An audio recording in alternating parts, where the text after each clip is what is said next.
Hello everyone, and welcome to The Void. You may be wondering, what are we doing today? I'm going to give you a hint. It's called sadness. That's what we're doing today. Engaging in sadness. Welcome to The Curious Case of Franchise Games. 4, actually. Yes, this is the 4th one of these I've done, because I hate myself. Now, franchise games are unique for a lot of different ways. Most notably, franchise games are based off franchises. This may seem pretty standard, but it has a very long and complicated history. Because the first franchise game was actually Dallas the Role-Playing Game. Yep, Dallas the Role-Playing Game was technically the very first franchise game ever created. And because of that, things are complicated. It's only really gotten worse over the years. And because of that, it gets more amusing the more you think about it. But franchise games, as I have said before, franchise games are unique because they tell us what's popular. It's a... Let me think, how do I want to do this properly? Franchise games help tell us not only what's popular, what's interesting, what's appealing to the masses, but also kind of a justification for being a real industry. You have a tabletop game now. You're pretty cool. Or, hey, you have a brand new way of expressing yourself. You can play your game or your franchise on the table. To a degree as well ethical. They're also a kind of a time capsule of a certain way, of what's popular, what's not. Now, the thing is, when I go over franchise games, I like to break them down a little bit. Most notably, I like to break them down in between fan games, most notably, like the one I went over, let me see if I can remember. Let me bring up my folder here real fast. Where are you? There you are. I like to bring up things that are things like fan games, for example. This is, for example, Legend of the Elements, which is very clearly a, well, it's definitely not Avatar: The Last Airbender. Let's just say that. It's definitely not. We legally can't say that. But you also get things that are maybe a little bit less formal, a little bit more formal. Or which things such as, for example, the Elite Dangerous RPG, which we'll be going over in a later case. This is an officially licensed product for this particular game. Officially licensed product and all that jazz.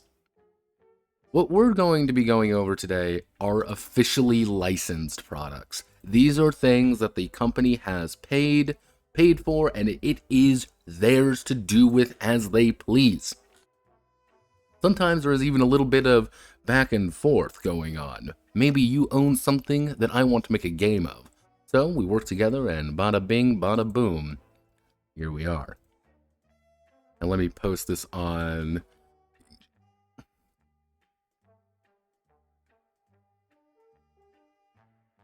There we go. Gotta post my links. Kona smells like a lawsuit. No, yeah, we are not going over to the Elite Dangerous RPG. That one needs a lot more time. I will say that one needs a lot more time. But the ones we're going to go over today are still popular in their own right. We have the little known game known as Avatar Legends. We're going to go over this one today. Starship Troopers and the exciting world of hunting bugs. The Army of Darkness role-playing game, because yes, you too can play Ash in your very own Evil Dead inspired game, which is just Evil Dead. And we also have, let me I gotta get the voice correct. Welcome to Armored Trooper VOTOMS, the role-playing game. Yeah, this one, this exists. This was made, this was published. This is not a Japanese RPG either. This was officially licensed by an American company to be made, and it's a thing. It exists, and you can't buy it really anymore, but you can definitely get it. And kind of a very special one we're going to be going over today is one that people have been talking about a little bit. Welcome to the Power Rangers of the role-playing game. Yes, Power Rangers, the Essence 20 system.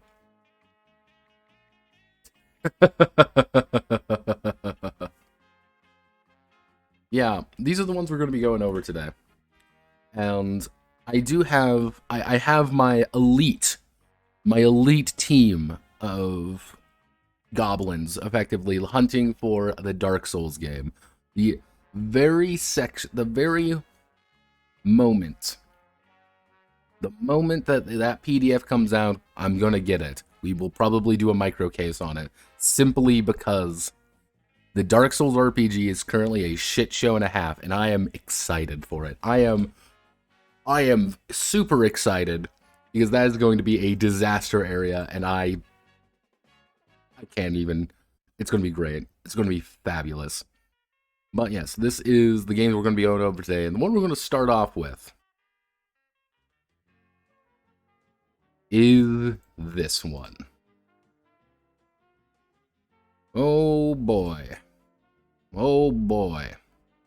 Avatar Legends. Now, I'm gonna reveal y'all a little secret here that you may or may not know about. I actually don't really care for Avatar.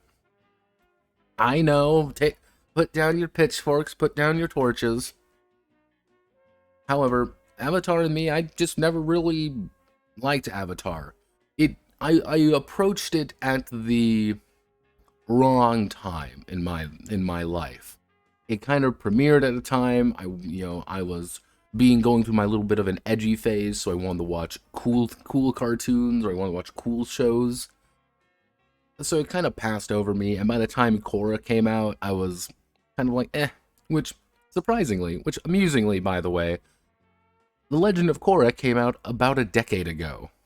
Yes, a decade ago, 2012. Hi, Varric. And as such, I don't really have that really strong attachment to Avatar. I just kind of skipped everything with it. But it's, this one's a game, alright. This one's a game. Now, who did this game? Well, Magpie did it. However, this was a, well, you can kind of see right here, this was a very much a grab hands, we're working on this together. And as you can see by the licensing liaison from Mark D.S. Truman, yeah, this has a few people working on it.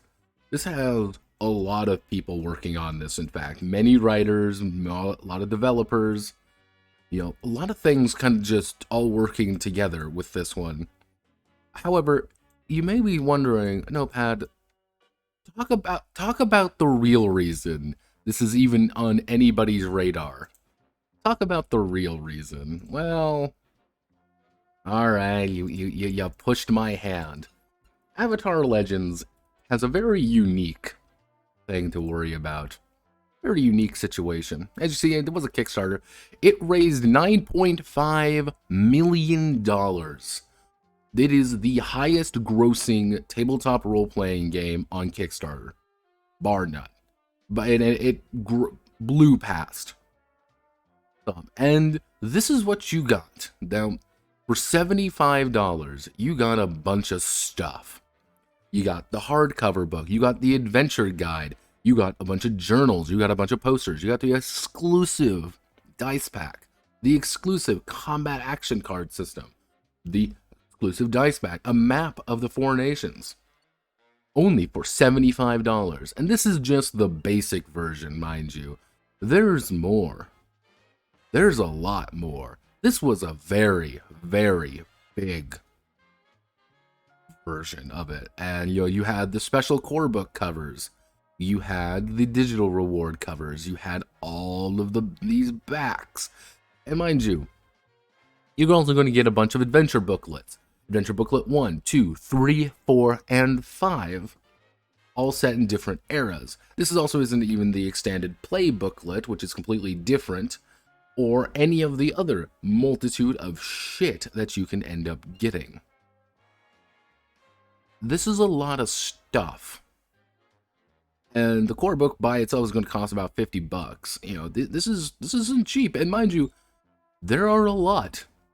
New NPC legend introduced to your game. Legends are mentors and masters that can teach you new techniques or expand upon the PC's training and abilities. Yeah, you want Suki, you want popular. Sokka shows up. Sokka, Sokka. Katara shows up. Asami is here. You know, Ty Lee. You want like Ty Lee? Zuko shows up too sometimes. And for $8 million, there was the All-Star Actual Play podcast, which I actually watched a clip of it. It's cringe as fuck. I love it. This is physically painful. So you have this massive team of people, and you're like immediately thinking, okay, Notepad, this is effectively a $9.5 million entity. So, let's think about it like this. Does it hold up? What is this? This is a PBTA game. This is Powered by the Apocalypse. For those who don't know what Powered by the Apocalypse is, it is roll 2d6, try to hit above a certain target number, which is mostly based on narrative. And that narrative feature is what really separates PBTA apart. Now, this is specifically Magpie's version of PBTA. Now, for those who don't know who Magpie is, if we go over here, Magpie Games, not the bird, very different, Magpie Games. These guys actually have quite a few stuff. We actually went over them the other week, because they have done Avatar. Masks is kind of their flagship. They also did the Root RPG, Bluebeard's Bride, Urban Shadows, and things like this. They've done quite a few different games over the years, and their system has actually been used for other games, ones that I won't talk about because I can't get rid of them. You already know which one it is, and I don't want to, and I can't escape it. Never.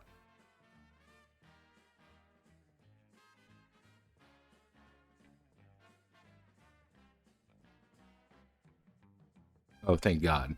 Okay, I was getting a little bit worried there. Mostly because if there's one person here, I get to shit on this game like for a couple years. I get to shit on this game horrendously. It's gonna be great. But yeah, this is Magpie. This is what they do. They're actually probably one of the larger indie publishers nowadays, simply because they've had so many good, like, solid successes. And I don't hate. Here's the thing. I don't hate their big one. Masks is fine. I actually kind of like it in some ways. Never really seen Urban Shadows. Root, I was mixed on. I was very mixed on Root. I do have Cartel as well. Hopefully, maybe one day we'll be able to go over it. But Root kind of didn't really do it for me. It didn't really inspire me at all. It was like, oh. No. Hello, Draco.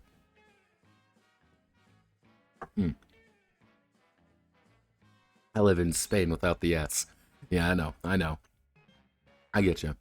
Now, one of the weird things about this Avatar game is the fact that let me see, it's a Nickelodeon, if I can actually spell, Nickelodeon Avatar Initiative, Avatar Studios, that's it. This was a weird thing that was established. This was a thing called Avatar Studios. Now, the interesting bit with this is that this was relatively recent, February 24, 2021, and new material set in the Avatar universe, short-form comics, spin-offs, theatrical films, which, the big thing here is, at the same time, Avatar Studios helped create new canon material for Avatar Legends, the role-playing game, Avatar The Last Airbender cookbook, official recipes from the Four Nations. Yeah, this was actually a very big push from Viacom, from what I can kind of piece together, that they want to expand the Avatar franchise quite heavily, because, as I kind of commented earlier, Avatar Korra, Korra, the Legend of Korra, I believe that's what it's called, the Legend of Korra.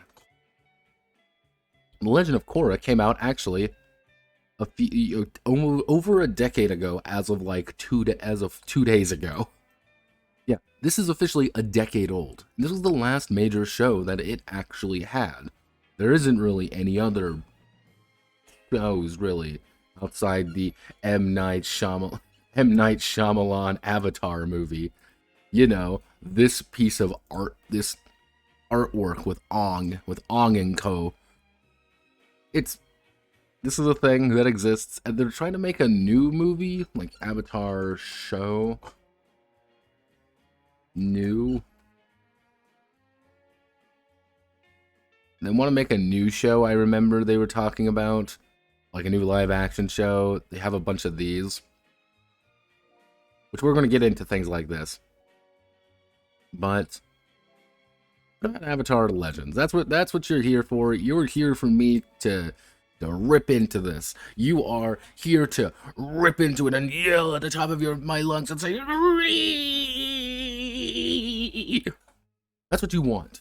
You want blood. You want a heads on pikes. But I'm going to tell you something. This game is fine. Horrendously fine. Which I think is like the worst piece of like backhanded praise I can give something. Which is, yeah, this is definitely a game that exists. And you already know if you would like this game. Before we're even on the first page, you already know whether or not you're going to like Avatar Legends, simply because do you like Avatar and do you like PBTA, Magpie's version of PBTA? If the answer is yes to both of those, then congratulations. You're going to like. You are going to like this game. Congratulations. If that is not doing it for you, you're not going to like this game, really. So, I'm assuming at least most of you know what the hell Avatar is. But I could do like a very brief summary from my own piece of information that I've pieced together. So, alright, let's learn a little bit about Avatar together with someone who's never watched the show. Avatar is set in like this like Asian-inspired world where there are 4 main elements. There is water, fire, earth, and air. Each of these is tied to a particular like people or nation, and those people and those nations can use something called bending. Bending allows certain individuals to manipulate the elements to do things. This is now officially a PBT. It's not my fault there's more of these things than I can count. And they do things to do things. It's like, oh, I'm gonna, like, you can be a firebender and you can throw fire at people, or you can be a waterbender and throw water at people and do all this crazy stuff. Now, there's a lot of different powers and things that can go along with it. However, there's one person called the Avatar. The Avatar can master all 4 of the elements together, and their job is to bring harmony to the world and to help everybody out. Hence the show called Avatar. Let me see it in my head. In the original series, you have Aang, who is the last airbender because his people got fucking genocided. That's a kid's show, by the way. So it's him and 2 water tribe kids as they go on an adventure to try to save the day, where they find a blind girl and they eventually help recruit Zuko. Zuko is an edgelord, and God, he's actually fairly well written. They do things together. We defeat the bad guys. Yay, everything's happy. Then we move on to Avatar Korra, which was the sequel series that came out way later, by the way. They didn't really do much. And Korra, it's about the next Avatar, because what happens when the previous Avatar dies, a new Avatar is born, effectively. A new is reincarnated or something like that. And with that information, Avatar Korra is like this brash young woman who has to do cool things because she's cool and active and hip, and we were appealing to the teenage audience, not kid audience anymore. So Korra does things in a new place called Republic City. I believe that's what it's called. I think. Correct me if I'm wrong, chat, please. And she does things. There's blood bending. There's like technology has advanced pretty heavily. So it's kind of this weird combination of mysticism and tradition and using magic powers. But bending isn't magic, guys. It's not magic, but it totally is magic. So yeah, that's Notepad add-on summarizes the Avatar series. And the last piece of like canon material is Korra and Asami or Azami or whatever the fuck her name is walk into the spirit realm, which is its own different thing. Spirits are made out of super juice or something. I don't fucking know. There's some weird wacky shit going on there. And yeah, that's how you summarize Avatar. Is it correct? Probably not. But does it work? Yeah. That's all you really need to know. Mostly because they're gonna tell you.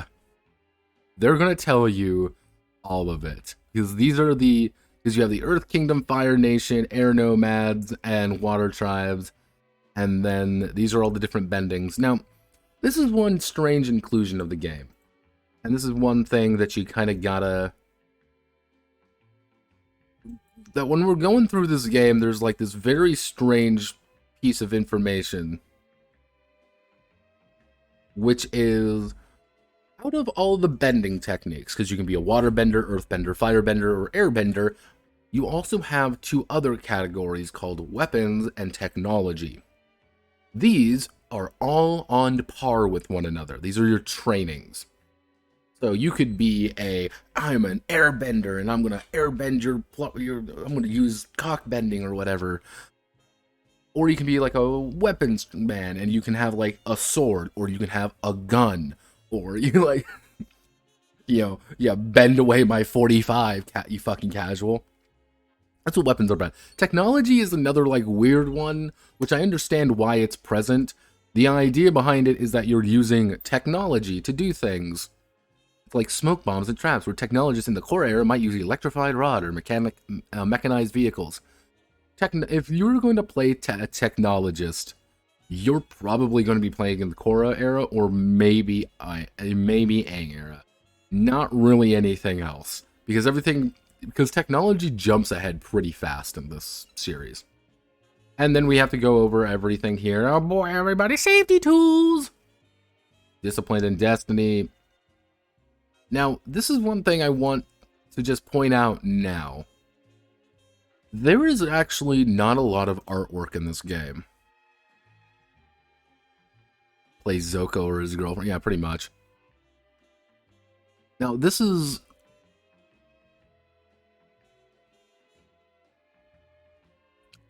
one of the very stranger pieces, is that there isn't actually that much artwork per se. There are a lot of these like stills from the shows, I should say. Both of them, which just look like this. They're literally just screen caps almost, taken from the show and directly put in there. Not a lot of like dedicated artwork. This is what you're going to see a vast majority of the time.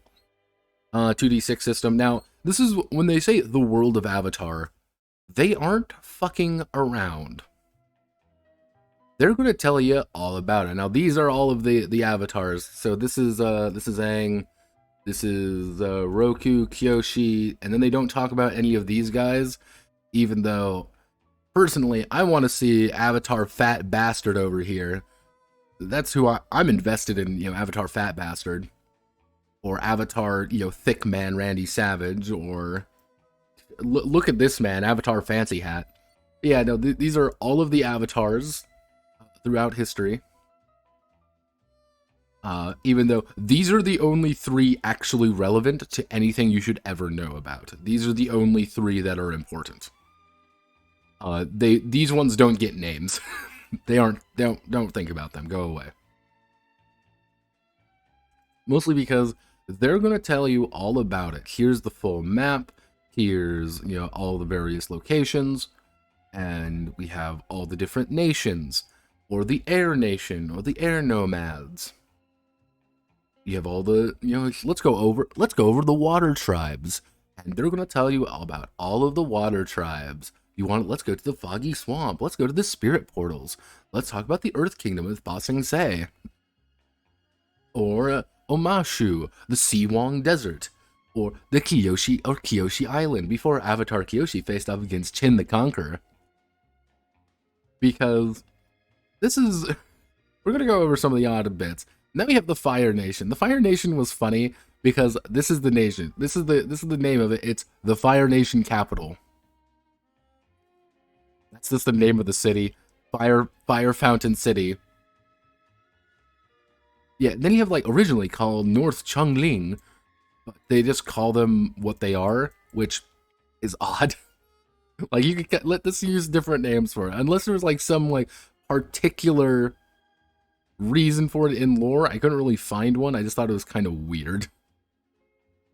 And talking about Agni Kai, all the air nomads, all the temples. Don't forget about that. We got about all the tattoos. In the world of balance.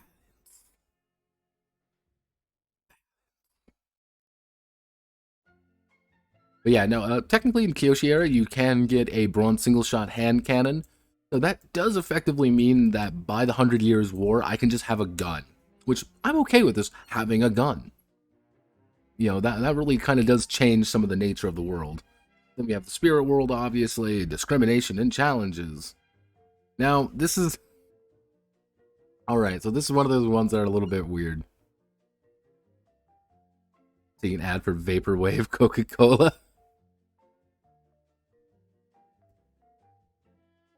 And the first one actually got some lines in the ending.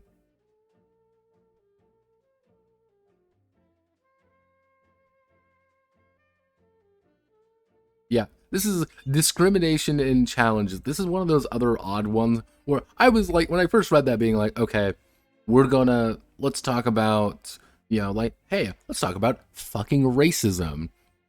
But it's like, have accepted relationships outside of heterosexual cultural norms. Oh. That's between wealthy and poor, you know, classes that led to multiple uprisings in Bossing Bay. Oh. Relatively tolerant until Filer... Yeah, stoking responsible for xenophobic hate among his people. Air nomads have been consistently the most progressive. Before the genocide. Yeah, or... For some, like, they kind of go and be like, okay, you can probably tone that down a little bit, but it's fine. I'm gonna tell you all about it. You know, how each of the nature treats gender and sexuality is important to link for real-world struggles people face today. I mean, it's like, I don't care. I want to learn about this.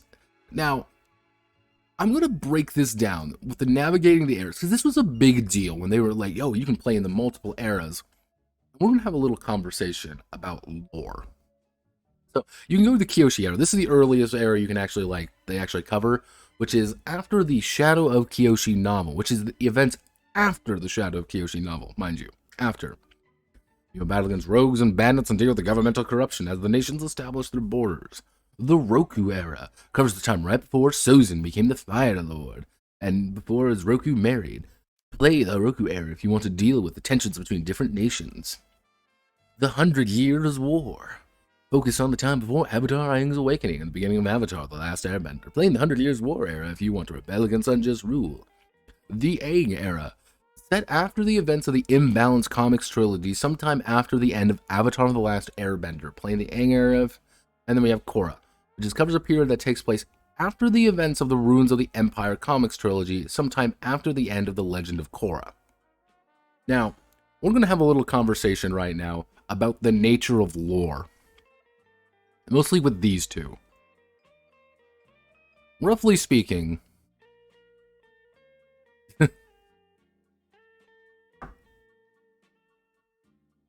because I can't care more than less than 0. Yep, it's great.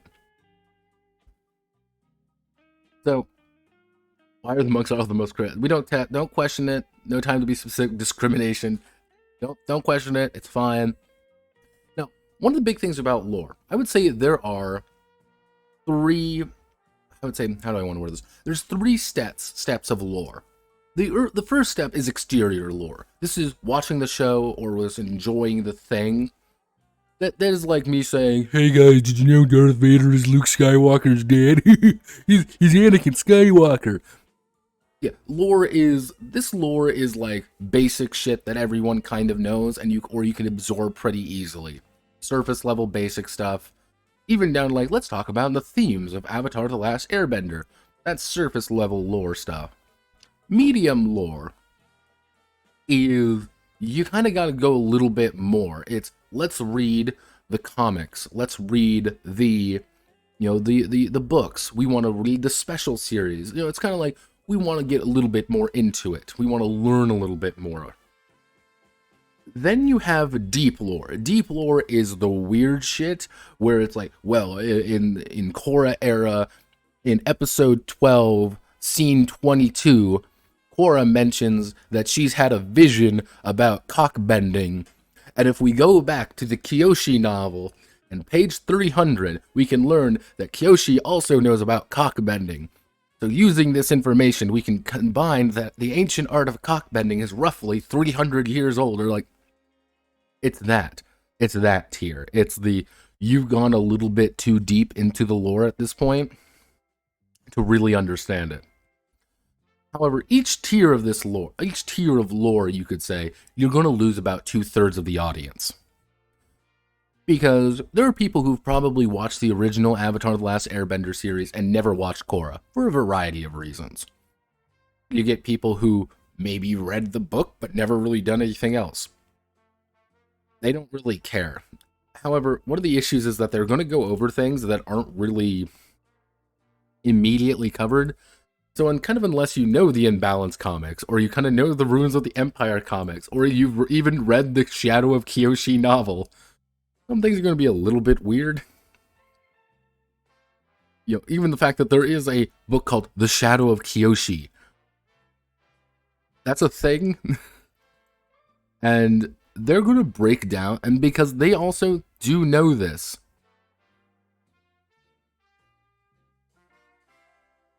and they're going to tell you about it. And they're going to tell you about every single one. And they're going to tell you in detail. And they want to tell you about all these different things because they want to kind of give you a lot of information. They're telling you how everything works.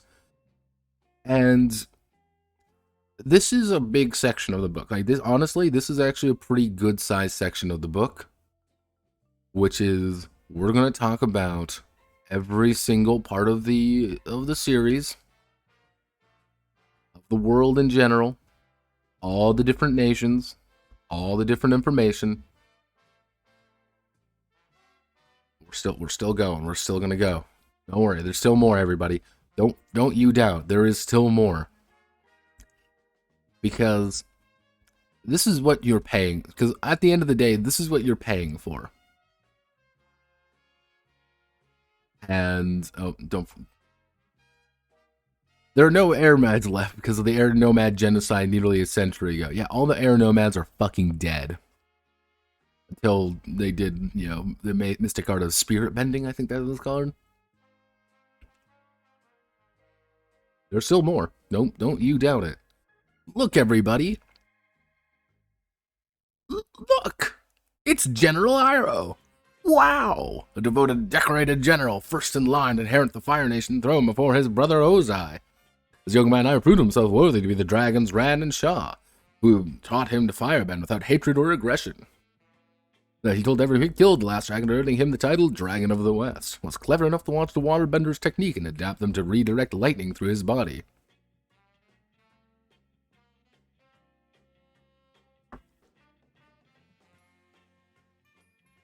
But yeah, like we're gonna learn all about him, and I think that's one thing you gotta know about this particular. Oh, how many pages until we get the first crumb of game? Don't worry, we're still. Lore is we need lore for the smite. Yeah, pretty much. Don't worry. Okay, we have Katara, Melina, Prejudice and Perception, the film. Okay, we're getting there. The Kyoshi Warrior. Look at the Kyoshi Warriors. Oh. We're still going. Here, everybody, it's Avatar Korra. I never really got why people were always like so pissed. Like between with Korra. I never really got it. You also have these guys. I've seen some clips with these guys. These guys seem cool. Like, this is just something you gotta understand. We're getting there. We're getting there. Oh yeah, this was apparently like the big bad person at one point. I remember she had a mech. Yeah, did a lot of damage when she tried to form the Earth Empire, and now is eager to fix her mistakes. Kuvira only recently owned up to the full extent of the wrong she committed. Returning home to Zhaofu was humbling for her, as she was forced to face her ex-fiancé, Batar Jr., who she tried to kill with spirit energy weapons. Acknowledging people she hurt with her actions has started down the road toward redemption. Her genuine remorse and assistance ending the Earth Empire was enough that she allowed to be under house arrest in Zhaofu rather than prison. Yeah, there's a little bit of wanking here. I honestly, honest to God, you know, being like, I have a giant spirit mech that I'm trying to destroy everybody with, I'd be like, no, you're getting executed. And like, they're just sorry, you know.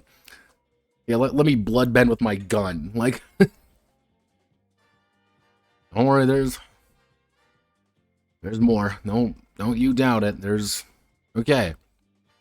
Fundamentals of play. We are on page 94, mind you. This is page 94 out of a 306-page book.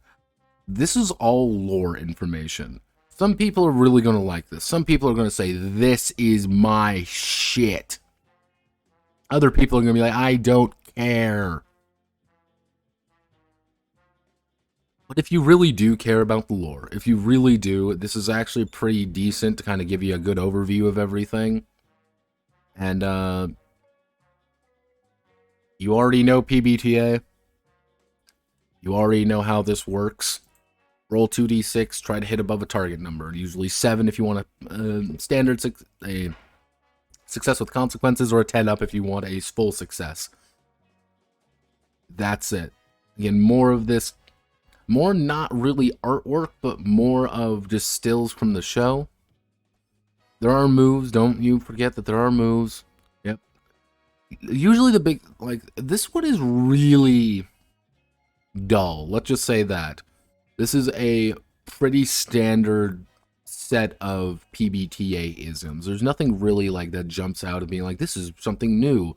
7 to 9 is a weak hit, 10 up's a strong hit. Nothing really that's going to jump out and say, this is it.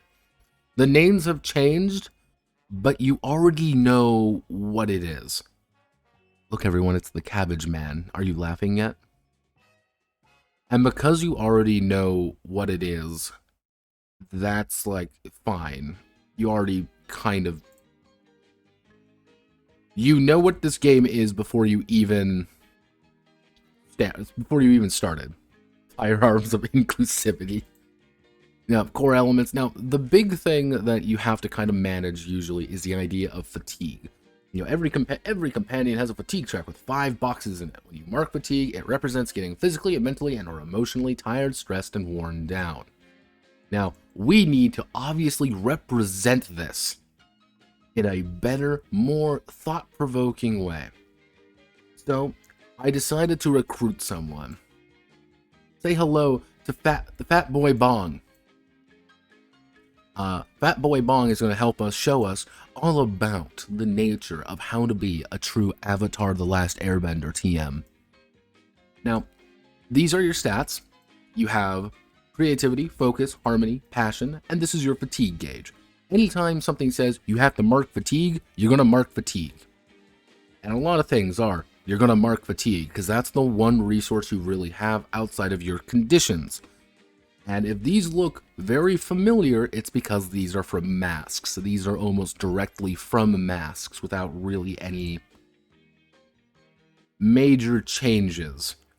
Which is one of the biggest issues with this game, is that it is exactly what you think it is and nothing else. We will get to you later, Balance. But yeah, no, even if you can kind of see here, there's not actually very much to work with. This is probably the only interesting part over here, the fighting technique system. But yeah, fatigue is a resource that you're going to be using. It's not really health necessarily, it's a thing that allows you to do things.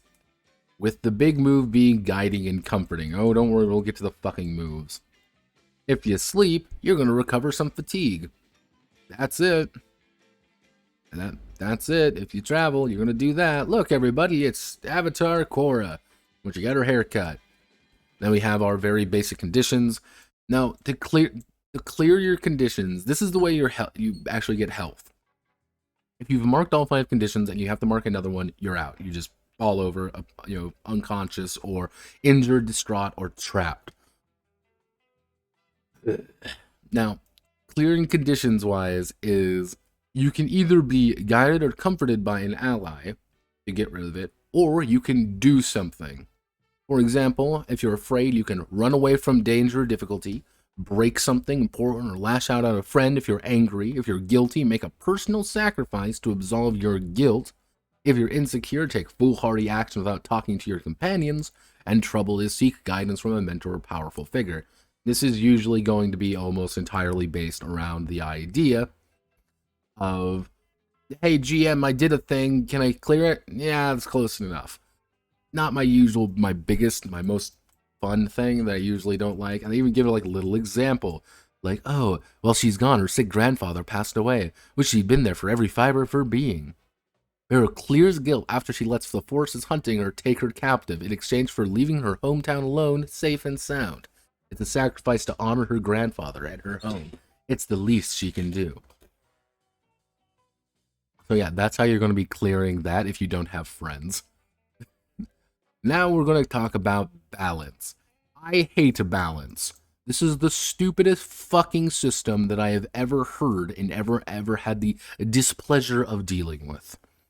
I hate this system. I despise this system with every fiber of my being.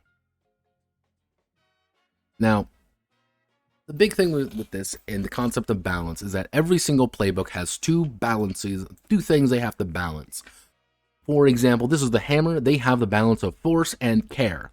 Anytime something says to shift your balance, you're going to shift your balance 1 step. Pretty simple. However, anytime it says roll with care or roll with force, you're going to roll with care or roll with force. Now, mind you, these are all different and usually tied to moves or just when you're trying to do something. If you overshift, pretty much, if, for example, if I was in +3 force and moved over 1 more to the force, I would be knocked off balance. And there's a very specific set of things that you have to do, or you're pretty much losing. That is another way of effectively losing the fight. Or you can attempt to return to center. Now, why do I hate this? Why do I absolutely despise this? I hate this because this is tied to your playbook. This is not you, the player, don't actually get much input regarding your balance. Your GM tells you your balance is being called upon, not really you. If you were able to write this in, then I would say, cool, this can actually work. But the fact that you can't do that, the fact that you have to rely on your GM, you have to rely on the fact that this is kind of determined to you by your playbook is a little bit ugh. And it's like, oh, you have to shift your balance. And other people can shift your balance, or they can make an appeal toward your balance. That they want to shift it, or they want to return it to center. They want to do things to return it to your basic. And you can actually even shift your center if you really want. I hate this system so fucking much.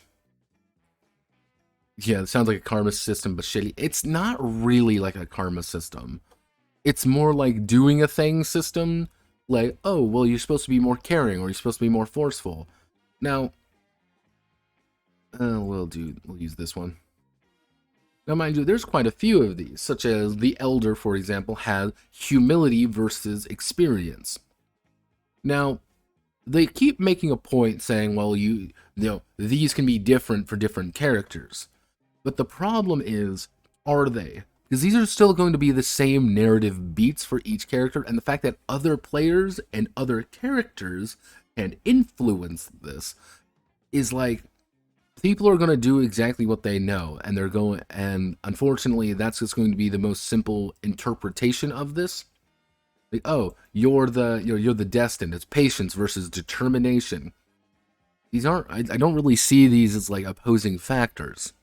Now, mind you, if you were able to write these in, okay, I can see them working. But you can't, and that's like, oh god. Which is like,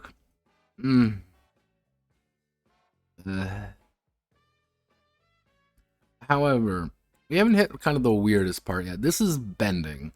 So most of the heroes benders capable of amazing feats. The ones who aren't benders have incredibly mastery of weapons or technology that rivals bending itself. But regardless of their bending prowess and other fantastic abilities, the stories of Avatar Legends aren't really about the companions bending. Instead, the characters using their bending to go on adventures in service of the broader story. I understand what you're saying at here, game. I really do. I understand what you're getting at here. The fundamental problem of saying, well, bending isn't really that important in the game about, is very simply that this is called Avatar: The Last Airbender. Bending is such an important aspect of the setting and such an important aspect of the system, kind of the overall feeling of it. Saying that it's like, well, it's not really that important is kind of weird. And they realize this later. And if you aren't a bender, you have a lot of different problems to deal with. Because you just have less utility. Because someone else, an airbender, can say, well, I'm going to airbend up to the fucking roof. Yeah, I'm going to airbend up to the roof. If you don't have bending of any time, it's like, I guess I'm going to sit here. Like, yeah, there's things that you can do. Like, there is things that obviously you have access to, and there have been characters who don't have bendings, people like Sokka. But the problem is, we don't want to put in a bending system. You say that, however, they do put in a bending system. They do! Because they kind of realized that what they're saying here, and like, I understand what they're saying, but I think the way they worded it isn't really correct. What they're trying to say is, oh, bending isn't really the, bending isn't this end-all be-all. It's all about using the bending. It's about using your firebending techniques. It's about using your airbending techniques. Or it's about using your weapons. Sokka is interesting because he kind of goes beyond that. He understands he isn't a bender, but he still is able to do things.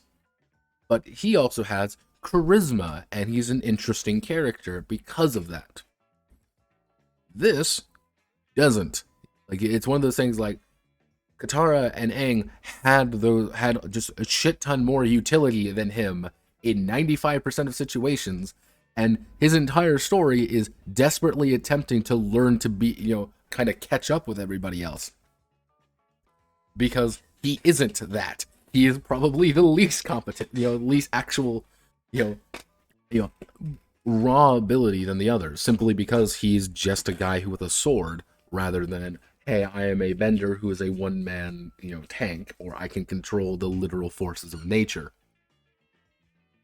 I understand this, but it's like, oh, hey, I'll just use my fire fending to leap up to the second floor and break in through the window. Being like, yeah, this is where something with PBTA comes in, where it gets a little bit complicated, because it's like, well, I don't think that's uncertain or dangerous, so it's not even a roll. But it could be like, rely on your skills and training to jump up there. It's like, no, he's just firebending. Like, he can clearly kind of do this already, but you're going to be rolling that for a lot of different things. This is the everything else skills. Now, obviously they're going to say of like, let's, starting a game, setting expectations, which they do explain, like, let's talk about the Avatar a little bit. More stills from the show. Aren't killers or villains. You are friendly. I'll have you know, I don't have to be friendly. I mean, I could be an asshole if I want to. It's about redemption and life. These are like very much narrative beats you're expected to do. And then we have making characters. We choose our era, which again, you choose our scope. The scope is broad, the scope is narrow. Once you determine all of that, you have to determine your group's focus. You know, what are you trying to actually do? Because there's actually a thing. Let me see if I can bring it up. These core playbooks. Where is it? These are things that you're kind of trying to do. Like, oh, we want to defeat a dangerous foe to protect a place. Or we want very kind of set forward. And they say, here's the inciting incident. And Act 1, we befriended ally who gave us access to a valuable item. We stole the valuable item from a powerful foe. We fought and barely escaped the powerful foe. And then we do Act 1, 2, 3, and then you're the hero. Da da da. So, playbook-wise, we have this one. We don't talk about this one. Now, outside of this, they keep saying and being like, you can kind of deal with the playbook first and try to match it, but that's a little bit complicated. But you're going to, most of the time, you're going to end up taking a playbook and then kind of fitting the concept to the playbook.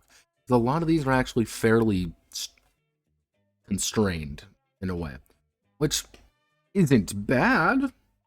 Sometimes it's good to be constrained, but this one, it's a little bit like, all right, this works. Playing outside your expertise. Then we name our character, and then we go all the different names. You want to do all the names? Here it is. Then you have to choose your fighting style. Now, mind you, there's literally no difference. That this character would be no different if I selected firebending or technology or waterbending. These would be the exact same, relatively speaking. It would just change the kind of the fluff, you could say, and the fighting techniques. Nothing else. None of your moves are actually tied to bending in any way.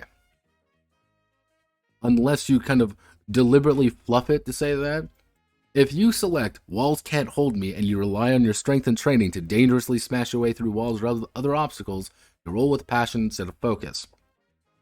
I can do that with my sword or my fists. I'm going to punch through it. I'm a regular person, but I can do this because I have that move. Unless the GM says I can't.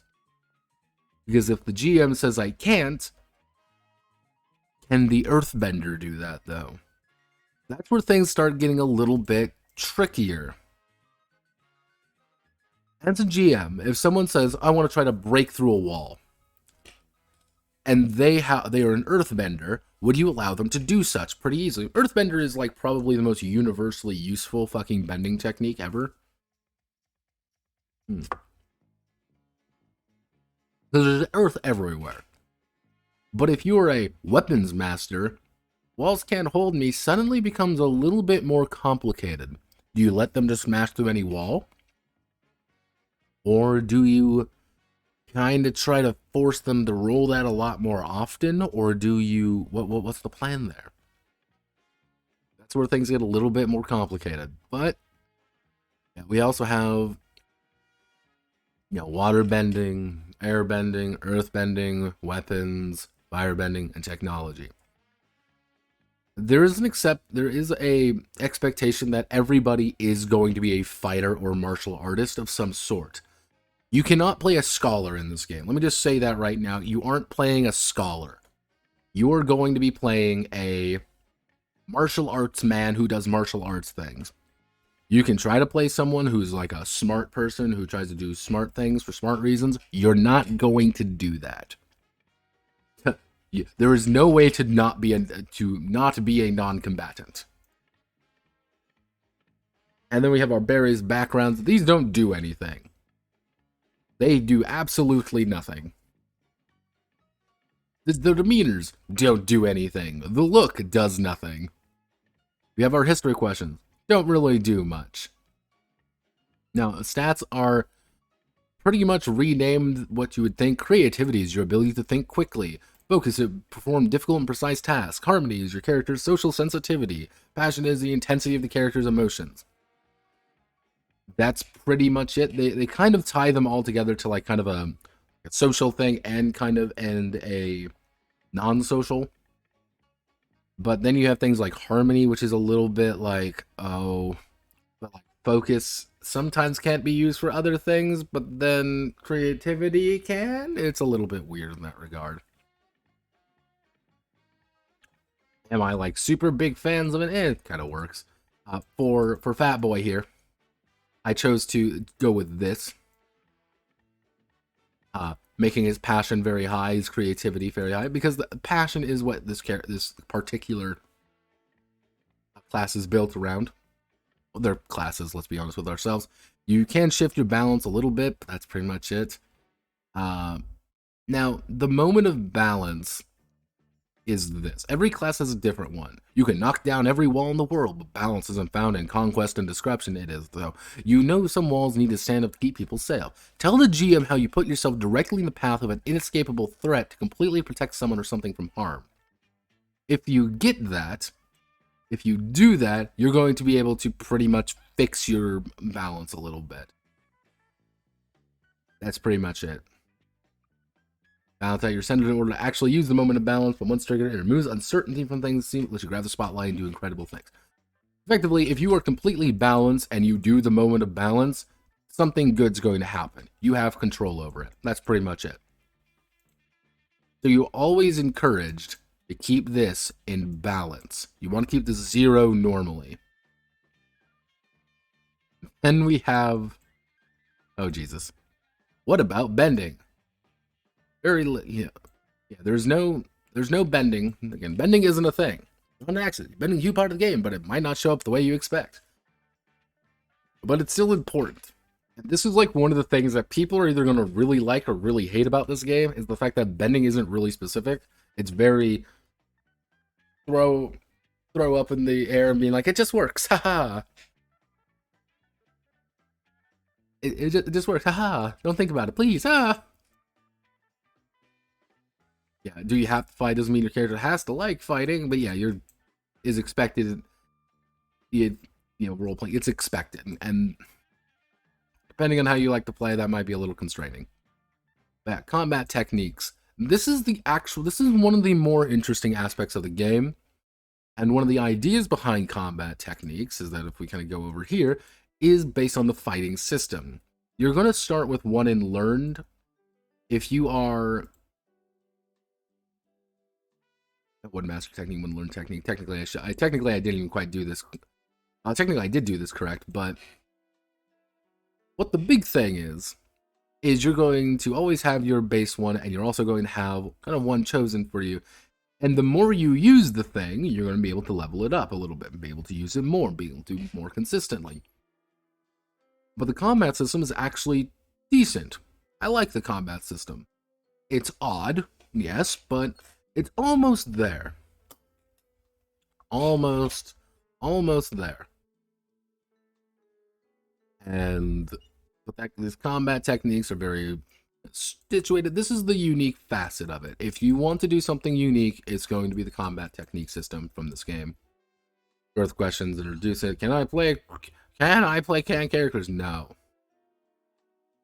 Bring the cast together. So, the core moves.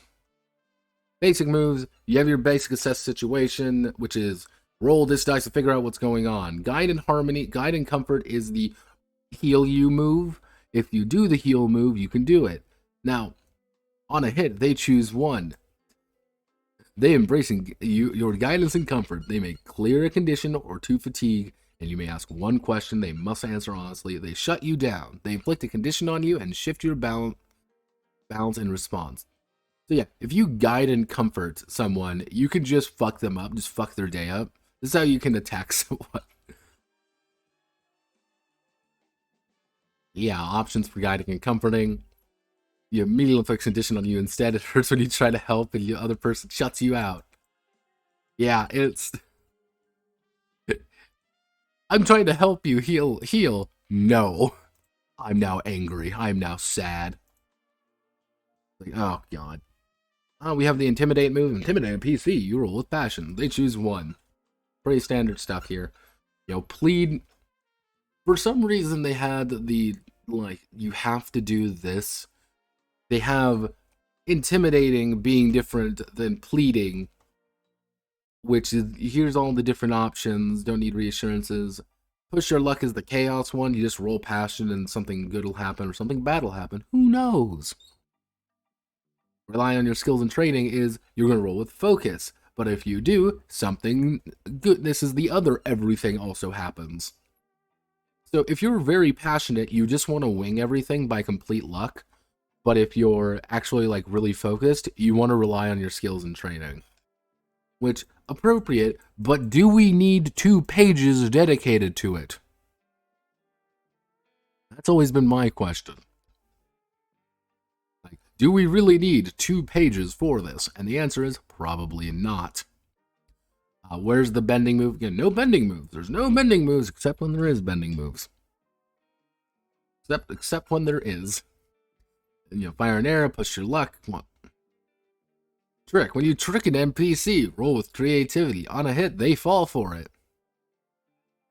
Ta-da! That's it. Which, you end up in a situation... This game is pretty bad when it comes to the very classic PBTA situation of having a lot of options that really don't do much. Well, you can trick an NPC, but I'm just trying to convince him that I want to... Okay, are you pleading with the NPC? I just want to convince him that, you know, let me pass. Okay, so what are you trying to do? Well, I'm trying to plead with him. But that you're not actually pleading with him. You're actually trying to just get through. You're just trying to convince him. So is that a plead? Is that trying to trick someone? Or are you trying to intimidate somebody? Or are you trying to appeal to, you know, trying to, you know, do something else? There's a lot of little specific actions for something that doesn't need a lot of specific actions. But that's something you have to deal with PBTA, because if you don't clarify, if you don't give it a move, you're forced to, again, roll with things like roll with luck, effectively. You know, help, the basic help action, and then your balance move. Oh, God. When you take action in accordance with the values of principle, you mark 1 fatigue with roll with that principle instead of whatever stat you normally would. All of these things, which is pretty much you're going to be playing to the character. If I am being forceful, I can roll with force instead of anything else, instead of focus. If I am trying to help you out, I can roll with care instead of trying anything else. It's completely optional, but I can. You know...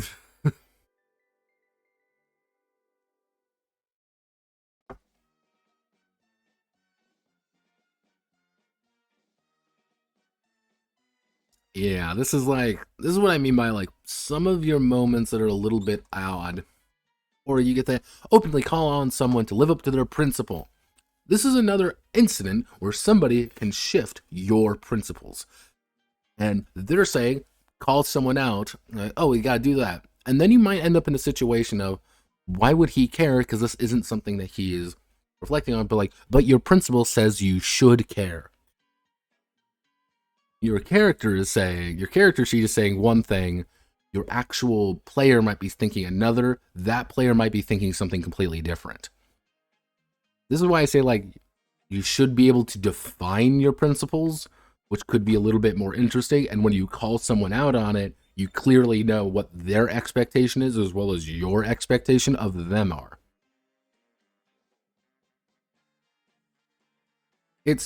There is one particular thing for the, you know, balance also sounds kind of irrelevant since you'll always have 1 or 2 in moves you always want to make anyway.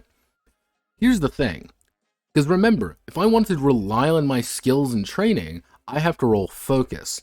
If I want to rely on, you know, pure luck, I get to roll passion. Because there are so few stats to kind of work with, this balance is ironically a balancing factor, because I can just keep saying I'm relying on force, and I get a +1 now to what something would normally be a focus check. Because I'm relying on force, or I'm relying on care. And it's like, okay. It's odd, and the call someone out is, on a hit, they're called out to act as you say. You must either do it or mark a condition. I hate mechanics like this. I despise, you know, which is, you know, oh, if they demand that the hammer lives up to the principle of care, making the promise to negotiate with the gang instead of escalating to violence. You know, I'm pleading, call him to live to his principle. Deny a call out. Deny an NPC calling on you to live up to your principle. Roll with that principle. On a hit, act as they say or mark 1 fatigue. On a 10 plus, their word hits hard. You must also shift your balance toward the called on principle.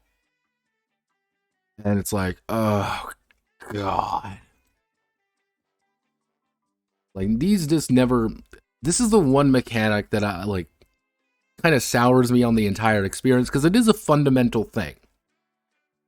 Yeah, lose your balance. This is what I mean by, like, if you ever go over your balance, you either have to give in or submit to your opposition, lose control of yourself in a destructive or harmful way, take an extreme action in line with the principle, then flee. Which is like, okay, you lost your cool a little bit. This shouldn't be like, oh, I'm just going to give up now, or like, oh, I'm just going to run away now, or like, I'm going to lose myself and lose control. I get what they're trying to go for here, but it's like, because I don't like the basic...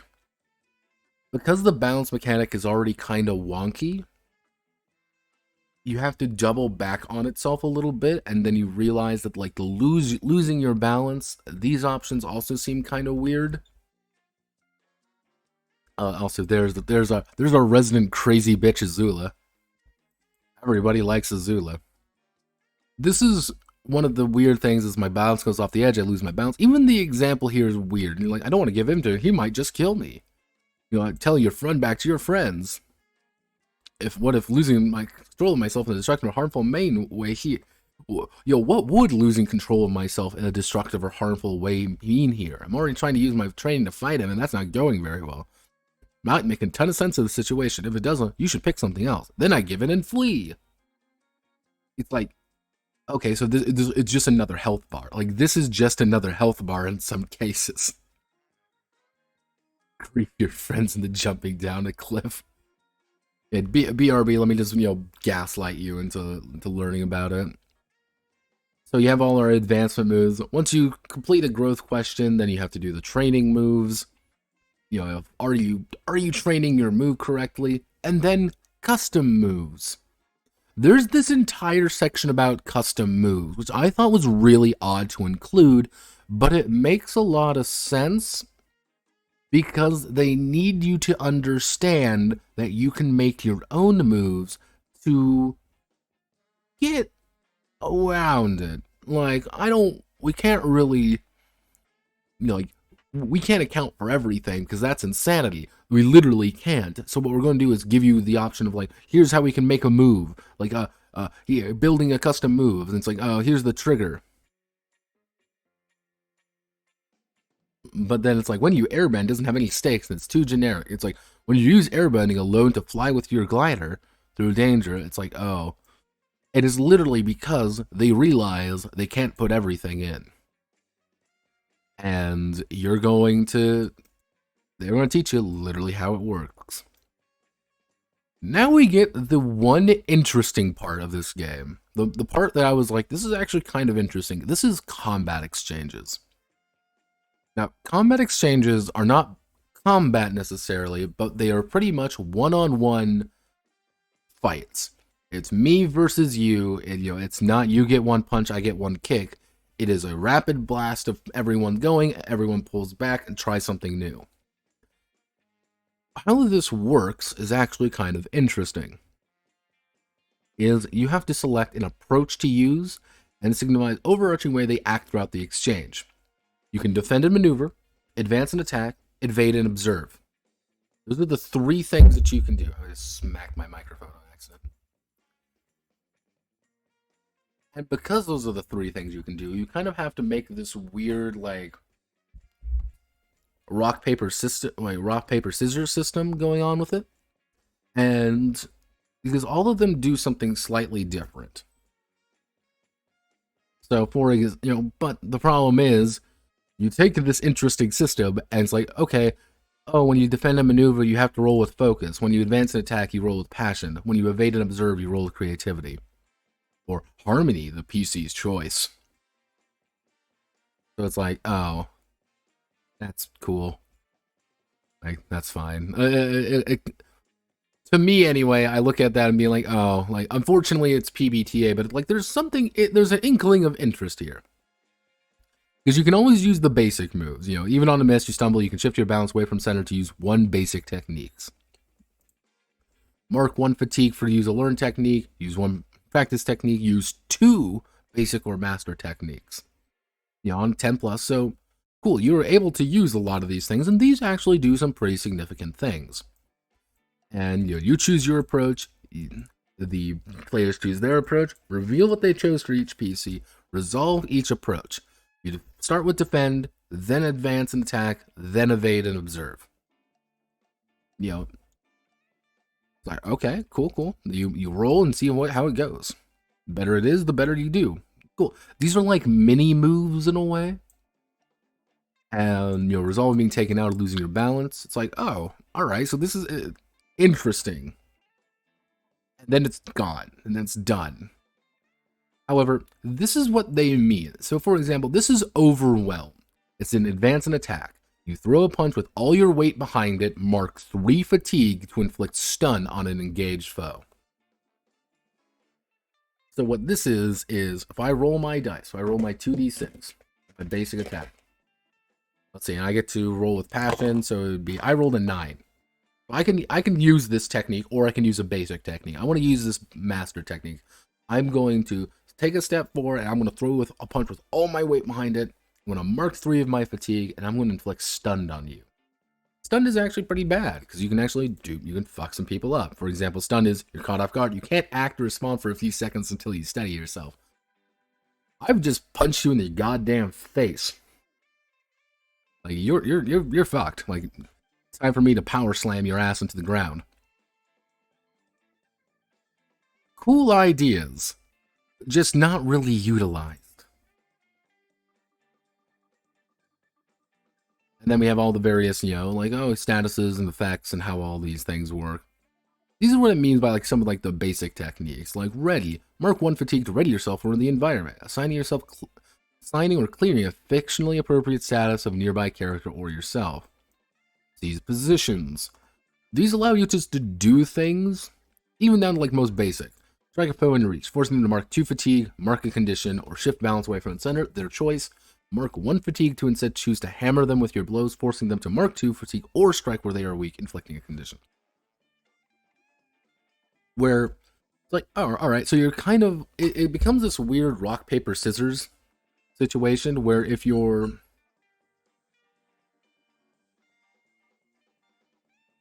becomes again this kind of bizarre rock, paper, scissors, because if you're defending, whatever your result is going to do is going to take place before an attack. But your attack is always going to be secondary to their evade. So if you kind of have a good idea what the plan is, like, oh, I've now able to, I'm defending against an attack that may not show up. Or if I'm defending and you're defending, we're both kind of staring at each other, waiting to see what we're going to do next. The problem with this system is I would say there's 2 big problems. One is that you have to use the fatigue system, which you have 5 fatigue. Even my super awesome legendary super attack, this is dedicated to this, I have to mark 3 fatigue. I have to mark over effectively half my fucking health to do this. Kind of my like exterior stuff, and they can mark fatigue on me, which is like, oh, well, that sucks. Especially if, like, for example, strike. Oh, you can mark, if I do that and then they strike me, it's like, oh, I now have no more fatigue, and anytime I do anything, I can't use any fatigue maneuvers, and I also can't, if I get hit again, I have to mark condition or shift my balance. And it's kind of like, for every good movement, there's like another, like, for every good idea, there's a bad idea. And they all kind of work together to form something that is so mushy, it's hard to give a good idea. And then they have trainings weaving it all together. Which, I think the people who already like PBTA are going to be like, this is fun. But yeah, so these are the basic playbooks. You have the Adamant, the Idealist, the Bold, the Pillar, the Guardian, the Prodigy, the Hammer, the Rogue, the Icon, and the Successor. The Adamant is stupid, sexy Firebender. We don't trust the stupid, sexy Firebender. their entire gimmick is trying to like fix the world. Like they're self-sacrificing, and they're like, oh, like I'm a good person, but I'm trying to restrain myself versus get the results. They only get, the thing is, like, you don't actually get that many moves. You really only get 5 moves per playbook, but you're expected to take other ones from other playbooks. You know, and, you know, pinpoint aim is like your gimmick one. Did you seek support or guidance from others? Then you have the bold, which is, I believe, supposed to be Soka. I believe it's supposed to be just Soka. Loyalty versus confidence.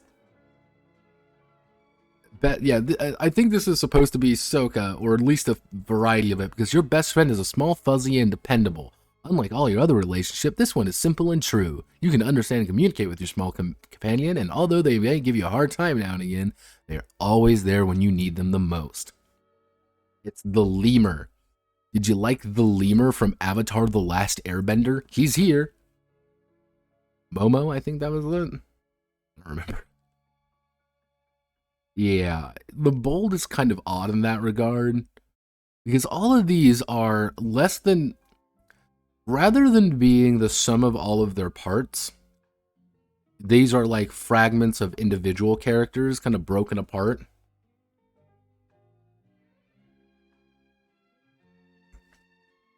Because like this is a little bit of Zuko, this is a little bit of Sokka, this is like about a quarter of Aang.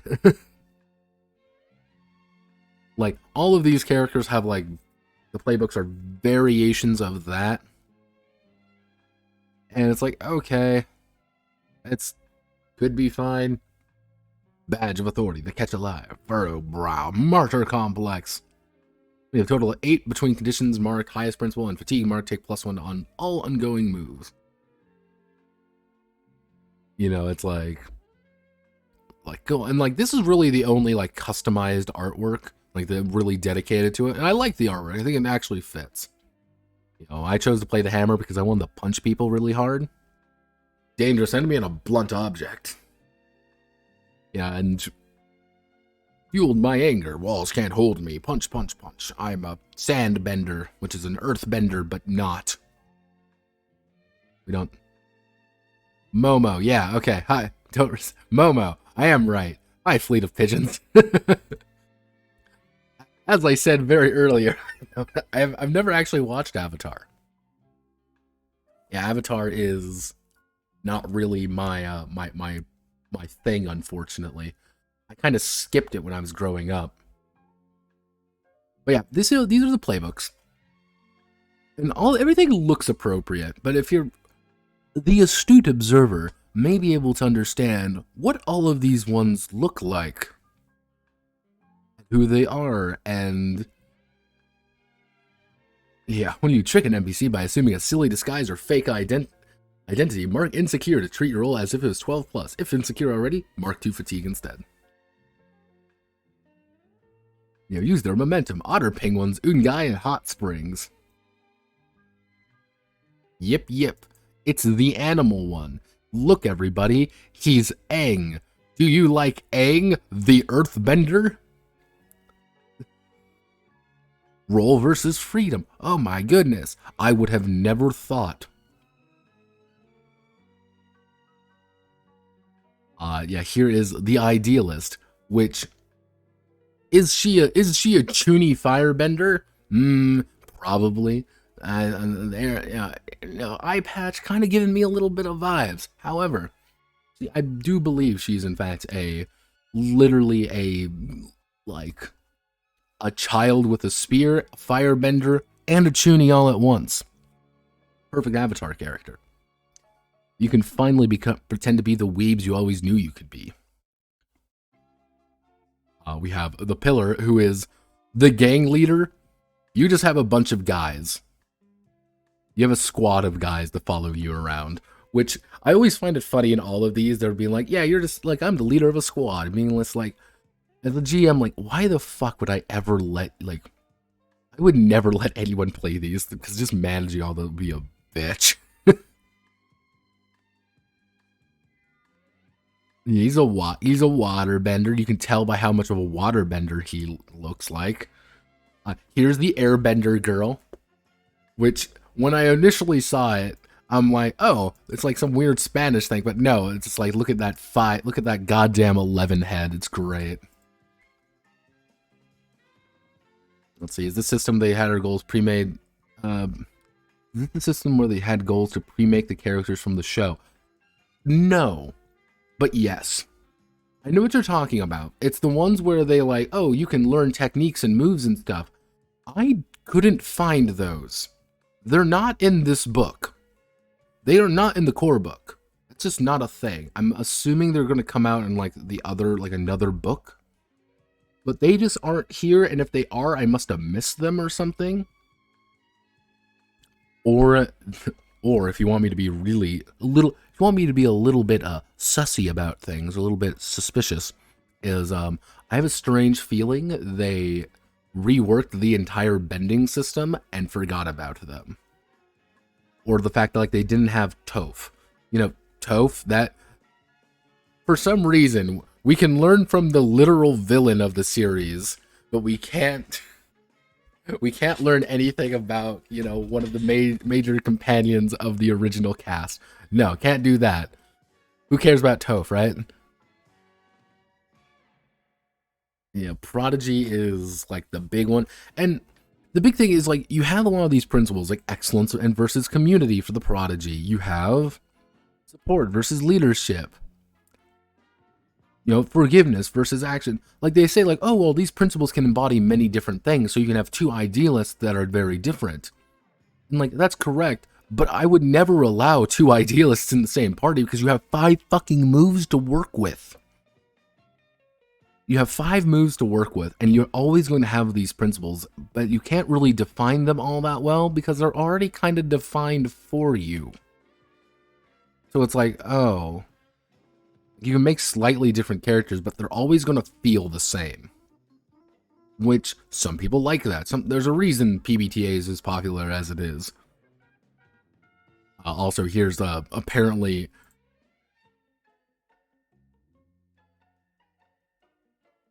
Oh, they never even decided to put Toph in. Toph is like the one character they never bothered to put in like $8 million. Like, nope, nothing. I don't know. I genuinely do not know. Because they put out a bunch of books. And I don't have... The thing is, like, I don't have all the books. I only have the core book. If I look hard enough, I could probably find all the ones. The only ones out are the core book and the adventure books. The Adventures of Wo Lang Pao or whatever. Yeah. They only have a very small handful of things out right now, which might come out, might not. I don't know. I genuinely cannot tell you. But like, here's all these ones. Look, you have bad habits. You're a bad person because you're a rogue and you're lovable. Everyone loves you. Look at him. Isn't he so handsome? All I'm saying that whoever drew this guy was like, I need to look at Bara artwork. It's like, shine on, Crazy Diamond. The successor, which is Aang the Third, by the way. Like, tradition versus progress. Yeah, there's like 3 Aang playbooks. I don't know why they have 3 Aang playbooks, but they do. Now, one thing I want you all to notice between all of these ones is this is a bender. This is a bender.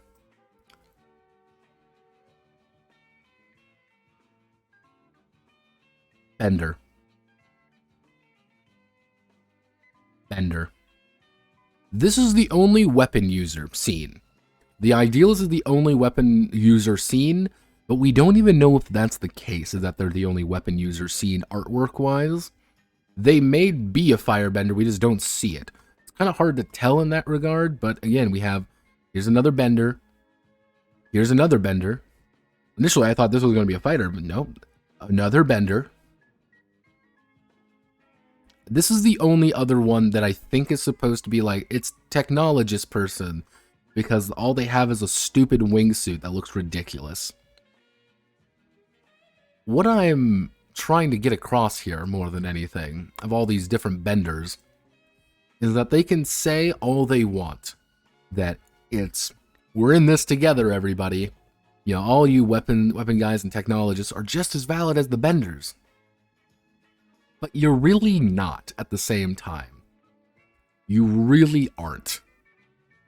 You are secondary to the others. You are very much a secondary character. This is the third waterbender, for God's sakes.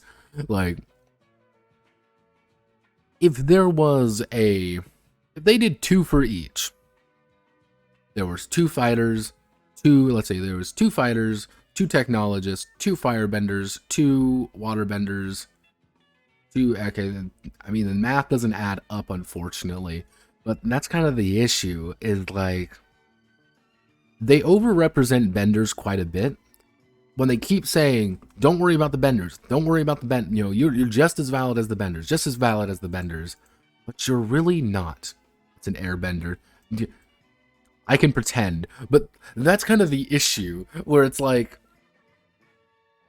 are technologists and weapon users really on the same caliber as everybody else? Even in the book, it kind of struggles with it. It's like, well, no, but yes. Especially when we get into some other things, which we'll go over later. Now, this is growth. Growth is pretty much as long as you succeed at things, you're going to be able to mark advancement. For example, the basic growth questions for Zhang Bong here. Did you make progress towards your goal against your adversary? Because, yeah, all of them, because remember, every hammer has an adversary that they want to deal with. That's just that's their thing. You do this and you mark it, and that's that. Shift your center 1 step. For 2, take a new move from a new playbook. Raise a stat by 1. Take a new move from your playbook.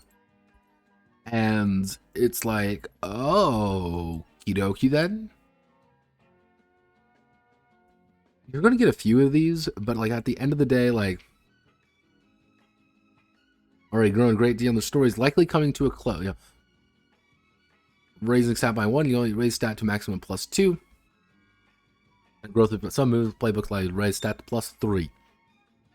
This is it. At the end of the day, you're going to get 2, 4, 6, 8, probably around 12 experience, and then then it's over. This is not going to be a long game. This is not going to be kind of like a Destiny, unless you decide to like go out of your way. Unless you decide to kind of go out of your way to set the adventure, okay. It's just an adventure, so I'm not really gonna... You might like it, you might not. And to me, people have like this bad tendency of saying like, oh, short games are, you know, short campaigns and short games suck. And, you know, short games suck. My thing is like, a short game has to really impress you for that time. Numenon is not a long game. Numenon, however, is a bizarre game that is so completely unique that it's impossible to really play a second time. Avatar needs you. Avatar, I would expect to be a little bit longer to kind of get me involved with the character a bit more. So unless the GM is like going out of their way to kind of restrict some of your movements and advancements, it's like, okay. But here's the problem: if you restrict their advancements outside of this fighting technique system, you end up with like just 2 moves really for a very long time, or like 2, 3 moves. Because, like, even, like, judging from here, you can't really get all the moves you want. You may be able to get 1 or 2. And it's like, oh. Like, I don't know about that one. A little bit odd and a little bit strange. Not entirely certain. This is how you train new moves, going from practice to mastered, improving techniques. Again, this could be an interesting system right here. I will say this. The actual combat system could be interesting. The only problem is that it is so fundamentally tied to the PBTA system that it kind of hamstrings itself. Oh yeah, I forgot. Here's how you can learn specialized bending. Oh, you're a weapons master? Go away. Go away. Nobody likes you. You are less than garbage. You are literally the worst thing ever. Everybody hates you, and you are literally the worst human being imaginable. If you ever want to even think about being on the same caliber as a bender, you fucking little weapon user shit. But yeah, as a technique, you can effectively learn specialized bending, and these things are like blood bending, combustion bending, healing, flight, lava bending, lightning bending, metal bending, seismic sense, spirit bending. There's another spirit bending, spiritual projection from air bending, and you can learn all these. Now, if you really want to, you could put the ancient art of cock bending on here as like a specialized bending form. However, since I care about all of you, cock bending is in fact not one of these. And they're going to go over all of them. If you people take away the knowledge a teacher would bestow on a student, like blood bending, combustion bending.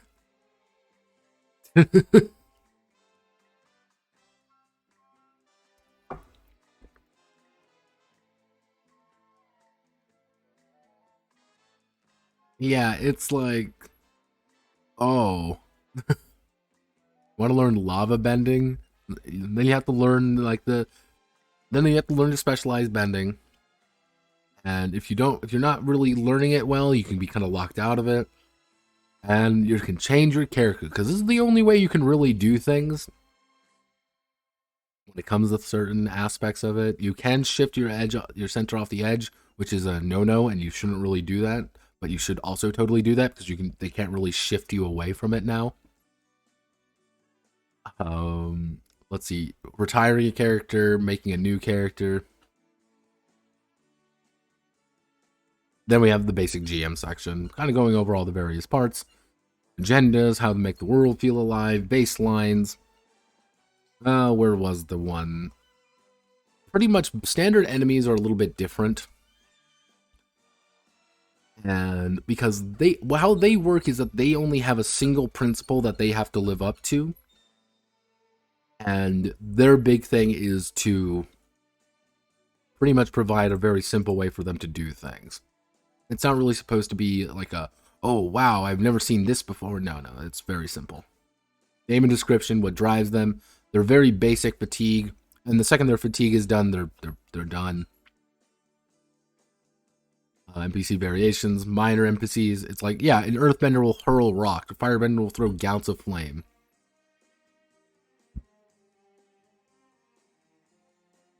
Yeah, weapon users come swinging in with regular weapons.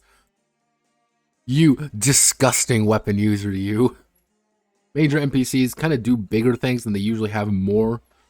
5 conditions, 5 fatigue, 3 conditions, balance track. They're not really supposed to be like, here's a tough. This is what it is. Like, you have 1 condition, you have 3 fatigue. That's it. That's what the plan is. That's what they do. They're going to show up and they're going to do a thing at you. Or they might, bigger ones, champion pit fighters might have more. The master NPCs are actually important ones that have a lot more stuff. It's like 10 fatigue, 5 conditions, and a balance track. The accomplished general. Oh, to win favor with superiors and commanders. Ambition. Afraid, angry, disgusted, guilty, morose. Turn the tables, pinpoint. Morose even won? What the fuck is morose? I just realized that. Is the only 2? Huh. Actually, wait a second. Well, we're gonna do a little bit of exploration here, real fast. I just want to check something out.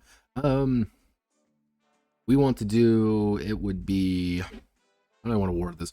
Magpie. Actually, no. We'll do masks playbooks.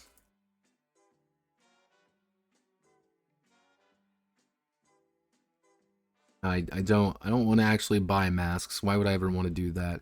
Give me a playbook.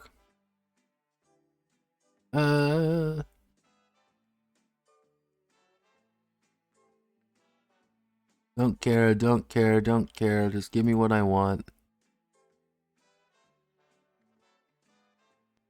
Labels, conditions. No, I have no idea what the fuck morose means. Morose isn't actually a thing in the game. But, for some, you can become morose if you want. Like, I'm assuming that's like... So if they have all 5... So, afraid, angry,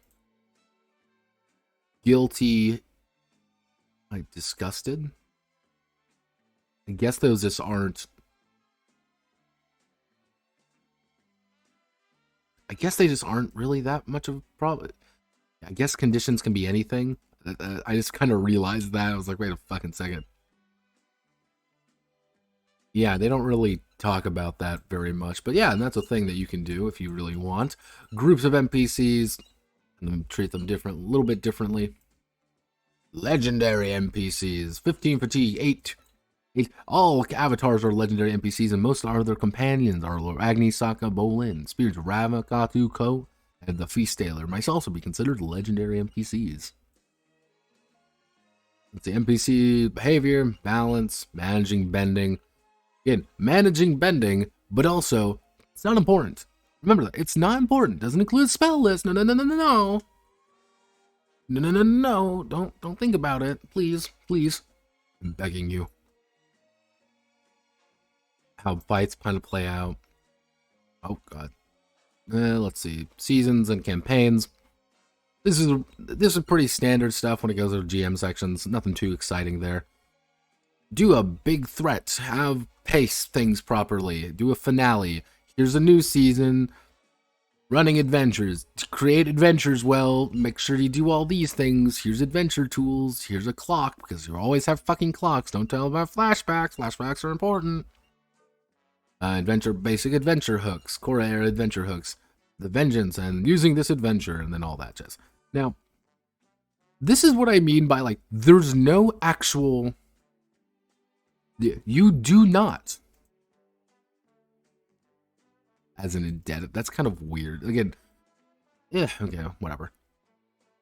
This is what I mean by, like, the techniques, for some reason, get regulated to the back.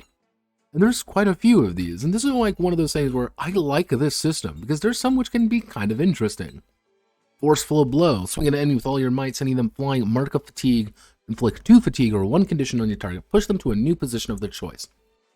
They don't really talk about the positions at all. They don't really talk about anything like that. What it's supposed to be is like, oh, it's entirely narrative, it's you moving around, and like the GM has to kind of define where you can move.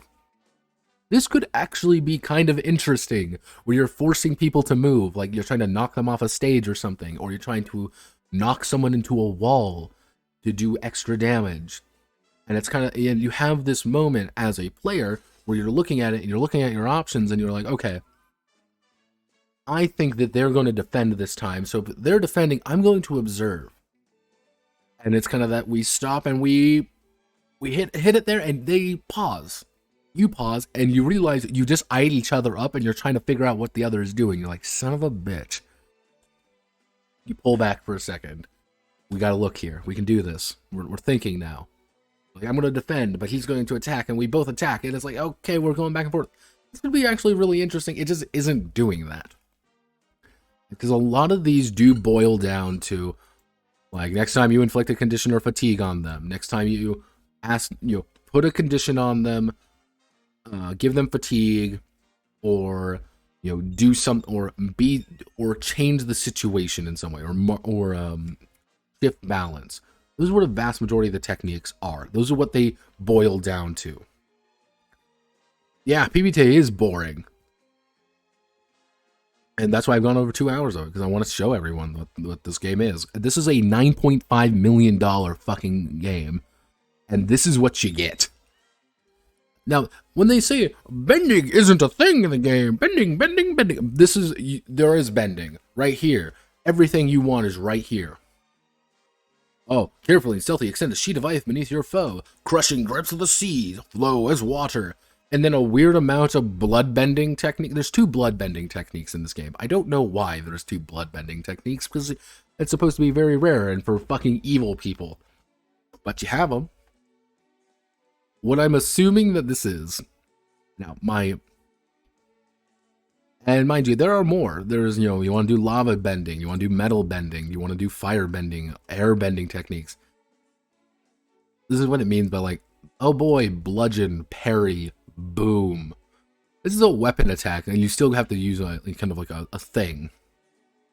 Take the high ground, turn the tables, jerry-rig, blinded my science. Jolts. Yay. Oh yeah, here's all the basic ones. Here's Kyoshi. Here's Roku. Here's General Iroh. You too can play Iroh if you really want. Here's Aang. Do you like Aang? Air scooter. Detect heavy step. And principle is kindness. He doesn't get any other principles. Here's Korra. That's it. That's it, everybody. Technically, I guess the idea is that they can teach you these techniques, but this is it, really. This is what you're getting. Yes, Avatar Aang can teach you how to air scooter, or use concussive wake, or detect heavy step. This is what you're getting. I am praying to fucking God that this is not it. Because if this is it, people paid tens of thousands of dollars to effectively be told, like, here's how you play Korra. Or here's how you learn flame knives or hurl metal. Oh boy. I am super fucking excited. Here's the campaign creation worksheet. Here's the issue. I'm going to give you all a very, very quick little issue with this game. I don't hate this game. Far from it. I just think this is the most boring shit imaginable. This is the most play by numbers, paint by numbers, just basic shit you can ever manage for 9.5 million United States dollars. And I look at it and it's like, oh, okay then. Or the other adventure released. Like, here's the thing with the other adventure. Here, give me 1 second. I will actually grab the adventure real fast.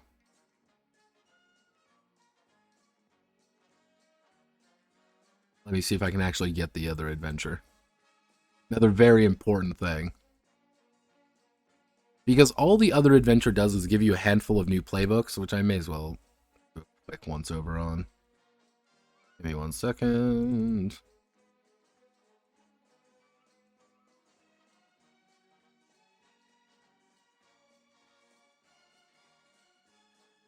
Well, like, kind of the big issue with it is that you've already decided if you like it or not. And now, judging this, here's the thing: if you judge the game as, here's the adventure guide. Here's some more NPC legends.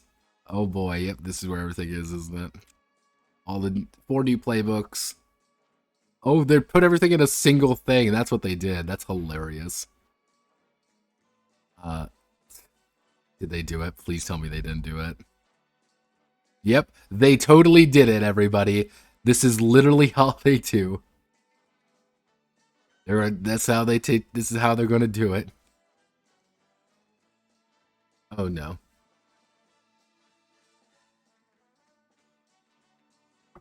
Oh wow. Wow. Okay.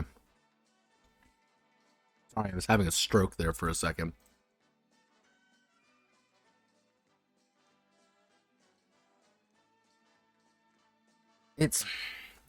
Here's the issue.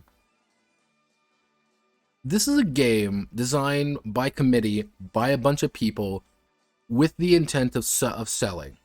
This is not really like, oh boy, let's talk about the game because it's such an exciting game. It's like, oh boy, let's talk about it because guess what? It's fucking Avatar. It's literally a who like money. And like, here's Katara. You want to learn about Katara, and she's going to teach you these 3 techniques that she can do it. And we're like, oh, here's Soka. Look, everyone, it's Soka. You can boomerang blow. We all like Suki. They actually did put Toph in. That's hilarious. Ty Lee. I don't even know who the fuck Ty Lee is.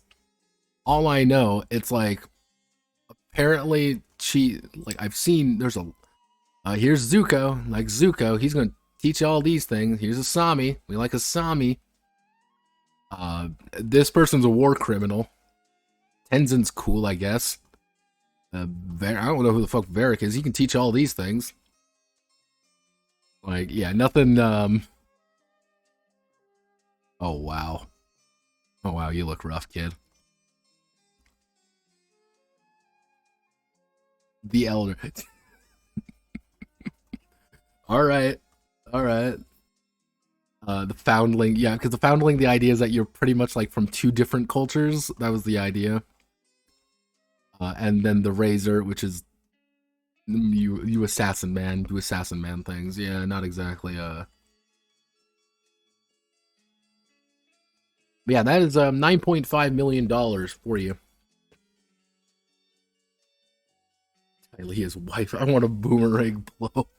Yeah, this is $9.5 million that effectively summarizes as this is a perfectly serviceable game. Do you like it being perfectly serviceable? Because that's what it is. If you want to, like, run an Avatar game, this isn't a bad setting book. Kind of just take the first half, really, but anything else than that, it's like, you already kind of decided if you like it or not. Can't really tell you whether or not you should like it. That's kind of the unfortunate part. However, this is the worst piece of fucking music I have ever heard.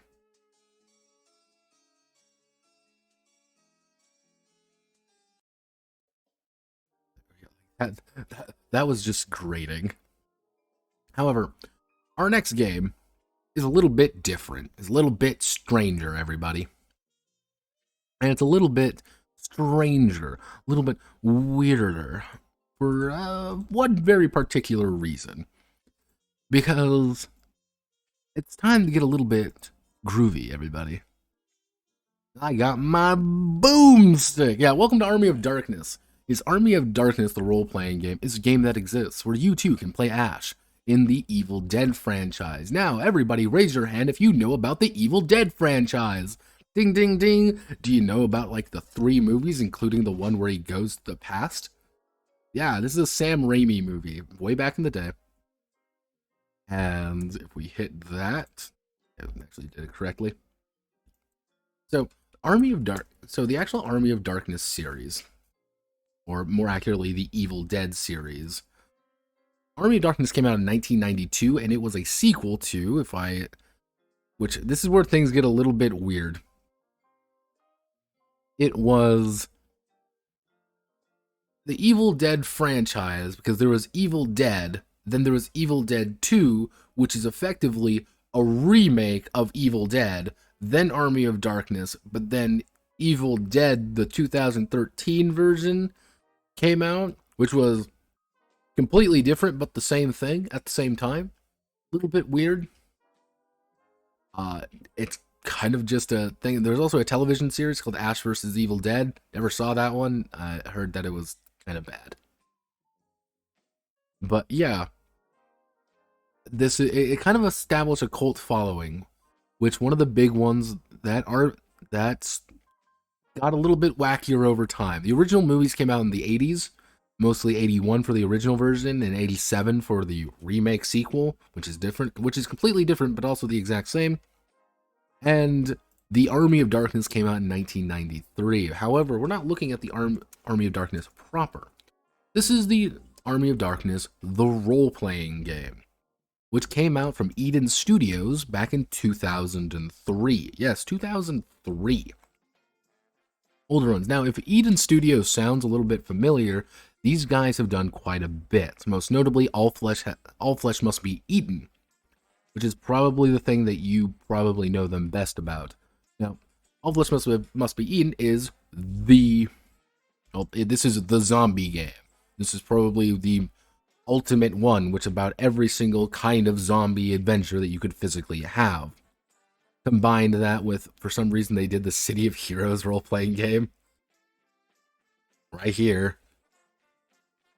Want to play that, and it's there. Yeah, I haven't really seen them do much else. They also did things like Buffy the Vampire Slayer game, Conspiracy X. I'm trying to look at other ones they've done on the top of my head, like the Angel RPG. Yeah, they did a lot of stuff. They did a lot of tie-in stuff, but their Army of Darkness is one of their more popular ones, and for good reason. Now, the system they're actually they're using is called a Unis system. Unis system is good. It's fine. It's a D10 system.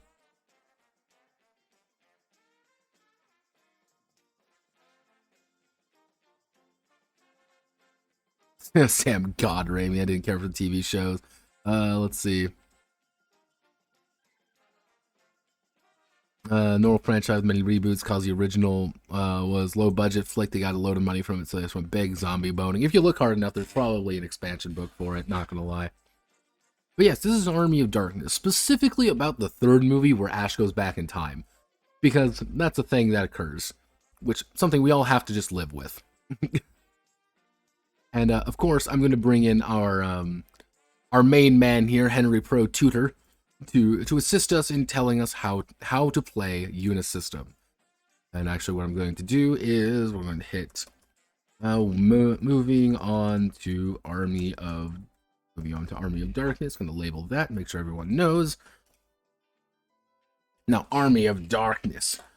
Now, as you can see here, this is not a very complicated game. All it really does boil down to is you're going to take a 1d10, roll, and add your attribute and your skill. That's it. Not hard, but it doesn't need to be hard. So, it's going to go over the entirety of the series. And it's going to be written as, how do I want to say it? How Sam Raimi would write it and how Ash would be approaching things. What's the buzz, man? Ash's world isn't actually all that dark. Sure, everything around him tends to get eaten, but being his love interest is a surefire way to end up with a demon inside of you. It's all good fun. You know, you probably went down to the book with your favorite game store and thought, groovy. It's a brand new role-playing game from Eden Studios based on Army of Darkness. Okay, you probably didn't say that. Say it like a commercial, but you basically still saw the book somewhere and said, cool. But yeah, no, this is written in a very kind of light way, and it's very much the GM is the director, your cast members, there are secondary characters, and everything is written very much in Army of Darkness lingo. Do you like Army of Darkness? If you raise your hand, say, I fucking love Army of Darkness, then this is going to be your thing. If you're not a big Evil Dead fan, this is not going to be your thing. Because it is aggressively Evil Dead. So getting started, so you plop down some De Niro and bought the book. You need to support the adventure gaming industry just a little more before you're ready. We're talking about dice here. Yeah, well, you can't say, I fight the army of the dead, defeat evil Ash, and get the evil out of evil Sheila, and save the world. We all done here? Sorry, friend, your hero's gotta go through all these scenes just like a movie. You'll add a die roll to your character's game stats and then tell the director your total. Give a little randomness, and that's pretty much it. Now, you also can tell it's time as check out www.edenstudios.net for some nearby stores if you don't know a Google from a Yahoo. Remember Yahoo, everybody? I remember. But yeah, this is using their basic system of the Unis system, which is used in Buffy the Vampire Slayer, Angel, All Flesh Must Be Eaten. Pretty much everything Eden Studios does uses this particular system. Which, if you want to bring your Buffy the Vampire Slayer character into Army of Darkness, you totally can. If you really want to, like... This is a little bit of like a simplified version of it, which I actually kind of like. For some reason, they do offer you cards. Don't do the card system. Not very good. So, text, dice, gender, measurements, cosmology. Then you're gonna go over all the things for Ash and his story with inside the Evil Dead. And by go over the entire story, it's quite literally go over the entire movie. They go over the entire thing.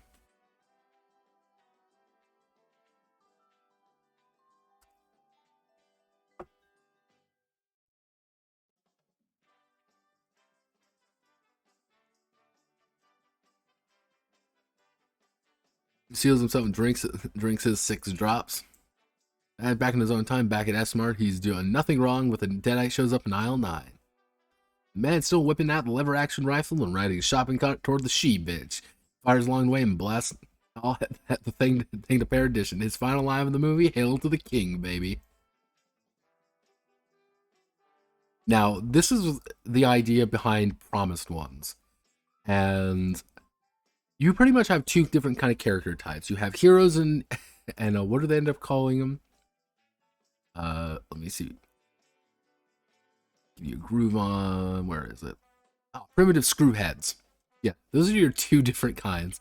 Now, they do explicitly give you the option of playing characters in the... How do I want to word this?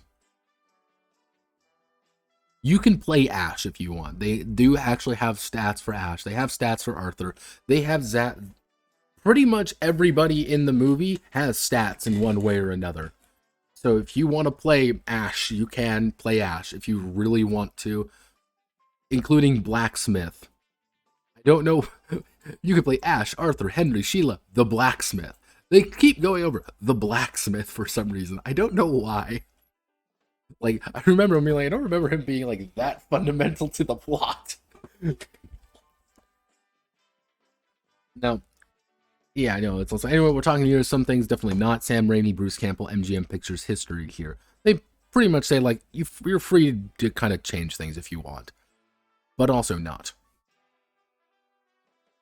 So, character elements, everything is built using these points. You have a certain amount of attribute points, certain amount of quality points, drawback points, skill points, and drama points. Now, for example, Henry here is a hero. He has a total of 20 attribute points, 20 quality points, 20 skill points, and he's pretty much allowed to distribute these up 1-to-1 until 5. After that, I think 6 is 2 for each. Because they're a lot more expensive, so you want everything to be about 5, roughly speaking. Now, this is a really poorly optimized character, because I wanted 2 5s. That's literally the only reason. And thus, his skills are very simple. You can kind of break these down more, but it works. It's a very simple system. It's not really supposed to be anything more than that. Primitive screwheads are the regular Joes. If you want literally a horror movie, you can pick this one. You get a lot less, but you're allowed to do a lot more. Or you can just decide you want to play Ash.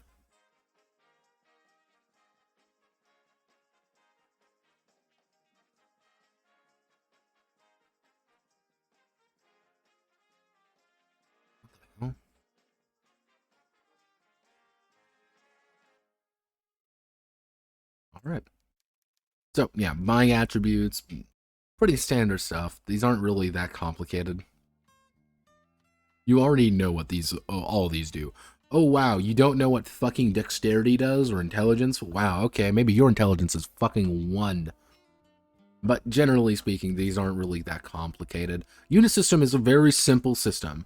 Very to the point and very easy to understand. And that's good. I like it. I do quite like it quite a bit. Now you have all the new qualities and drawbacks, list of qualities and drawbacks. They're going to go over each of them. Kind of these are exactly what you think. Hey, you're an artist. You get a +1 to 2 mental attributes. The bonus cannot be stacked onto 1 attribute. And list remains skill at 6 for humans. They also get +1 to the art skill. A lot of them do things like this though, or you have like attractiveness or the big chin, the really big chin. Which the really big chin has, once per session, you can restore half another character's life points, just as if that cast member had spent a drama point. Spent on this effect that the champion can simply shoot his companion a wink or a look of camaraderie. You can have a massive chin and heal your allies with it. That is a written rule in the Army of Darkness role-playing game. Give them a good old... And shout some one-liners. If you aren't shouting one-liners, are you really good? Yeah, this is also, the buff guy could be a modern-day athlete sucked into a portal and dropped into medieval Europe, where native focus on physical, tournament active knights, martial arts, monks, or blacksmith. When I said this is an Army of Darkness game, I'm not lying. This isn't really an Evil Dead game. That's one thing you always kind of gotta roll back a little bit. is because this is not an Evil Dead game, you're going to get a lot of the things from Army of Darkness. This is a game about being a medieval person. There aren't many guns. There aren't many. There's a lot of ideas which are focused around being in medieval Europe. And that's why I said, like, if you like Army of Darkness and you can kind of work around it, then yeah, it's going to work. And if that's not really doing it for you, it's like, emotional problem, fast reaction time, good bad luck, hard to kill, humorless, love, tragic love. There's quite a few of these, which I actually quite like. However, there is one which we need to go over, which is very important. This is Promised One, which prerequisite getting medieval, melee, gunfu, guns, or kung fu 3, which is just fisticuffs. As far as we know from Army of Darkness, there's only one Promised One, Ash. This is your game, though. If you, at least director, get to decide if Ash is the one and only, there's others handpicked by some higher muckety-muck to fight the evil dead. Promised Knights are... Promised ones are interesting. They get +2 strength, +2 dexterity, +2 constitution, and willpower, and may possess above the human maximum. They get fast reaction time, nerves of steel, 2 levels of hard to kill by default. They get a +1 to getting medieval and kung fu skills, just to both of them. Damage is regenerated rate of 1 life point per constitution point every hour.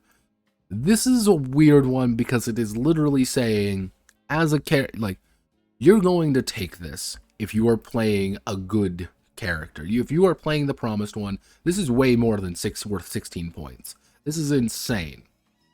Henry did not get that because I didn't want him to have that, because I thought it was funnier that way. But I wanted to give them pretty standard things. He's pretty dull. He's pretty normal. And I'm okay with him being normal. Because that's the one issue with this game. Yeah, man, it takes a while to be free from Avatar. Yeah, it does. But yeah, Promised One is a big change in the game because you get just a shit ton of things with it, with recurring nightmares, resistances. And let's get to the... Let's see, we want to get to the skills, buying skills. All of the skills are actually pretty much themed. You know, acrobatics, art, computers, crime, doctor, getting medieval, gun fu, kung fu, Mr. Fix-It, wild card. Wild card is your, like, anything else skill, which I like. Obviously, I gave pro here, go in beast mode with 2, because I think that's funny. Yeah, it's a very simple game, very simple reasons. Nothing too exciting with it. And that's okay, everybody. That's okay to not be very exciting sometimes. Then we have combat maneuvers. Preferred moves. You're going to be using combat maneuvers quite a bit. You can select any combat maneuver you want. It's just all about the bonuses. You know, character's appropriate attribute skill modifiers, how much damage it does, and then any special effects. All of these are going to define it. So, for example, I selected like the kick one. You get some penalties. If you hit, you're going to do that much damage. It's you saying, I'm going to use the kick maneuver. You roll, you hit, you perform the kick maneuver. Ta-da! Drama points are kind of like your Benny points that allow you to do things. You only get a certain amount of them. However, those drama points are really going to be able to help you, and that's the entire point. Archetypes, the official cat. Now, this is the funny. These are the sample characters. The archaeologists, you know, she's a primitive screwhead. Pretty standard stuff. Skills, oh no. The folk hero, who's Zorro. And they also get the Promised One quality. They get all these bonus abilities by virtue of being the Promised One. You know, skills, bunch of skills, all their basic little maneuvers. The game designer, who also gets levels in Promised One.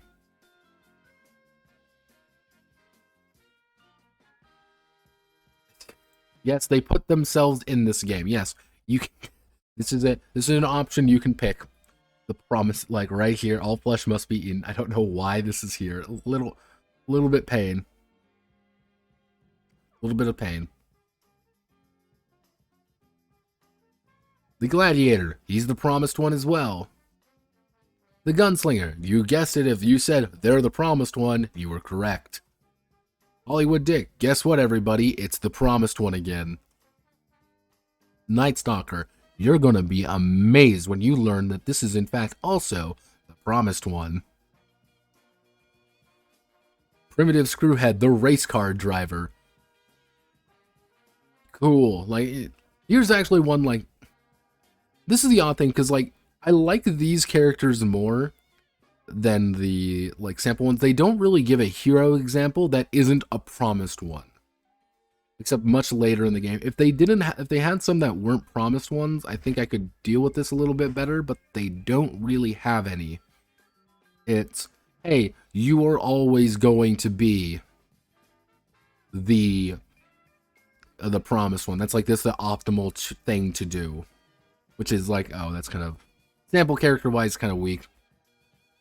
You also get the rollerballer. For some reason, this character is in here.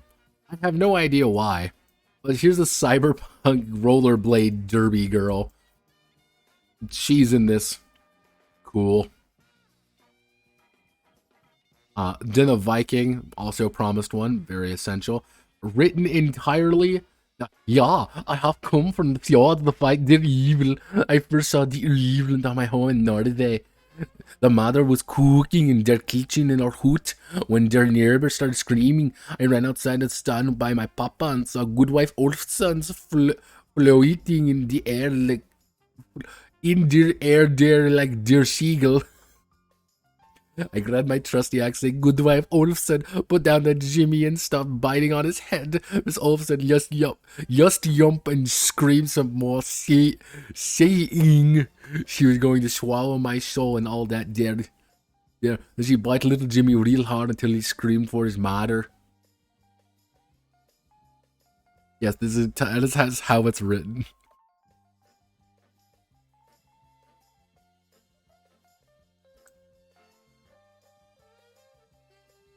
It's, what the heck, in the Army of Darkness, Ash, the main character, is the promised one. And as the promised one, he is destined to fight the evil dead, the Deadites. That's literally all it really means. And it's because he is the promised one that he is able to kind of survive all these different things and go ham with his chainsaw hand and axe and go to town on people with his boomstick.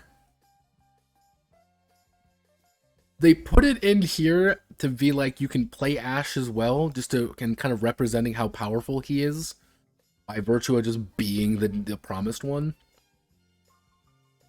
I don't know why he speaks like you try reading this. But yeah, here's Ash. This is an actual thing that he has 8 constitution, 6 dexterity. If you want to play Ashley J. Williams, here it is. His chainsaw does 42 base damage. He's a very strong person. Very acrobatic. He knows kung fu, gun fu very well. No computers. No wild card. No languages. Yo, you can play Lord Arthur. Yeah, this is one of the few ones that where technically he's a hero and doesn't have the promised one quality. And you can kind of see, I like playing these characters more, because they are a little bit more grounded and a little bit, the numbers feel a little bit better. But it's also like, Sheila, I believe she's a primitive screwhead. Blacksmith is he is a hero, actually. Archer Captain is a primitive screwhead. But yeah, that is pretty simple. 1d10 plus attribute or skill. Base success is 9. You just need to roll a d10 and try to hit over 9. That's how you just make a simple success. Sometimes, though, obviously, if they're going to have things that are going to augment that. Where did my dice go? sometimes you're going to have things that change things. You know, for example, we'll use Henry here, Mr. Tutor. Let's say, for example, he needs to go beast mode on someone. He's going to add his strength and his wild card together, and he's going to roll 1d10. He rolled a 4. I just smacked my mic. He rolled a 4, so he's going to have a 9 and 11. He rolled an 11. And if we take this, he got 2 success levels, and he pretty much got decent. That's it.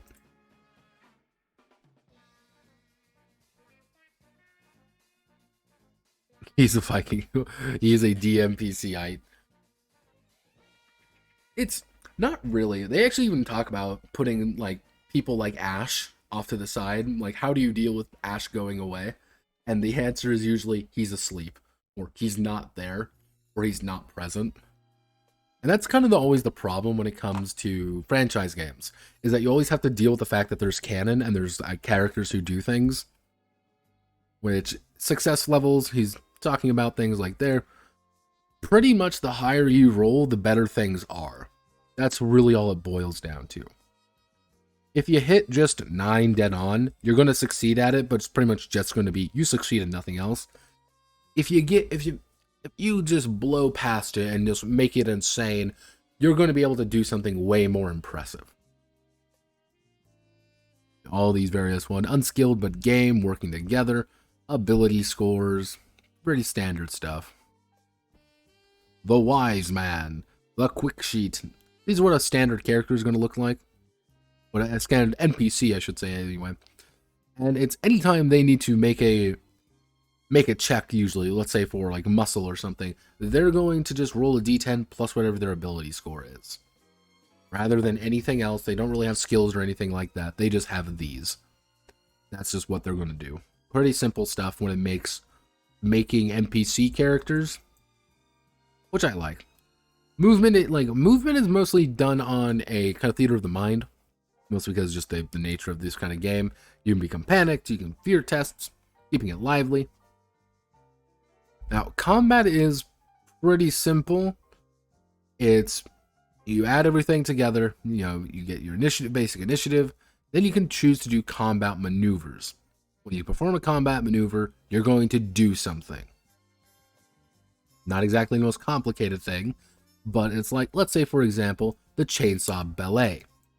Skip it. Anyway, take the chainsaw, a few Fred Astaire dance moves, and you got one deadly maneuver. To pull it off, the Black and Decker Knight moves through a crowd of bad guys, swinging his chainsaw wildly. Make a dexterity and medieval -4 roll. Remember to apply any additional penalties from the power tool itself to attack and defend for the turn. Every success level allows you to attack one additional foe along his path. And some of these can go pretty detailed, others of them don't really need to. I'm going to dodge. I want to decapitate you.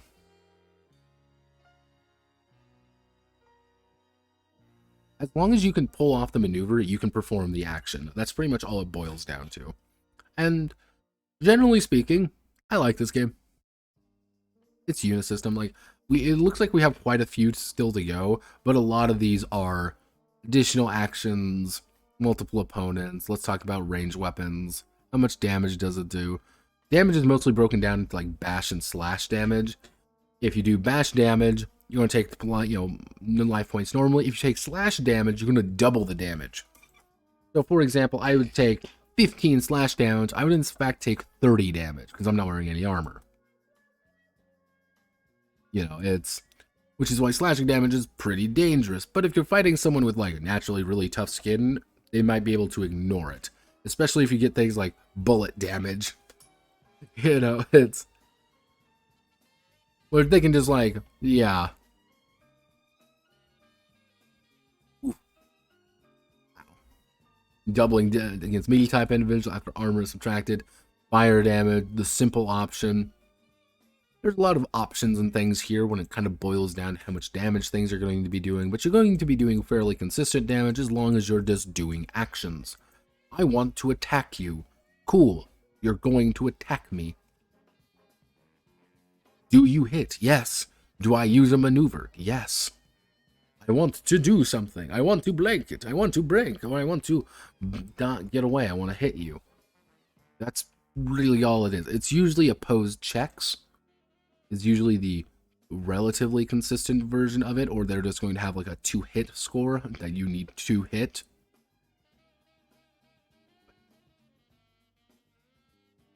But yeah, vehicles driving around. This is also one of the other issues where you have to have all the vehicles, you have to have all these. Now, yeah, drama points really do boil down to you doing things for drama points. Plus 10 bonus to one roll. You're automatically going to succeed. I think I'm okay. Reduce damage you would take by half. You immediately heal half of the life points and damage. I take 35 damage. I take 30 damage. I take 15 damage instead because I heal back. Or you end up with plot twist. You'll find yourself information in unlikely places. Or the righteous fury.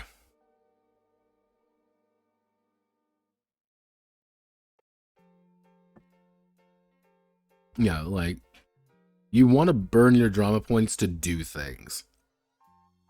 And the more drama points you spend, the more you're going to get back. So, yeah, even saying, players may end up spending 10 drama points per session. In that case, you're going to have to make good on those expenses by giving out more drama points than usual. And I think this system works pretty well. And they even tell you, like, if they make funny one-liners, if they do heroic acts, when bad things happen to good people, the agony that is life. Yeah, you're always feeding them drama points, but they're always going to be spending drama points to make their life easier. Now, mind you, the reason I keep bashing my mic is that it's very low to the table in the way I have everything set up, so I keep having to like slowly put my hand through it. I have a jank ass setup, guys. I don't think you guys quite understand, but experience exactly the way you think that it works. New attribute, old attribute. Munchkin 201. But yeah, it's for some reason, yeah, there's also, we're gonna skip over the mass fucking combat system because there's a mass combat system because it's Army of the Dead. Also, medieval England. How do we deal with the fact that Ash is here? Oh, name's Bob Sporting Goods. Ash has left the building.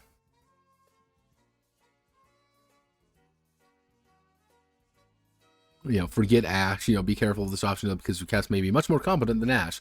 They know the main man kicks Sears' demon booty, but he's also forced to screw up now and then to give some comic relief and advance the plot. Ash has left the building.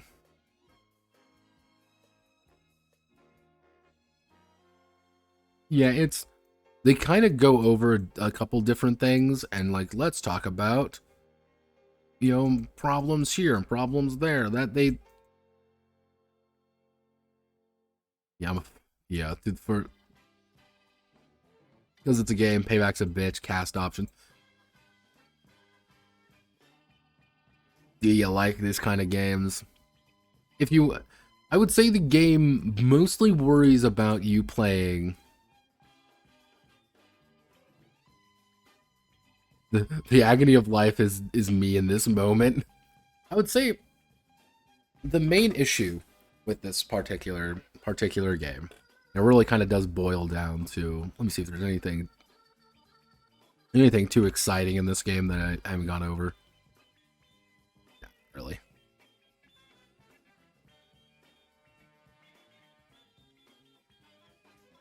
Yeah, like, you want to go over the game? You want to go over literally the entire series again? It's right here, everybody. World of Darkness. Enkidu's Rebels. Enkidu. Want to play?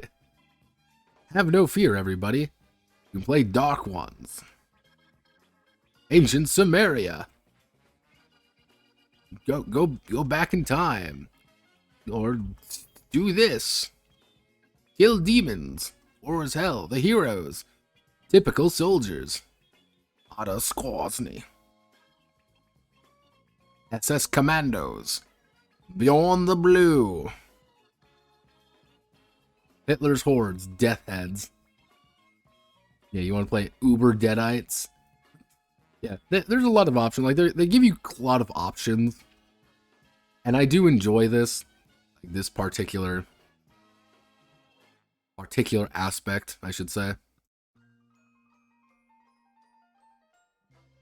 Yeah, more onto the breach.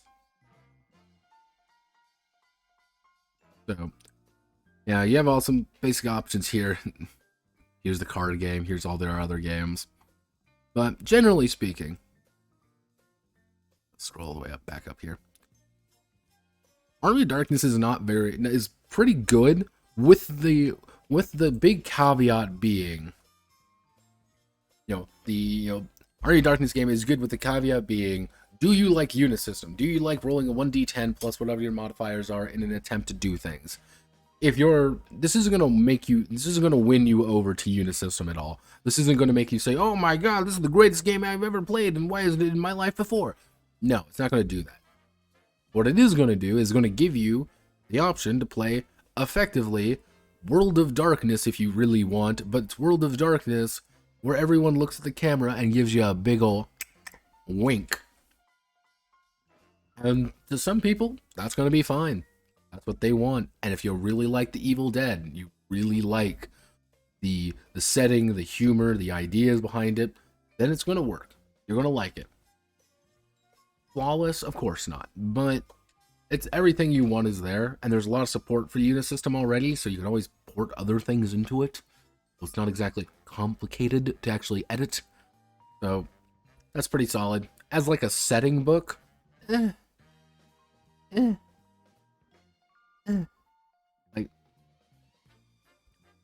you can quite literally call this the Evil Dead role-playing game, and nothing changes. Not mention Ash, not mention anything. Just add in the Deadites, the Watcher, and stuff like that, and make it done. It would work great. Game would work flawlessly. But they put in the Army of Darkness stuff, and sometimes that kind of like slows things down, as they're like, hey guys, do you remember Army of Darkness, where you went to medieval England and had to do things? And it's like, oh, okay. No. Can we do something else? No. But yeah, that's Army of Darkness. I like it. I think you should like it too. Now that does bring me to, let me bring out my handy list here. Oh god, we're doing this one.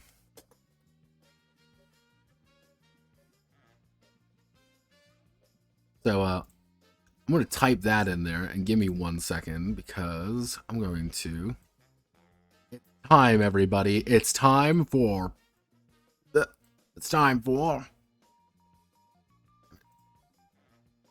Power Rangers. In like 2 seconds, because I need to go... I need to... Ooh.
Yeah, guess what, everybody? It's time for Power Rangers, the role-playing game. A game about Power Rangers. Yeah, this one's an interesting one. This one is an interesting one for all of the wrong reasons, however. This was announced God, how long ago was this announced? This was announced a while ago. So let's actually do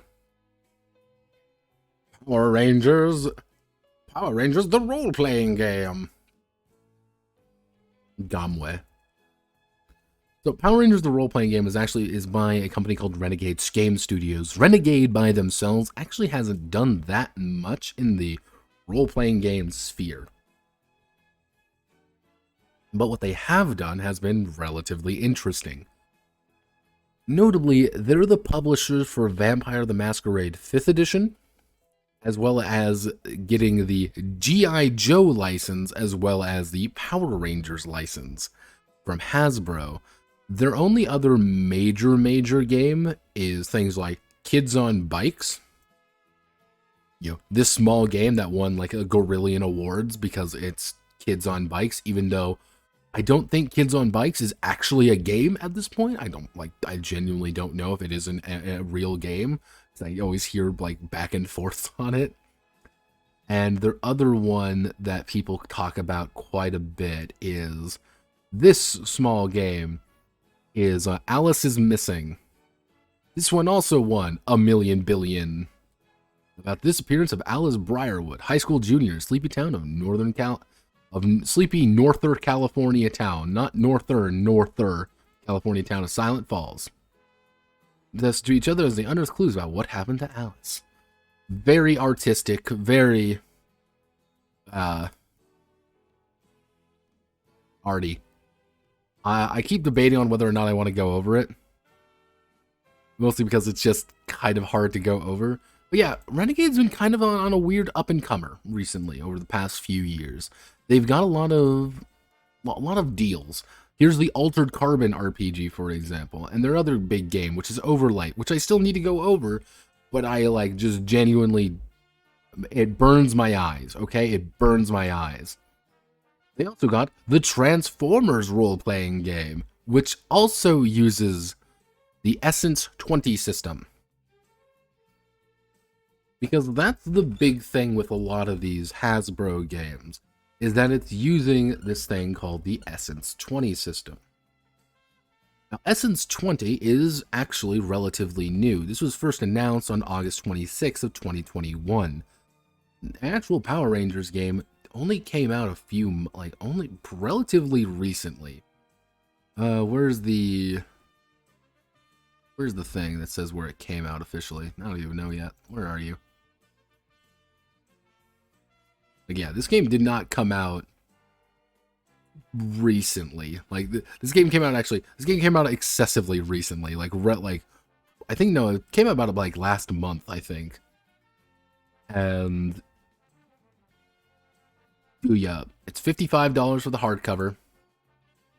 And they're using this system for everything. For all of their big ones, G.I. Joe, Transformers, they're using the same system. And I want to judge this game based off its systems. I want to judge this game based entirely off of its numbers, not that it's, you know, I don't want to judge this saying, like, I like Power Rangers, therefore it's the best game ever created. I also don't want to say, like, it's shit because it's D20. I want to kind of judge it a little bit more fairly.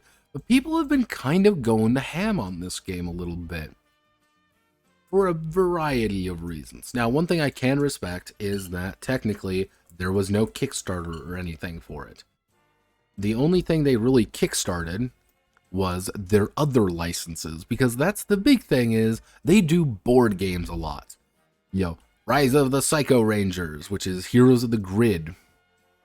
Heroes of the Grid, Heroes of the Grid, Heroes of the Grid. They've already had the license to this.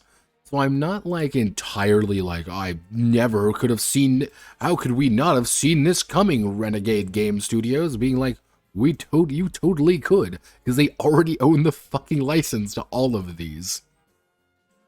So I have a strange feeling that these were secondary at best.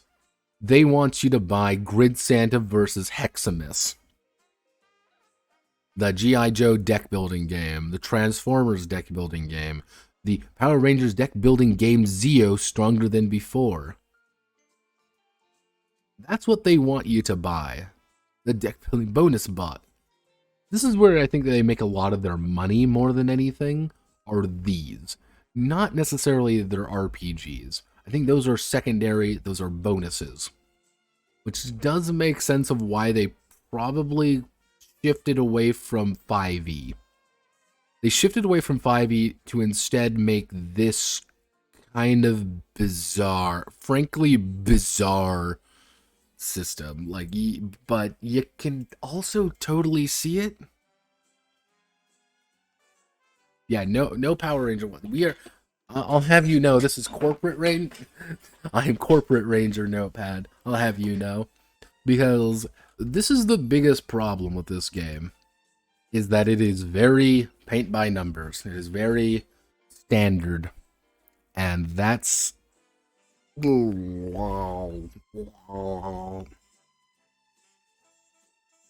so. Let's bring out, obviously. We need to bring out our expert ranger, the man, the myth, the legend. Here's Manley Lossos, the second most racist man in Angel Grove. And here's everything you're kind of seeing here. You're like, all right, wow, this is kind of overwhelming. And the truth be told is that it's really not. So, scroll down a little bit. And you already kind of see a lot of people here. Now, the big author were these guys. Brian C.P. Steele.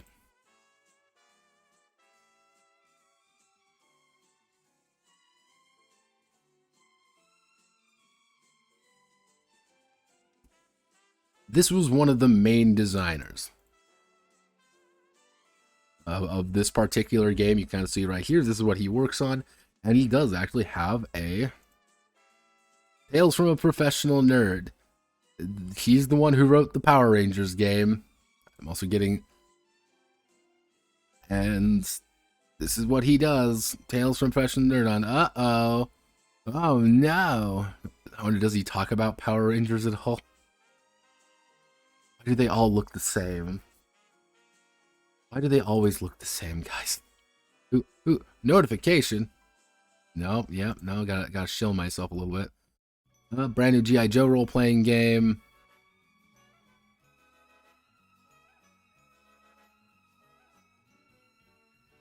One week till release, and would you look at that? Oh my god, people actually bought the fucking... Oh, that's disgusting. Yeah, he's one of the main writers for that for this game. We also have TJ Storm, which I think is pretty cool. TJ Storm is this dude. He's an actor, stuntman. He does a bunch of these things. He was one of the OG Power Rangers. He's one of the big stunt performers for them. He was one of the main writers of this, and he's a big kaiju actor. Does a lot of cool stuff, which I respect. I respect him. I love it. I can always behind people like who clearly this guy is passionate. Let's be honest with ourselves. Clearly he's passionate. We also have Elisa Teague, which, yeah, board game designer, geeky pinup.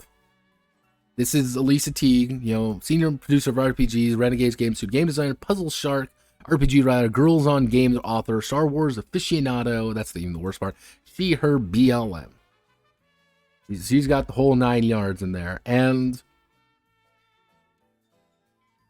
yeah, great time learning board games with friends yesterday. All the very standard stuff, but this is Elisa Teague. She's one of the fundamental writers of this as well.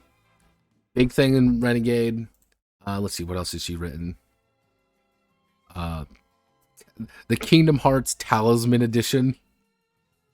Let's see, Apocrypha. You can always tell, like, see all. Like, what have you written? These are just what's linked to her. Like, nothing else is linked. Yeah, wow. Good. Thanks, Board Game Geek. Very helpful. Very cool. Let's see. D&D in a castle. She definitely likes posting pictures of herself. Outside of that, I couldn't really find, like, much on her. She's definitely present, and she definitely does things.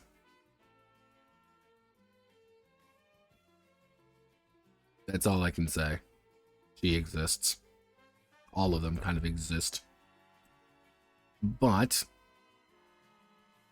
you also have, not only that, you also have the Essence 20 design team, which is also designed by Elisa Teague, TJ Storm, Ryan C.P. Stile. However, they're not cited first. It's Ryan Costello as the, like, main guy. And if you do Ryan Costello TTRPG, if I can actually... He's here. He did a bunch of Pathfinder stuff. Here is Ryan Costello. This is the big thing. And this is the weird part that I found. Project manager and writer is a prominent figure in the 3.5 online, past 3.5 private sanctuary, Pathfinder RPG stuff. That's what he's kind of known for, is Pathfinder stuff. Which is like, oh, that's kind of... Yeah, designer of logistics, known direction network, creative lead at Laughing Dragon Studios, and author of the G.I. Joe RPG from Renegade Game Studios. What I'm trying to, like, this was a weirdly detailed team effort. Because all of these, I think the Transformers game, I think the Transformers game, I think the Power Rangers game, I think the G.I. Joe games, those were all written together. And everything kind of fed into each other for the Essence 20 system. And it does show when a vast majority of the people who I kind of saw work here are D&D people, are Pathfinder people, are D20 people. And yeah, it's interesting. Forward, do you know about Power Rangers? Well, let me tell you about Power Rangers real fast. I didn't really go over too hard with Evil Dead because I didn't think I really needed to. But Power Rangers is weird, and we're gonna do a little bit of a history lesson on it. The big thing is that technically there is two versions of it. There's the Super Sentai, which is, let me see if I can, let me bring up Super Sentai. This is Super Sentai. Kind of see here. This is the Japanese version. Japanese, hero. Pretty much Japanese hero things. And as Japanese costume heroes, what they do is they put on the costumes and they fight evil.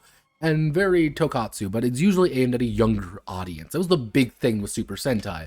They were always aimed at kind of a younger audience, where Kamen Rider would be aimed at kind of like the teenage to adult. Super Sentai was like, let's talk about the power of friendship as we use our laser beam guns to fight against someone literally named the essence of evil or something like that. As we transform, we fight around, and here's giant dinosaurs by the fucking toys. It got ported over into the US in, let me actually see, where was it?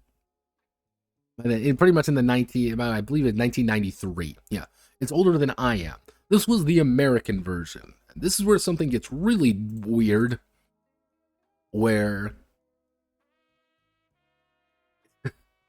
what occurs is it uses footage from the Super Sentai, but replaces all the scenes with Asian actors with a bunch of white actors in California, or a bunch of like American actors doing stuff, but kind of playing the scene and like dubbing over certain scenes as well. It's really silly looking. It's kind of ridiculous, but it's also kind of charming in its own way. And it's done pretty well. And shortly after 7, Hasbro announced that the letter would acquire the franchise and the rest of former entertainment's assets for $522 million. Yes, Hasbro actually owns the the current Power Rangers franchise. It was started by Saban Entertainment, sold to the Walt Disney Company. Walt Disney sold it back to Saban, which Hasbro then, reacquired. And it's actually a very large franchise. Kind of hard to think like how big a franchise Power Rangers proper is, but it's pretty big. Super Sentai, however, is much, much, much, much older. Like, Super Sentai proper has been going around for quite a while. The first series started in 1975 with Metsu Sentai Gonger. First Showa era series, first series in the franchise. And Gonger looks ridiculous, and I love it. It is very, very charming. You kind of see here, this is the OG one, 75. Kind of see the way they look, the way they kind of act, and the entire idea is that every season it's a new Power Rangers group. It's a new Super Sentai group.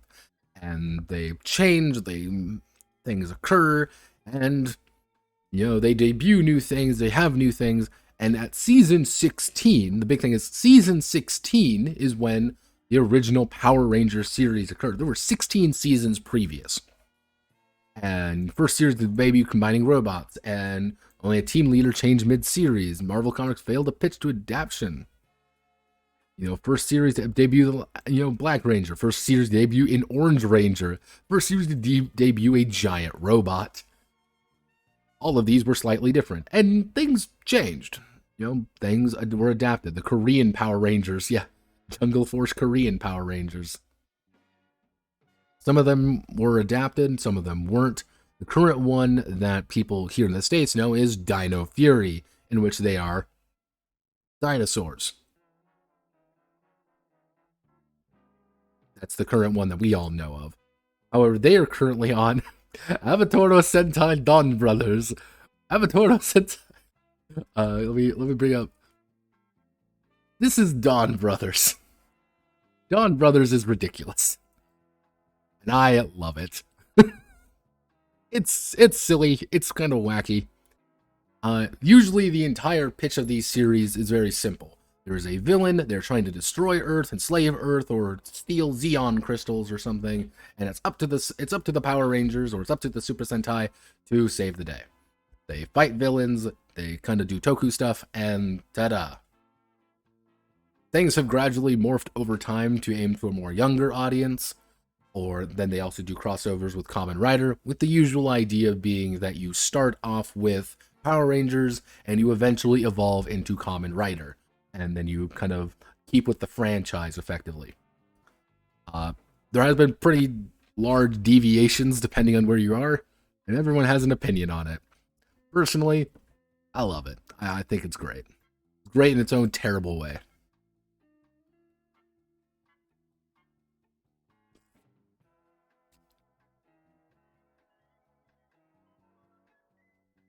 Yeah, we got the token black and token Asian guy. Yeah, no, yeah, but yeah, no, it's kind of ridiculous. It's kind of funny, but that's kind of the point. Like, you're supposed to kind of amp up the be a little bit wacky for kids, and that's one thing I kind of respect. And the reason that it's kind of maintained a certain degree of popularity over the years is because Toku stuff is awesome. And it's a damn shame it's never really taken off like Power Rangers over here. We did have a Kamen Rider series, but it was terrible. Just watch Kamen Rider Amazons on Amazon. I like Amazon, so it's fun. But so now that you kind of have a basic understanding of how like large this franchise actually is, ignore everything. Ignore quite literally every single thing up all of this. And this is not it. This is none of the Super Sentai stuff. Ignore it. You don't need it. You don't want it. You never thought you needed it. If you think about it, you're wrong. And if you ever want to like, oh no, but I want to be something good. No. Stop it. You troglodyte. You're going to like Mighty Morphin Power Rangers, and you're going to like it. You're going to like this version. Because this is what it's really based on. It is based on the original OG Power Ranger series from 2003. Let's get into it, because this is going to be a little bit of a weird one. And obviously, and what I mean by, like, you're going to be focusing on the 2003 series, this is the series you're going to be, everything's kind of based around in more ways than one. If you don't like that original season, why do they all look like VR chat models? The entire idea is that they turn into other monsters because they aren't part of regular society. That's the joke. And, you know, oh yeah, you also have this fucking Alpha one. Everyone hates Alpha. Everyone. I hate Alpha. Nobody liked Alpha. And he is in here all the time. Hey! It appears a new Ranger recruit has been identified, but I fear they aren't prepared for what lies ahead. Zordon! Perhaps you can bring them up to speed. And then you have like this introduction of where it's talking to you about Zordon and about General Zed and General Reader, you know, about Zed and General Repulsa. They're going to talk to you about it. A Power Ranger directive. Mighty Morphin Power Rangers. Deadly serious. Like, this is deadly serious. And this is what you like. Do you like the Rita Repulsa Zordon era? If you do not like the Zordon era, yeah, no. Which immediately kind of turned me off because, unfortunately for everybody involved, including me, I'm a Time Force guy. Like,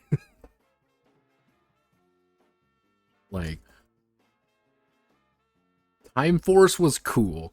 I will always say Time Force was the coolest set of Power Rangers. Anyone who disagrees with me saying the Time Force wasn't the coolest, you know, set of Power Rangers, you're wrong. These were cool. There was drama. There were issues. They went to other places in history. It was neat. Fuck you. But yeah, we're not dealing with Time Rangers, unfortunately. We're dealing with, with the stupid porn tier acting of the original series, of the 2003 version. It wasn't. It was the best version. Shut up, Luca. It hurts being wrong. Yeah, the enemy we face, we gotta learn all about this. And then look at all the Power Rangers! Go Power Rangers! Character creation, character origin. Now, here's the thing. So this is kind of your first big thing that you're going to have to kind of determine. Is your origin is kind of like your background, while your role is your class. They break down the roles based on the color of the Ranger, and it's based off the color of the Ranger of the original 2003 series. And that was like one of the big things that were kind of complicated, because the colors change over the years and their personalities change. There's some like very broad, like, well, this is supposed to be kind of like this, but they usually kind of remain relatively different. And yeah, because of that, it feels a little bit weird. And then you have the essence scores, which we will go over the fucking essence scores. Yeah, your influences are like your other backgrounds. Choosing a role, choose your influences, assign essence points and your essence score, which you get 12 points to spend on your essence score. They don't tell you this for some reason. During the actual essence point system section, they don't tell you that, but you get 12. These are their recommended amount. You don't need to do it. I did it for my own sanity. Establish your descent, and then you establish your defenses, increase your skill ranks, and you're good. Congratulations, we've done it. What happens when you level up? Yep. So, your basic origins are pretty much who you are. There's only a few of them. And these are like, gives you some basic skills to start off with and a bunch of basic stuff. For example, you want to be athletic. You have a starting health with 2 health, which actually makes a little bit of sense, not much, but you have your essence score, which increases your options. You make either strength or speed by +1. You get bonus skills. Then you have your strength-based, speed-based, or ground movement. And your ground movement, as well as any languages you may learn. And you also get a benefit. These benefits are things like this. You are used to working out and physically training in your spare time. When making a strength or speed skill check in a skill you do not possess levels in, you still roll a D2 skill die and do not suffer stag for being untrained.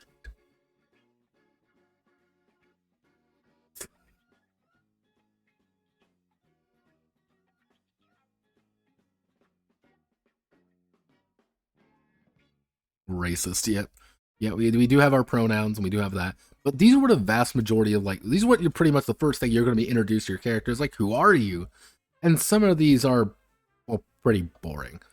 Hey, everybody, here's some basic skills that you can start off with. Or, hey, increase your smarts or social by +1. You only have, technically, 4 essence scores to really work with. And those 4 essence scores are really not that high. And they're going to keep relatively the same because these aren't actually ever relevant to dice rolls. You are never going to roll a d20 plus your strength or whatever. It's going to be d20 plus whatever a skill is. That's one of the more confusing aspects of the system, which is odd. Because, let's say, for example, I, as Manley, obviously want to make a... Since I'm the pink ranger, I am the archer ranger. Let me find a d4 here. I want to make a targeting check. And I want to target someone with my power weapon. However, I have a specialization in it. But let's just do basic. Let's say I'm targeting someone with a bow or something. I have to roll a d20 plus my dice. Then I add them together. I rolled a 7 and a 4. That means I have an 11. That is a failure on average because you need a 15 or higher. However, if I have for example, a specialization, let's use a d6 for it, is you would roll all your skill dice together and take the highest. So I get all this, you get that ASMR dice rolling. And I rolled a 17 and a 2, which a 2 and a 1, so I got 2. So I got a 19 on that check. Now, you may be able to see, because you aren't blind, hopefully, is that some of these can go high as D12. And so, for example, for acrobatics, if you are using my maneuverability and I have something that looks like this, you will roll a D2, D4, D6, D8, D10 all together and take the highest. This is a really bizarre way of doing it. I don't know why they did it this way. It's a little bit clunky. What system did this use? This is the Essence 20 system. Which, at the end of the day, the Essence 20 system is D20 plus skill die. That is really what it boils down to. And those skill die are going to reflect up to about D2 to D12. That is pretty much it. There's not really anything else. It's a remarkably simple system, but they do the thing which is a lot of changes to it. They take a very elegant little system and then they decide to add a lot of things to it. And that things are usually not very good. So, yeah, these are your basic origins. They're going to give you some basic abilities right off the bat. Like, out of all of these, you get things like oddball, popular, rebellious, tragic.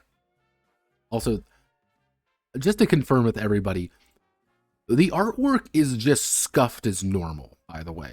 This isn't just like a PDF artifacting issue. This is apparently in like the core book, like the actual physically printed book, that it looks like weirdly scuffed. I don't know why that is the case. I don't question it.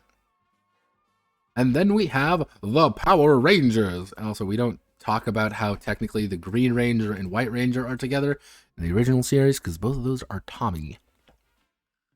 You know Tommy Oliver, the literal hero of the entire series? What innovation, just like 3.5. Yeah, so you have our basic classes. You have black, blue, green, pink, red, and yellow. To summarize, black is for charm and personality, doing good and helping other people out. Blue is being smart and having things. Green is being able to just be by yourself to do things. Pink is about being fast and being a sharpshooter. Red is about being a team leader. And yellow is about just beating the shit. It's your rogue. So in simpler terms, it's going to be bard, wizard. It's bard, wizard. Usually it wouldn't be ranger. It would be like more like barbarian, ranger, fighter, asshole. Just a rogue. 2. And yep, you're going to fight some putties. Balance within the spectrum. Ultimately, it's up to the game master sort of what troubles can arise when more than one power coin, Zeo, crystal, or other power source in a given team set are aligned with the same energy. Always remember, though, as Zordon once said ominously to Kimberly when she was whisked away in time to the Wild West, too much pink energy is dangerous.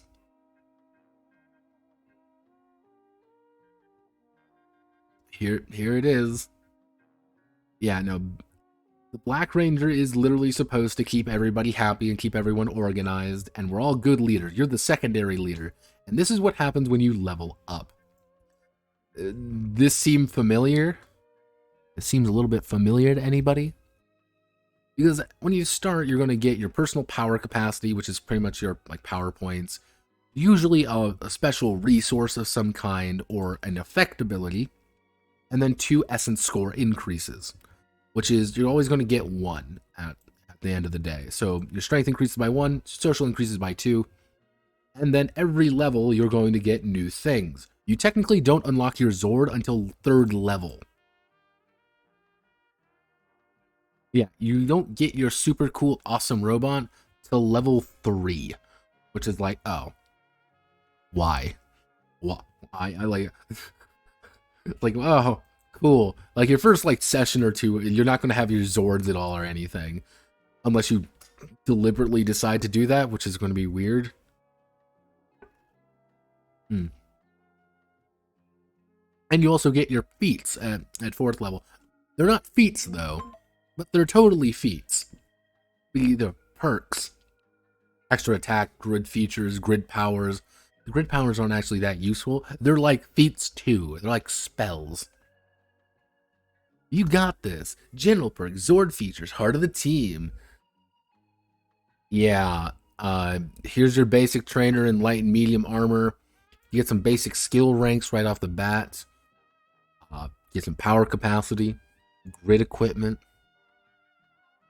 And this is the one part of the game, every class has this, is that by technical level, starting at 1st level, by summoning the energy within you through your power morpher and saying the words, "It's morphin time" as a standard action, you are enveloped in a stylized shell of morphin grid energy that serves as your armor and grants you power access to power-based weapons and many other abilities that require power to activate. I would technically say that this is a standard rule that you, the player, must say, "It's morphin time." If you don't do that, you're not going to transform and we're all going to laugh at you. You have to say, "It's morphin time," and you gotta do the little thing to transform. If you don't do the little thing to transform, what are you doing? Get away from my table right now. I will physically beat you when next time I see you. You're not morphin time.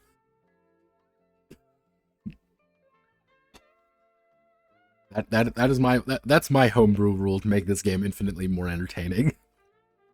But you also get like, here's a toughness bonus. All your jump distance maximums are tripled. Free actions to summon any single power weapon. When reduced to 0 health, you can choose to avoid defeat by automatically returning your natural form, unconscious, and at 1 health. Which we will get to health, because health is weird. Because interpreting it, you have 2 most of the time. Yeah. And then you have things like Heart of the Team. Beginning at 1st level, your natural mirth and positivity can be used to boost your teammates and other allies with just a few words. Whether in the heat of battle or the peak of difficult obstacles, your clever words can make the difference between failure and success. As a free action, you can shift up to the role of any ally within 60 feet. The shift system is possibly the strangest goddamn system I've ever encountered. I'm just like, who fucking made this? Now, it is like this for every single class, by the way. This is just kind of a universal thing for all of them. All of them are, they have very specific parts, very specific ideas that they're going to play. These are classes. In any other game, this would be a 3.5 class, this would be a 5e class, and I have a strange feeling. I have this funny feeling that this was, and still is, by all accounts, a 5e game.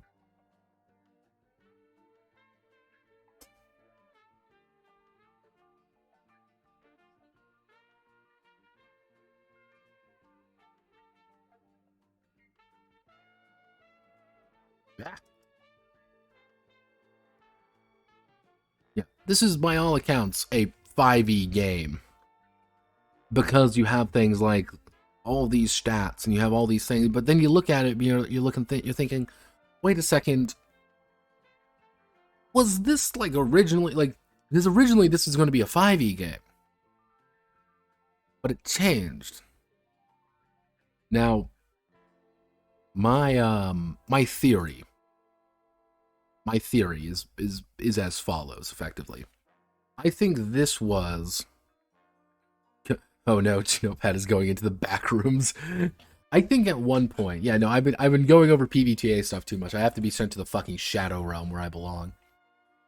I have a feeling that this game was originally a 5e game.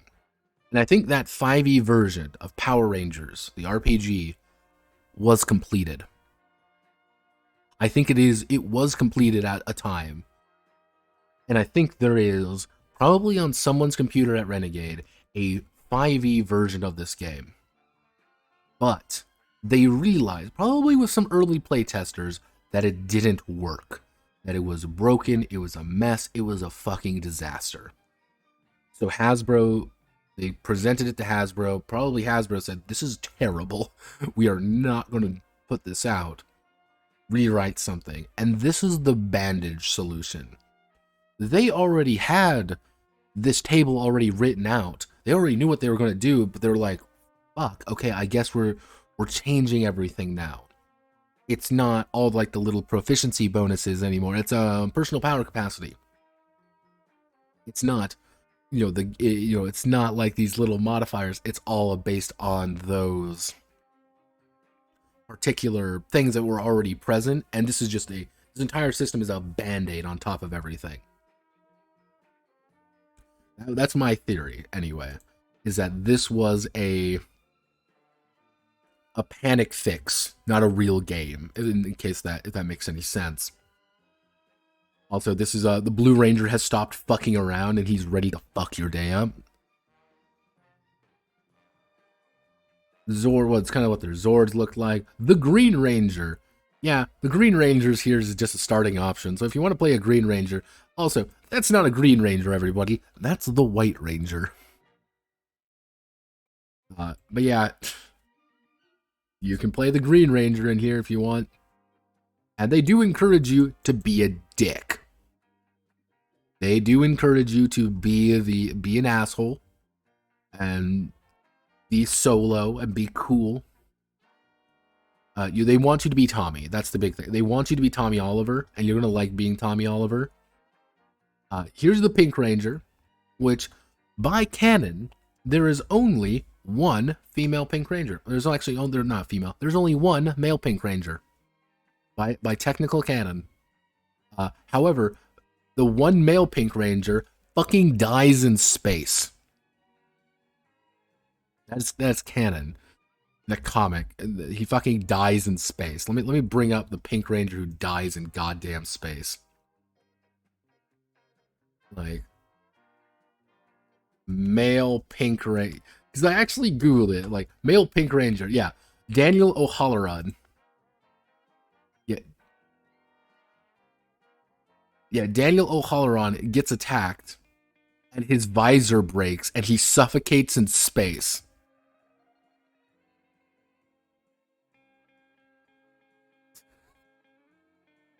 He was the second of the 1969 Ranger Power Team to be killed in action. as the Psycho Green Ranger fired a powerful energy blast, decompression and asphyxiating his lungs from lack of oxygen. I found that just really bizarre.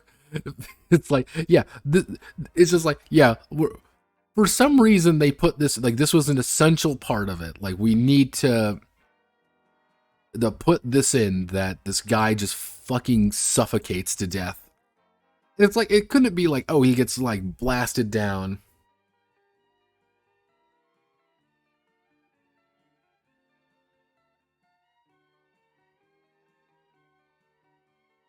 You know, it's like, oh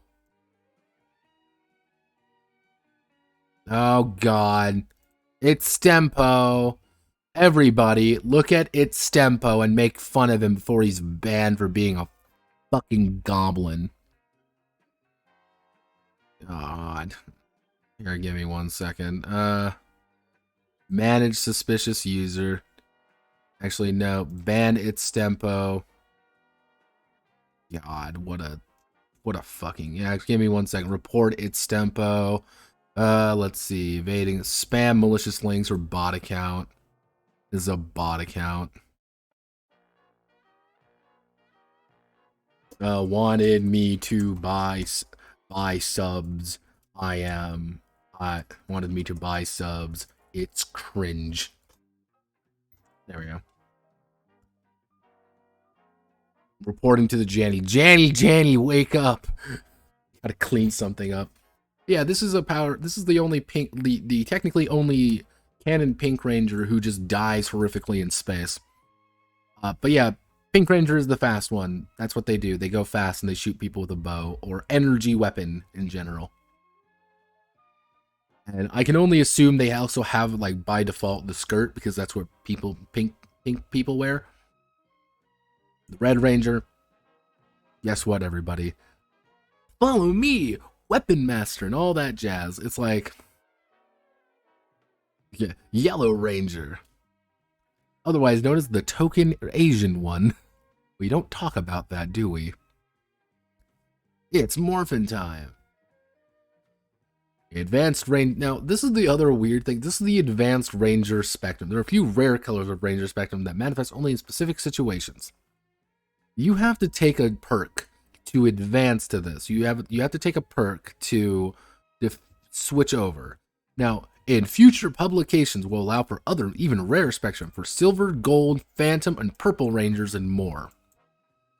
So, when you can shift over your class to become a white ranger, which you get a bunch of new things, you get a bunch of new abilities, but you kind of lose out on your old ones. Yeah, and again, you have to shout, it's morphin' time. You get a grid relic weapon. Don't worry, everybody. You use white power to succeed at the end of the day. Don't worry about it. We don't talk about that part.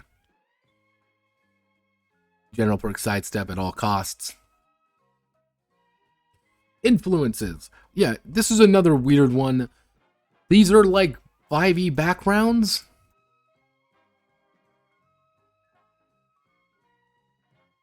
Can I get noodle with this class? No. If it's not in the class description, not in there. But yeah, these are like background characters. What the idea is that, you know, you can choose good things. Like the influence perk, for example, you gain an edge. Pretty much, you gain advantage when your art comes into play, such as when performing, sharing, or applying your art to a mission. You are passionate about your art style and gain an edge on social and smart skill tests when apply your art style. Then you get caretakers, and like the big thing here is that you get the influence perk, but you also can get a hang up. Your hang up is something that kind of makes your life more difficult by virtue of existing. So, for example, I chose for a manlay the small town roots and martial artist. And my hang up comes from small town roots, which is suffer a snag without the same influence. Roll with disadvantage when someone doesn't have the same influences as I. And because of that, I also get two options the GM must choose truthfully. which is pretty much I can ask being based on my small town intuition, or hey, I get a new specialty. In exchange, I have that hang up that can affect me in drastic ways. That's literally all this is. They don't really do that much. Some are actually kind of useful. Like, if you want the one that's really useful, martial arts. You just gain a martial arts specialty, and this is a dedicated thing. This is effectively a level up, in a way. Like, anytime you gain a skill, you can get this level up, and you can apply it. You get a free one, effectively, if you choose martial artist. I'm like, alright, cool. Which you should always pick. But then it's like, oh boy, influence per getting an edge on social tasks when attempting insight into someone's motives and see if they are lying to you. Cool. You want to live in fucking San Francisco? Oh god. Who wants to live in Henderson? No one wants to live in Henderson. Let's go full combat hub. Yeah, pretty much. Like, they really want you to believe that, like, this isn't, like, a big thing, but, like, no, you can make yourself a goddamn monster in combat. Pretty easy, all things considering. You know, you're a survivor. Yeah, you're a survivor. Yeah! The Leukemia Ranger. And then we have the essence scores and skills. Now, this is where things get a little bit odd. So, these are your essence scores. You're going to have 12 to start with, but after everything, you're going to end up with a spread looking like about this, which is going to be a total of about 16. Now, these do not do anything by themselves. What they do is they contribute to, like, your defenses. For example, you can see over here in strength, since I have 4 essence, since I have 4 essence, by default I have 14 toughness. If someone is attacking me and I'm gonna take it on the chin, I'm gonna try to block it or something, they would have to beat a 14. They would roll d20 plus whatever their skills are and try to beat that. My evasion is even higher. You know, if someone wants to influence me, I can use my smarts, or if someone wants to deceive me, I can use my cleverness to do that. However, let's do a little bit of thinking here real fast. What do you think is going to be most used?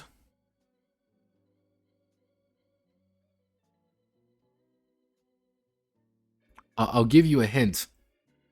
It's going like actually let's survivor bond. Let's see, survivor bonds we got. See, the bonds don't do anything. That's the best part. Let's see, I rolled a 6 on it. Going through the worst of times gave me opportunity to see who my true friends are. Oh boy. Woo! But yeah, the problem is, toughness is good, but they even say, like, toughness isn't a be-all, end-all, and, like, you can still get hurt by it if you get hit. Evasion is, by default, the best possible thing you could have, you could invest in. Just invest in evasion. Just invest in it, or now. Because here's the other issue. They don't kind of tell you this right away. But your essence score determines how many skills you have. And let's say, for example, I increase my strength by +1. I can increase any of my skills by 1 step, or gain a specialty. So if it starts out at 4, I go to 5, and then I can increase my athletics to D4. Or I can increase my might to D6. Or I can gain a specialty in, let's say, like brawn. I can do, like, long distance running. That's one thing they don't kind of tell you right off the bat. But these do play a fairly important part in your character, but on the most roundabout methods possible. And the problem is, with smarts and social, which are very handy, by the way, are also very specific when it comes to, like, their main, like, overt use, which is right here, which is their defenses. You're not going to roll versus cleverness very often, or versus willpower very often. You're going to be rolling with alertness, culture, science, survival, and technology. But then you also have the problem with social, which you have fucking animal handling.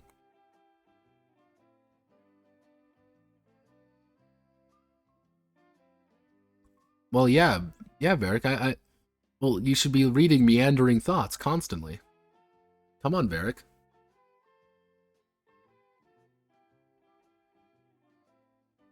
And no, the big issue is that some of these skills are just like, but why? Why do we have animal handling? Not a single fucking game in the world ever needs animal handling, except very specific situations. I do not know why games are like, we need animal handling. You don't. You don't. You've never needed animal handling. And when was the last time as a Power Ranger you added animal handling? Like when you remember that episode of Power Rangers where fucking Tommy convinced a fucking elk to help them in battle? No, I don't either. And that probably once did happen. All of these are mostly 5e, which is like, that kind of builds on my theory that this was completed. The 5e version of this game was completed, and they're like, fuck, we need to redo everything. So they did. And you also get things like, really, if you think about it, this is a fortitude save. This is a reflex save. This is a willpower save, and these are willpower saves. These are literally saves from 4e. Like, these are basic saves. If you really break it down, Mildra, if you want kind of like a little bit more formalized review of this, Mildra the Monk actually did a decent one. He got some of the things on skills wrong, but he did a very good one. Like, this is very 5e, very 4e inspired, to the point of a little bit of absurdity. But again, when you think about it, one of the main authors is a noted Pathfinder guy. One of the main architects of the system is a big Pathfinder guy. All the guys who worked on this are 5e and Pathfinder people, or D20 people. No shit that this is a 5e game, and let's see, would be worse if this was meant for Pathfinder 3.5 to a degree. But it's one of those things, like, I can see where they were going for it. I can see what they were thinking when they made Essence 20. Because you gotta remember this as well. This is like the big thing you also kind of gotta remember, is that all of these similar things are being used for G.I. Joe, Transformers, and any other system, any other setting that they kind of can think of, where replace this with, the Transformers role-playing game, and like, the name is going to be Beatbot or something. I don't fucking know. It's been a while. And instead of pronouns, it's like, are you Autobot or Decepticon? What's your origin? What's your role in the fight? What's your level? And your personal power level is something slightly different. Your movement is slightly different. All of these are the exact same thing, because if you remove the Power Rangers from this is a generic system, a very generic system, painfully generic even. And I think they just slapped it on each other to make it. And unless the GM kind of does things in their power to make smarts and social used a little bit more, it's going to be a little bit more awkward. But, like, here's the odd thing. Like, I don't hate the basic idea of the system. It could be interesting. That's the worst part of it. It could be interesting. You also get fucking, conditioning. Conditioning is... Okay, actually, no, for skills, there's two skills which are weird. You have the initiative skill and conditioning skill. This is just bonus health. And this is bonus, and this is how you roll for initiative. You will always be investing points in these, regardless of what you're doing. And anytime you get strength, one should go to conditioning. Because these are the only ways to really increase your health. Obviously, Manley didn't want to do that, so he didn't. And that was one of the weird ones, like, wait a second. Wait a fucking moment. Initiative, targeting, a lot of these smarts based. Look, everyone, it's Billy. Like Billy.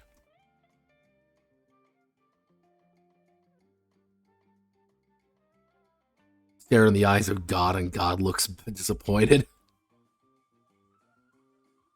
But yes, it's skills and specialization. This is the weirdest part. This is the sliding dice shift ability. So, I'm going to have to explain this one because it's very strange. So basically make D20 system, but not use D20 system. To a degree, the best thing I can say about Essence 20 is that they clearly used the framework of the D20 system, then probably got told to change it, so they did. It is a legally distinct D20 version. It is the Chinese bootleg version of it. But this is the weirdest thing fucking ever, and this is like, there was clearly thought behind this. This is where things get strange, because again, you aren't rolling really any flat bonuses. When you roll a skill bonus, you're going to take a D20 or whatever, and you're going to add whatever your skill die, your current skill die is. But let's say you get a 2 shift. Let's say you have a D4 and you 2 shift. Something good has happened. You would move up this table to go 1, 2. You'd be rolling a D8 instead. But let's say you get a 3 shift, or let's say you're starting at D8 and get a 3 shift. You'd go 1, 2, 3, and you would roll 2d8 plus whatever your d20 is. If you get so many bonuses that you go up to auto success or just a critical success, that's how you auto succeed or critically succeed. Even down to the fact that you might shift down to auto fail or strict fumbles.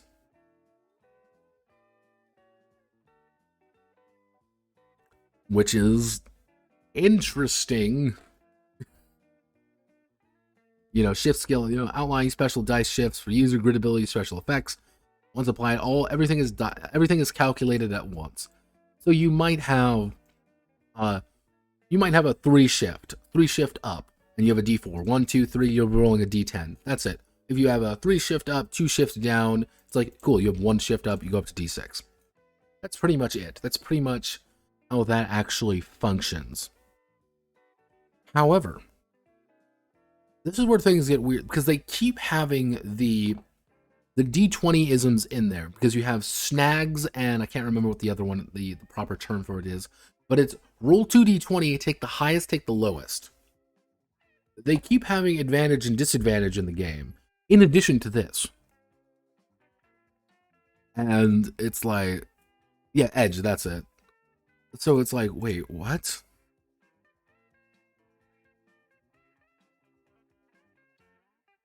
Like, that's a really weird thing to do. Or, oh, you have an edge or a snag or both. And the challenging thing is, like, the most common one is going to be target number 15. Which, this is one thing, because we've been going over we've been playing a system, actually, or tomorrow we're going to be playing it again, uses something like this. Is pretty much you roll d20 plus whatever, a die to determine your attribute score, based on your attribute score. And one thing that everybody has said is that it's really annoying because you can't eyeball it very well. Because let's say, for example, you have a D6. And because you have a D6, you have a 1 in 6 chance of rolling a 1 and a 1 in 6 chance of rolling a 6. Let's say you have target number 15. That D20, 5% on anything. That 6 is also different. There's a chance you're going to roll well on the D20, or roll poorly on your dice and still fail, and there's going to be a chance that you're just going to roll really well. The ranges get a little bit weird, so it's kind of harder to justify, actually to kind of eyeball difficulty or success chances, where it's like, well, I have a D6, for God's sakes, that's a 1 or a 6. You're like, well, you can roll higher, being like,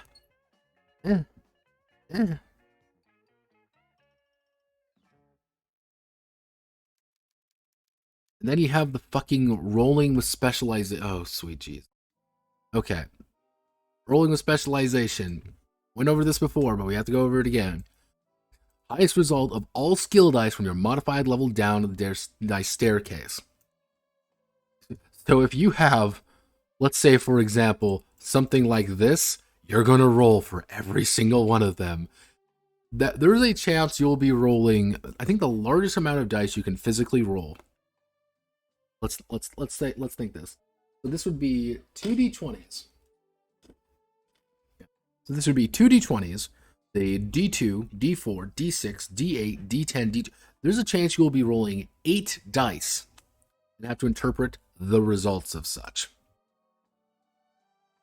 8. Oh, it's great. And you just take the highest, but it's still like, what the fuck? Like, and if you don't have a skill level in something, you pretty much roll a disadvantage. That's all it is.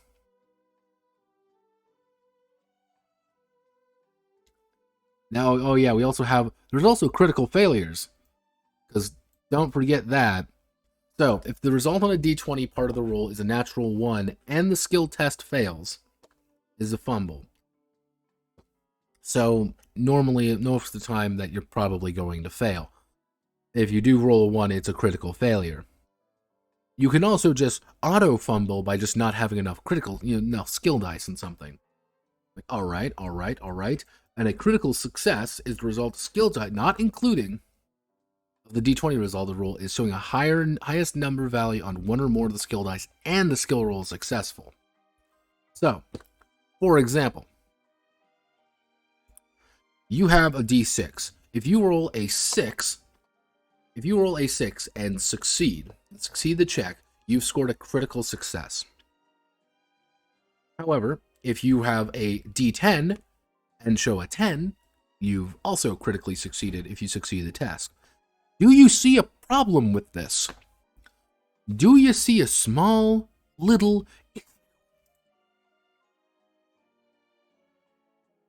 And if the answer you said was, wait a second, doesn't that skew the results slightly? That the higher your skill dice, the lower chance you have of critical successes? And the answer is, yes, that is correct. And it is kind of weird. I don't know why that is the case, but that's how it is. And then you have story points are story points. This is your ability to contribute to the narrative. These are bennies. They're Benny points. That's all they are. And you want to know what you use Benny points for? You're gonna be able to spend them to re-roll any dice result. Story point is roll a skill test of it as a specialized rule. Story point to add +5 to any defense. Temporary access. Some perks may only be used with story points. Team can spend 1 story point per team member to cause a grid power bloom, generating 1d2 personal power for each team member. The Game Master also has access to these points that they can use for their own things. You are encouraged to keep giving them story points because they need them. System-wise, Essence 20 is... D2.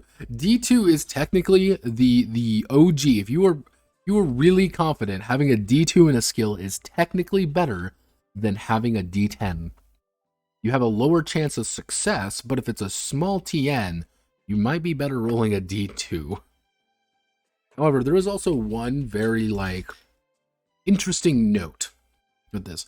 The result of the skill dice portion, not including D20 result of the roll, is showing the highest number value on one or more of the skill dice and skill roll successful. This is critical success. However, it doesn't dictate which die. So let's say, for example, you have to roll all of your dice. You're rolling let's say a D8, a D6, or D4. D4, and a D2. Guess what, everybody? As long as that D2 turns up as a 2, you scored a critical success. I think that's what they're trying to go for. Kind of more along the line, if you have something like a D2, it's more like, if you just have a D2 in a skill, that's kind of like I have succeeded when I really shouldn't have, but I've done really well. Well, you have like a D12 and something. It's like, well, I've done my best. You know, I'm the best at what I do. I'm not really going to critically succeed as much. However, because of that essence ladder system and specializations, you can do all that, which increases your chance of critical success by quite a bit. This is weird, which I don't know if if that was intentional or not. Because if it is intentional, that's actually pretty smart. Because what it's effectively saying is, if you're going to score more success. Like, if you actually have a specialization in something, you're going to more consistently be able to do it. And you're going to be able to crit better on it because you're able to roll just more dice with it. But if you don't have a specialization in it, it's harder to score crits later on. And you kind of have to sit back and you're like, was this planned? Or are they just stupid? Was this an actual game plan? Was this originally intended? Or was it just completely just, oops, oopsie doopsie? Also, you have these are feats. Perks are feats. And you don't get them till level 4. So unless you're kind of building up that experience pretty fast, you're not really going to get these very often. That's kind of sucks, because some of these are actually pretty interesting. Not many, but some. Like, oh, dodgy, educated, EMT crash course. Because remember, if you're in the thick of Power Ranger combat, we need to heal you. As long as you have a medical kit on you, you can spend this is one of those things, like, as long as you have a medical kit on you, you can spend an action to heal 1 damage on yourself or an ally. I wonder, Milzer did point out.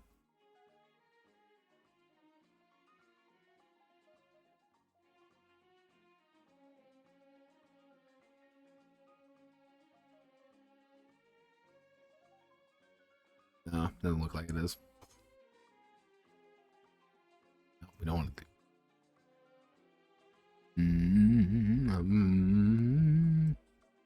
Most of these just give you like small bonuses. Even down things like fast are pretty useful. Oh, you get shift bonus, fearsome reputation, garage band, musical talents, heavy armor shell. You morph into a heavier armored shell and gain the following benefits. Change your morph toughness bonuses accordingly. Grid champion, ready to repulse Lord Zed minions and monsters are nothing to you, granting you the following benefits. No longer be surprised by teleporting putties or ambushing tengas. Score up to hit putties and tengas. Like, yeah, just start killing shit. Heroic intervention, you gotta be level 8. Iron hands, keen senses. Yeah. You're gonna get like 4 of these, by the way. You're not gonna get very many of them. And grid powers are, once it's gained, it's immediately effective. Augment your power weapon. Boost your initiative for power points being spent. Environmentally seal. Harden your armor. Machine merge. Our mnemonic recall. Power heal. Power shield. Power strike. Power transfer. Relentless blows. Repair Zord. Which, if you... But think about it like this. Instead of grid powers, call these energon powers, and suddenly, this makes a lot more sense.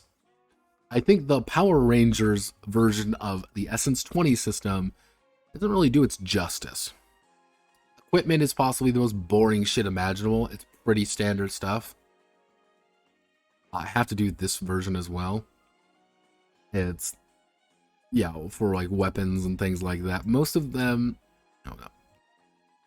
Most of them have different weapon effects, and this is how it's formatted. I have no idea why it looks like this. It looks really janky. Perks are feats. Feats. That's just all they are. They're just feats. Anyone who claims otherwise is wrong. Like, you're just wrong. Like, not even like a meme, haha, wrong, but it's like objectively speaking, you're wrong. And then you get things like the Zeo laser pistol, the auto blaster, the turbo blade. Yes, I like turbo blade. Yeah, you also get some basic strikes. It depends on like what you're using. You know, for example, if like, oh, I want to add blunt, it's kind of like a maneuver down. Or straight to blunt and silent. What does blunt do? Let's check. What does blunt do? A dense flat object that pulverizes on impact. Wow. I'm amazed. Holy shit. Yeah, not exactly the most inspired weapon list, and that's what this is. This is a weapon list. Zeo Power Tonfa, Zeo Power Axe, Zeo Power Sword, Golden Power Staff, Astro Blasters, or you get things like the Anti-Sonic Foam Gun. Cool. Yay. For some reason, like martial arts long blades, a claymore, you need like a bunch of finesse and stuff for, and it's like, oh, okay. That's fine. But the big thing is, like, you can't upgrade all of your equipment to do other things or add different bonuses to it. You know, so it's like, oh, you must succeeded, you know, diff roll on the availability of the new weapon. Cool, just you can add in new things. Or you can change it to add different effects, and that's cool. I like that. I think that's a cool idea. It's just a shame that it's kind of just stuck in the middle of all here without being a little bit more fleshed out. Like, oh hey, I can use an extended weapon for a particularly long version of it. It's standard, it's easy to get, and I can become reach times 2. Or scary. Gains the intimidation trait, or anything like this. It's like, oh, cool. And you'd be hoping that you could do a little bit more with this system, but you really can't. We also have all the various heavy armor. You're going to be picking for some reason, these are the exact same thing with different names. The Mighty Morphin Armor is toughness +1. You get the deflective trait. Zeo Armor, toughness +2 deflective. Turbo Armor, defense, toughness +2 deflective. In Space Armor, toughness +2 deflective. These are the exact same thing with different names. There's nothing there. You also get the Metallic Body Armor, which is like, oh, it can, you know, more protection than mobility. You still get plusness +3, it's deflective. Like, there's no reason to not upgrade to the Metallic Body Armor. Literally, there's no reason not to. And if you think like, oh, I don't need to, no. Yeah, you're gonna go there. Don't worry. All your basic little gear and stuff. We got a bunch of kits, med kits, power boxes. Woo! Backpacks that act as survival packs for the Rangers. They come with rations, water, and a flashlight, as well as a life preserver, a canteen, and a pair of high-tech binoculars. Oh boy! Med kits and an engineering kit. And then we go into a really overly detailed section about vehicles. Yeah, this is a... I'm gonna skip over this because like even my eyes were like glazing over with a lot of this. These are a heavily detailed section about the nature of how vehicles actually function. Vehicles operate as technically a separate entity. They are like an NPC almost, and they do their own thing. For example, the battle bike has one driver plus one passenger if they have the sidecar, and they can fire once, or they have a defense of light plating. That's it. If you require a driver to operate without a driver, is considered to be threat level 0 object. You can ram it. You can do the Galaxy Glider, the Lightning Cruiser. You can do the Mega Tank. And if you're thinking about it, you're like, no, Pat, you're not going to say the Zords are like this as well. And the answer is, yeah, the Choosing your socioeconomic background. We're going to ignore that. And ninja swords. Of the ninja, infused with power of light and strength. They are far superior to your swords of the past, where before your power came from the brute strength of the dinosaurs. Now it comes from the swift, intelligent cunning of the ninja. This is more than a restoration of your ranger powers. Your new power coins have much more advanced powers. However, as before, it is important that you work together as a team. To the end, all swords have the ability to unite in one form. The Ninja Mega Falcon Sword. That is the funniest thing I've ever said. Yeah, here's your Zords. You know, a fundamental part of the Power Ranger experience. And yeah, no, they're just vehicles. This is what they do. Right here. They have some very basic abilities. Yeah, how to call to action. They appear and you hop in, and then you do Zord things together. Yay.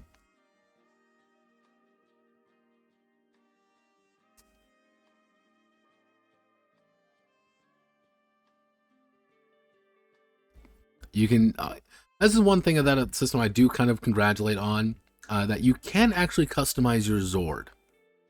You can actually give it a little bit of nuance to it. Like, for example, we'll say baseline Zord statistics has a 6 and 4. These are our base statistics, and because we already know how to calculate that, it's going to be 16 and 14 for our toughness and evasion. Because we have 6 strength, we can increase these by a certain amount. I want to do 1, 2, 3, 4, 5, 6. And I have 4 speed. I want to do 1, 2, 3, and then 2. There we go. Cool. We're going to call this the Battle Zord 1. And here's all the things we can do with it. We can do skill to hits, different damages, new conditioning, more driving abilities. We can add in more Zord features, like, oh, I want to become an auxiliary Zord. I want to have blast attacks, a carrier Zord. Don't worry, I can do a heavy chassis. Wow!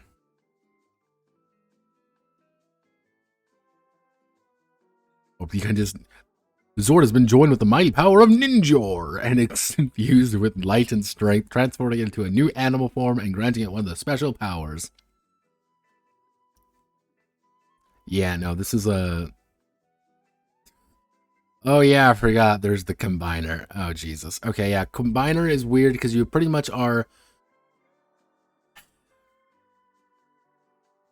I don't want to do this.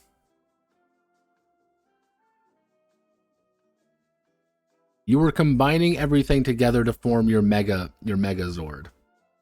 And because you're forming everything to join it, you have the highest ability score of each type. And you have any perks and grid powers. And you have a bonus +3 armors. You carry your own skills, and you're allowed to do your own things in it. But it is its own creature. But it's also its own thing. The Combiner is a little bit weird. But yeah, here's things like the Dinozords, or like the Mastodon, Triceratops, Sabretooth, and all these shit, and all this shit. And all the other Zords are all here. But the issue is, it's using the vehicle rules. Aye. Stat block for Ivan Ooze. Let's see. Let's see. Probably. They wouldn't be surprised. Combat is exactly also what you would think it is. You set your initiative order, and you take your actions, which, depending on your speed, you'll also be able to determine how many actions you're allowed to take. Normally, characters are going to have a movement, standard, and a free speed. If you only have 2 speed, you can only do a movement and a standard action. Or you can trade it out for 2 free actions. This is a really weird system to put in here for some reason. I'm assuming this is for if you take damage to your attributes. Which, if we go down here, free actions, activities on your own, opening, closing doors, blah, blah, blah. We already kind of know that. Combat move. This takes place on a grid. I want you to remember that. This is a grid-based movement system, but there is no grid. which is like kind of weird, where it's like during your move, standard action, you have ground movement of 30 feet, you could leap 20 feet, take a standard action of 5 more feet, take a free action, then continue moving another 5 feet. So you have a grid. Like this is on a virtual tabletop or your table or whatever, and you're moving your little miniatures all around. Because that's what I want to do when I'm playing Power Rangers. I want to calculate my movement. Oh boy. So much fun. I love it.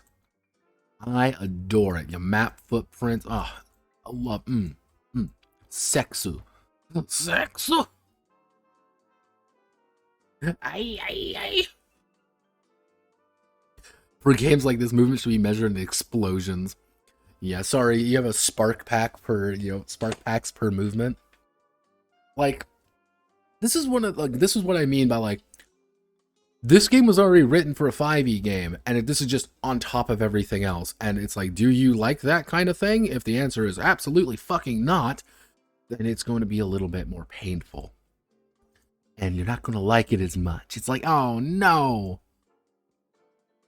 And because the thing is like, oh, adjustable map sizes. They want you to do things like this. But that's also not like, for the purpose of being physically performed action, most notably is the basic melee attack. With reach, but only for the purpose of that attack. For example, the towering size Megazord has a normal reach of 20 feet. Where it punches and kicks, but when wielding its mighty power sword, the attack has a noted reach at ×2 reach. Yeah, this is like a really bizarre. Personally, I would say scrap this entire system. Scrap all the movement bullshit. Make it entirely, not really necessarily even theater of the mind, but put out like a big square map. And like everyone's placing like a little token of who they are on it. And it's all about moving around and being like, if you're close to your friends, you can get bonuses. But if you're solo, you get to do this. So if you're fighting a bunch of guys in like a single location, cool. Hell, even like a fucking action map like Necronica would actually be perfect for a game like this. As the entire thing is like you're leaping into action. And like depending on how fast you're going, or maybe you're separated from everyone and you're trying to fight out. I think that could actually work pretty well. I think abstracted movement would be a lot better than this really detailed, like 30 feet, 15 feet, 20 feet. When I think Power Rangers, I'm not thinking like, oh man, he sprinted 35 feet away to get, he's out of range, gotta use his free. No. I'm thinking of them doing like crazy flips through the air. I would hope that the fights look like this. This punch up of just a bunch of people throwing themselves at one another. For appropriate reason. I could see you, little fucker. Fly into the fly paper. It's right there. All your friends have already sacrificed themselves upon the altar. Do it. But yeah, combat actions are like you perform a combat action, and yeah, okay, this is. You contingency, you can take into the defend action. Yeah. We're going to get the combat actually to hit. It's a little bit strange. You can kind of do this. You can sprint. When you attack, you acquire the target, you shift the skill modifiers, then you determine the defense. So, let's just say, for example, I want to attack somebody. Manley wants to attack somebody with his power weapon. The Super Slav gun, which is a power bow. He's within reach. The target, he's going to use his targeting. He's going to use his energy. It's got all these cool effects on it, but he knows what he wants to do. He wants to shoot someone with his power bow. If you notice here, it doesn't actually have any damage listed. There's a reason for that. So, roll a skill test, apply effects. So, step 1, acquire the target. We've acquired the target. Area effects attacks, obviously, I'm going to do something a little bit different. Oof, ow. So, multiple targets, unlike an area effect attack, or attacking multiple people, don't got to think about it too hard. Melee attacks, one person, not hard. Unarmed attacks, cool. Multi-weapon attack, doesn't matter. Grappling, don't you forget, we have a full extensive grappling system. Range attack in close combat. Aiming range attacks, completely different. You can shift up to a certain action for your free action to get more. Shift skill mods. Shift up, shift down, edge and snags. All of these is pretty much making a basic standard check. Cool. These are all the size class combat adjustment matrix. If you are a attacker and you are common size versus someone who is huge, you're going to get +1 shift up to hit them. It's pretty easy to hit them. And don't forget about cover, very important. -2 dice shift down. Size class variations, okay. Hidden attackers. We need to find it. You're going to miss. Oh no. Situational modifiers. Shift up, shift down. Here's the skill ladder again. It's from the comic, actually, of them jumping in and, you know, completely bashing someone's head in with spaghetti. There's more. Don't you forget. There's going to be fucking more. Then we determine the defense. Is it toughness? Is it evasion, willpower, or cleverness? Then we roll. Treat it as any other skill check. Success and failure. Meets the result. Attack is successful. If it does not, the attack fails. Cool. We've done all that. Apply effects. We have successfully done it. We've gone past here. You know, the attack is successful. Negative effect is applied depending on what exactly dice roll results. Varying levels of game effects. Narrative, for example. So, any attack's effect that can be given a numerical value also applies multiple times if the attack's skill test results on particularly high. So, doubles the target defense, apply numerical effects twice. And if the attack rolls triple defense, 3 times. So it's like, okay. Oof, I feel it. Combination of physical and mental durability, the will to live. So, anytime you take damage, with the fewer health, the more fragile and easier to kill. When you reach 0, battered or otherwise injured, whenever the creature takes damage, subtract it from their current health. When someone is defeated, they are defeated. That's it. Doesn't really do it, except for resistances. If you're resistant to something, they're hard to hit you. They're hard to do damage to you.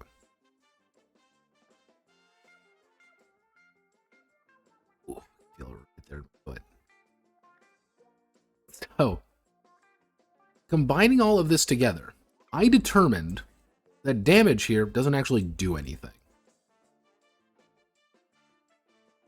For some reason, maybe there's something I missed. You don't really take damage necessarily. If I manage to hit you, I'm going to do 1 damage. But most things only have 3 or 4 health. Do you see an issue already? Like, this is actually kind of a weird way of handling things, and I don't hate it. That's the thing. I don't hate it.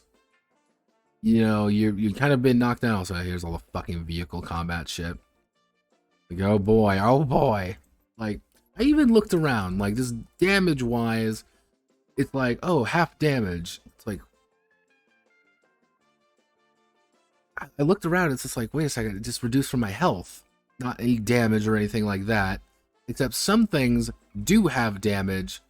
Calculated based on falling creature's size. Let's actually do a little bit of luck. You know, I want to look around for a bit. We're gonna go to the appendix. I missed something. It is entirely possible I missed something. But that's how I'm interpreting it. So we want to do damage types, damaging objects, damage type, deception. So like, this is the only times it's really mentioned. So actually, no, health. We want to go right here. You're on page 1, so 70. Yeah, so then it's damage and healing, health. When something reaches 0 health, what does damage types do? Then I look at this and be like, why is this damage track here? I couldn't really find anything for it. Like, is it snag when rolling the test? Like, okay. Why are you the way that you are? And I'm like, is it like... So I actually don't honestly think this damage system does anything. Like, I might be retarded. However, I don't actually think the damage does anything. I think this is just like a thing down there to say, you know, 4 damage hit when you have 1 health remaining. So yeah, that's just a thing that we all gotta live with now. Exploration. This is kind of like the GM section where it's like, let's talk about movement. Oh boy. Like, let's talk about falling. Oh boy. The environment. Oh boy. The diseases.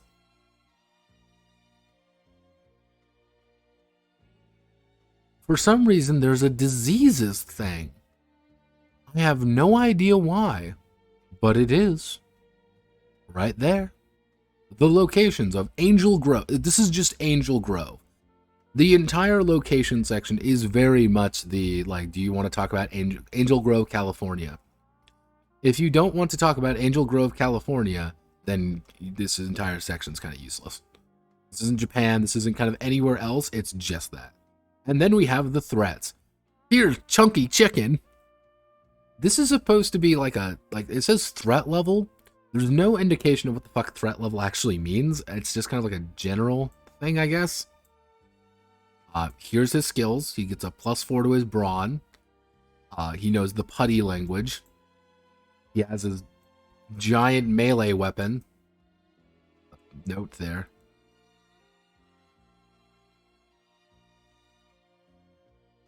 I like the Chunky Chicken enemy, and he can grow to his super size, which you need the Zords to defeat, but only at level 3.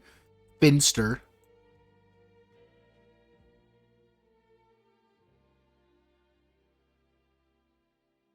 Putty patrollers.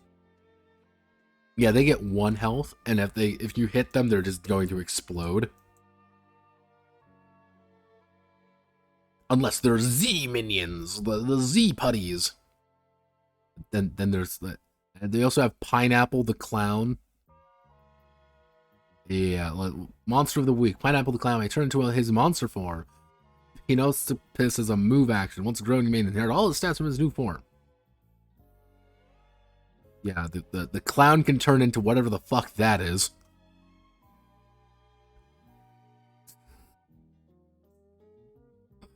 Here's Poluticorn. You like Poluticorn? I like him. Mighty Morphin Malaria moments. Yeah, I have no idea. Also, hi, washing machine. I have no idea why they're like, we need to have the malaria rules. Like, you don't need diseases rules. It's fucking Power Rangers. If they're getting infected with a disease, it's because, like, that's the gimmick of the episode. Like, oh no, people are getting a mysterious cold. And that means, like, oh, you're always going to take a snag to your toughness checks or something, to your, strength checks. Because you are sick. And that's like a problem. Like, oh no, we're being attacked by Poluticorn or whatever. Fucking Poluticorn, god damn it. Rito Revolto, Slippery Shark. Here's Super Slippery. There's the fucking toilet tonsil snakes. Spitflower. Oh god. Terror Toad. Yep, and running an adventure. And then, yeah, this is pretty standard stuff. Like, let's talk about all the minions. And let's talk about Angel Grove some more. We like Angel Grove. And it's kind of the sample adventure. So, that's the Power Rangers game. And if my theory holds, this was a... Not really... I don't want to word this. This is not a bad game. Power Rangers Essence 20 is not a bad game. But I think the problem is Essence 20 needed about 6 months, a few more months in the oven. It needed a little bit more time for everyone to sit down and hanker out a few of those little rules. That's kind of like for someone to raise their hand and say, why the fuck are we making 5e but worse? Like, why are we making this game the way it is? Like, why do we have disease rules in the Power Rangers game? Well, because you need the disease rules in the Pathfinder fucking D&D 5e game, and we already had the disease rules. We need to add them more. We already wrote them. We need them now. Because if you interpret this game as the Power Rangers game, it's fine. It's a little bit janky, but it'll work. Like, I think the Essence 20 system, again, it just needs more time in the oven. The base concepts are there. Roll d20 plus your skill dice, try to beat above a target number. Not exactly complicated. And there are some interesting ideas sprinkled throughout. Like, hey, health is like this really valuable resource and you don't really want to get hit. So instead of it being all about not getting hit or anything, it's more about, instead of having like a big ass armor class or something, it's about not getting hit. It's about putting into situations where it's like, oh, you have a snag and you have a -3 shift. But your health is so low and the only way to really increase it is this skill system down here. You have this weird desire to like focus fire. And then it's also like, why do I need to invest in animal handling when investing in, well, nothing in social is good? Why would I, like, strength and speed are so much better than everything else by a massive metric. But you also need to invest in your initiative because there's going to hit a point where you don't have the right initiative. You need to invest more in conditioning because you need more health. And just kind of like combining everything together, and it's like, why is the ranges so detailed? They don't need to be detailed. Because we're like, the effects don't really do anything. Because like Sharp doesn't do anything. Like that's the odd thing. Like sharp weaponry and like even down like, yeah, a honed edge for slashing and stabbing. This doesn't do anything. Like, you can argue, like, oh, Silent does something, Spot does it. Like, it doesn't do anything else. There's a lot of dangling mechanics in this game. And it's a 260-page book that really doesn't feel 260 pages. It both feels very short and way too long. Vehicles feel like they're on the right track, but needs more time. The Rangers, right idea, wrong execution. They should not have been tied to the color. They should have been more of like personality types or like broader focused ones. You're the leader. You're the heart. You're the fighter. Like, instead of just tied to the individual colors, because that's what they did in Mighty Morphin Power Rangers. Now, this might be in the future. They release an errata. They might release a bonus to the game. They might release more options, more abilities, more things to clean up parts of the game. But the problem is, this isn't a video game. This is a book that is in people's hands right now. You can argue like, well, this is the errata PDF. That's different. If it's just a PDF, then I could see it. But this is like a book. All the associated problems with it. Do I hate it? No. Like, yeah, I could. There's a lot of little things that could probably be fixed, but not like broad concepts I like. But the execution feels weak. I think that's kind of the basic summary of things. So the next game we're going to be going over is going to be, very quickly, by the way, because I was interested in this one and then immediately saddened by it.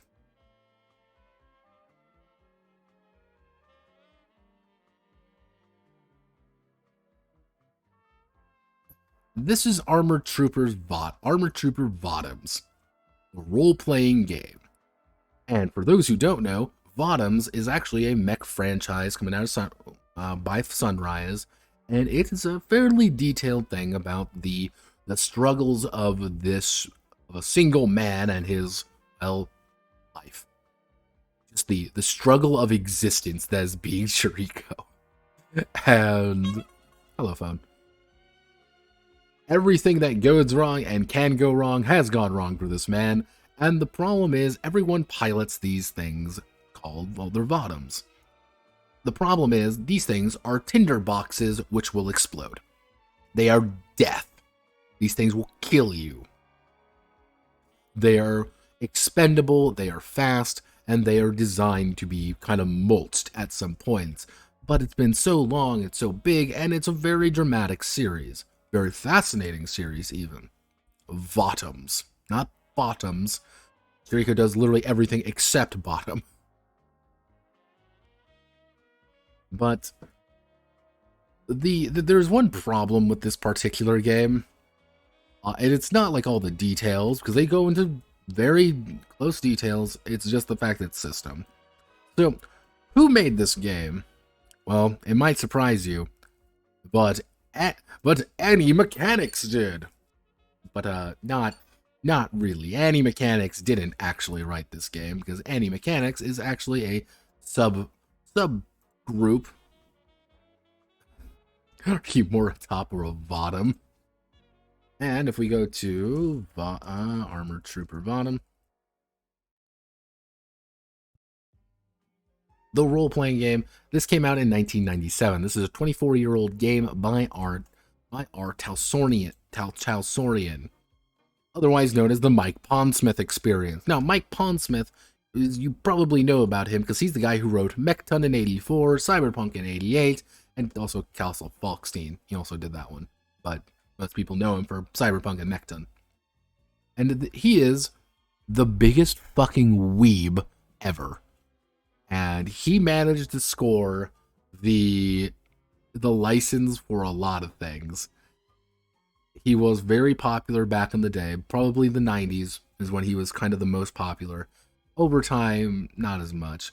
Because one of the big things is he scored a bunch of these licenses over the years, including things like the Dragon Ball Z adventure game. Yeah. The official Dragon Ball game was from him. The official VOTOMS game was from him. There's not a, like, the best way to think about it is that he picked up a shit ton of these licenses over the years, and he just made games on them, usually using their own system. And what have they been doing recently? So, most recently, looks like they've been doing Cyberpunk. The Cyberpunk, the Witcher games. Yeah. They were also fundamental to the whole, Cyberpunk 2077 debacle. But yeah, Cyberpunk Red is their most recent one there. They also did the Witcher series.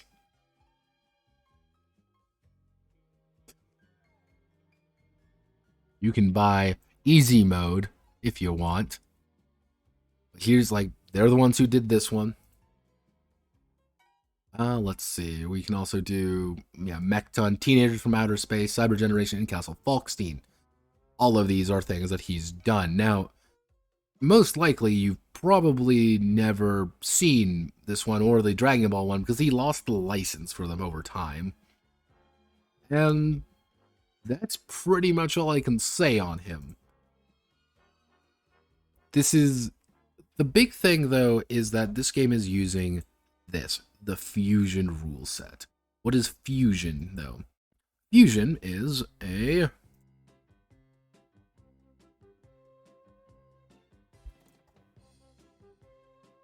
Go right here, collaboration with Art and Hero Games. Now, Hero Games, that name sounds very familiar. They are the ones who did the Hero system, which is pretty much the most autistic RPG known to human history. A special kind of autistic. Fusion is, I think the best way to summarize it is the interlock system, as in Mechton, Cyberpunk, kind of a D10 system, and the Heroes system merged together and can be used for anything. Unfortunately, for everybody involved.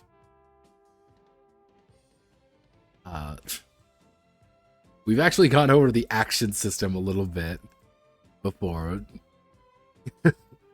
Technically, there's 3 versions. There's Instant Fusion, Total Fusion, and Maximum Fusion. But Maximum Fusion never exists. Otherwise known as there's Instant Fusion and Total Fusion. which is instant fusion we're going to be going over. Now, the main problem with the VOTOMS RPG is that, at the end of the day, it is unfortunately using this system. And it's kind of an odd one, because the big thing is you're going to be using one of two different resolution systems. You're either going to be using the D10 version or the 3D6 version. And that's that, and then things get weird. So, to help us along, I do have our boy. I brought in Iro Kushenko, a professional arms dealer and 90s anime superstar from hit 90s anime Squid Game.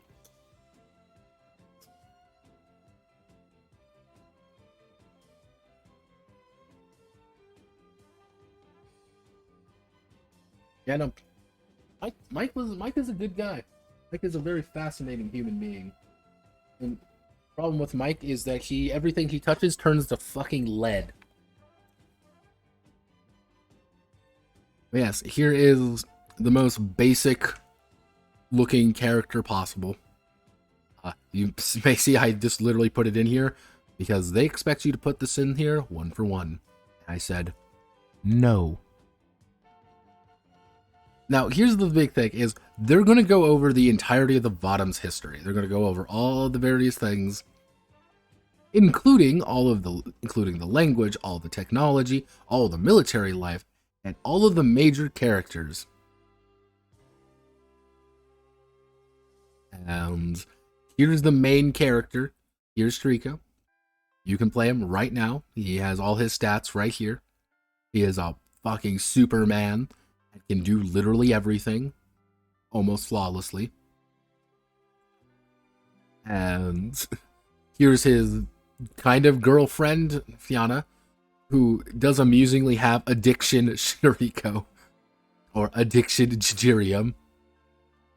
Here's her entire story. We also have Proto 2 Ypsilon, who is also obsessed with Shuriko. Making the perfect soldier. You got all these things. Major friends and enemies. All of them right here. If you want to just play more, right here. Secret Society. Don't forget about the Secret Society. Very important. Very secret, as you can tell.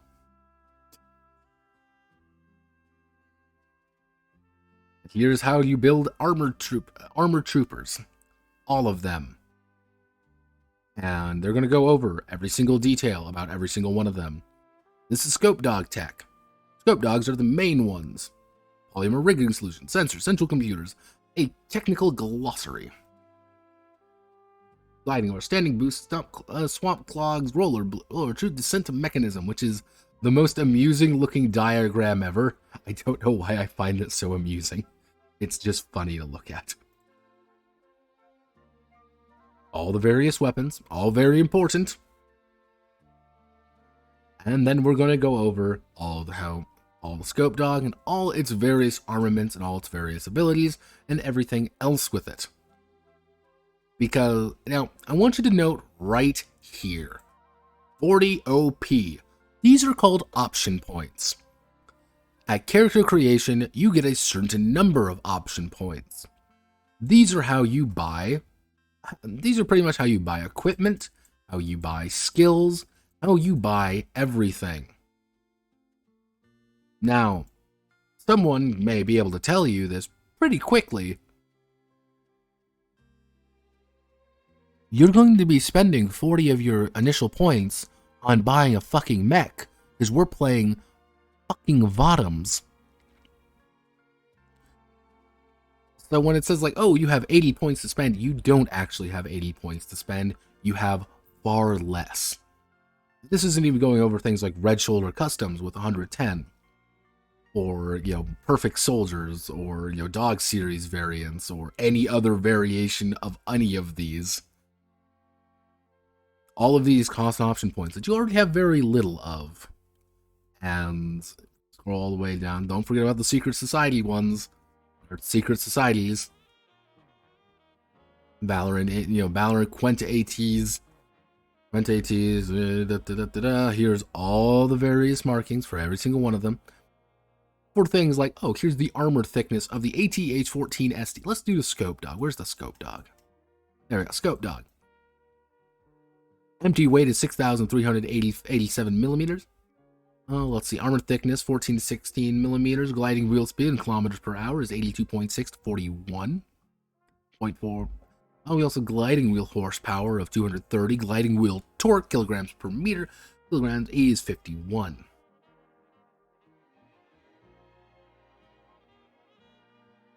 And this is then also going over parachute mission packs, descent pods, armored flying vehicles, or any of the other land vehicles that you have access to. Of course not. That would be insane.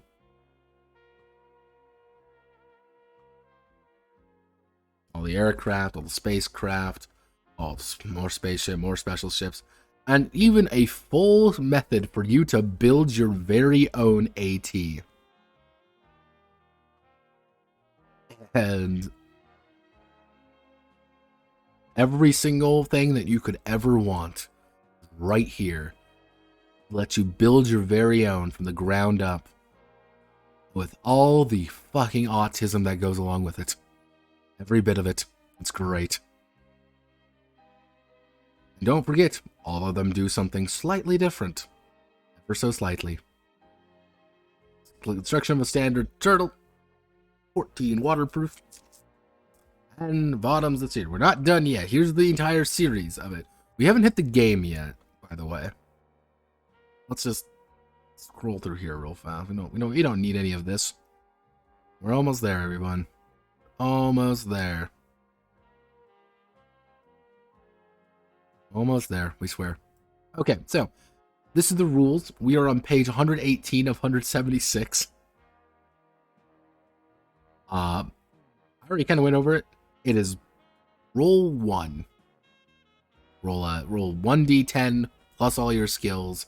That's what you do it. You have to split up between your various mental groups, and there are technically 9. The main ones are intelligence, reflexes, presence, dexterity, willpower, strength, technology, constitution, movement, and body. You're going to get a certain amount of points depending on whatever rank you are. So these are the characteristic points, which is everyday, competent, heroic, incredible, legendary, and super heroic. They suggest heroic as the basic one. TV action show. These are just for your attributes. Adding, removing characteristics meets Kandar Zan. Kandar. And don't forget about all the derived statistics, such as stun, which is your blunt health. Hits, which is your killing damage. Your stun defense, stun damage, and how much recovery speed is. So we have all this, including, don't forget about all of these various things, which is very important.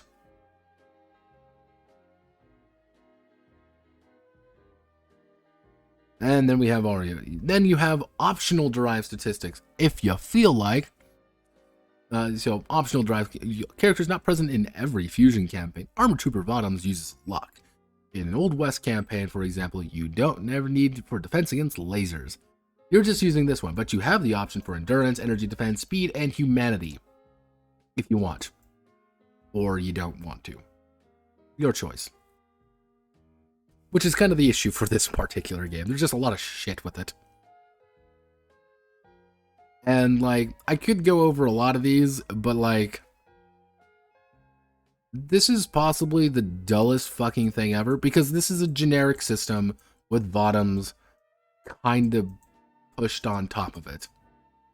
But at the end of the day, it is 1d10 plus your attribute plus your skill. Add them together. Do you succeed? That's really it. And yeah, outfly your opponent with a combination of skill and ability to maneuver.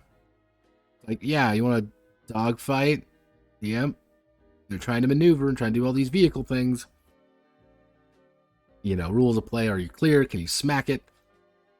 Yeah, there's a lot of little stuff with this one. This is very much a product of its time. And do you like fusion? Some people adore fusion. Some people don't like fusion. I just think there's a lot of stuff here, and does it do VOTOMS well? No, it doesn't. The reason it doesn't do VOTOMS very well is because it's not about the actual setting. This is a lore book. This just happens to have things tied to VOTOMS in it, and it does say everything, but it's a generic system at its core. And Fusion, I guess, works if you want to run a... But you can run VOTOMS in any mecha game you want, really, as well as if you really want to. And when you're getting a book like this, you're like, cool, VOTOMS. You expect VOTOMS. This doesn't really feel VOTOMS most of the time. This feels like a Fusion game that someone put VOTOMS rules in. VOTOMS in Lancer. That does not actually work. VOTOMS cannot actually function in Lancer. For two reasons, actually. One, Lancer sucks. Two, Lancer assumes everyone's a lot taller, a lot bigger, and a lot more impressive. VOTOMS are meant to be destroyed. You are not really, like... That's one of the very unique things about VOTOMS, is that, like, the mechs don't really mean jack diddly shit. Which they should feel that way. But they don't. They're very customizable, but it's like building your personal car.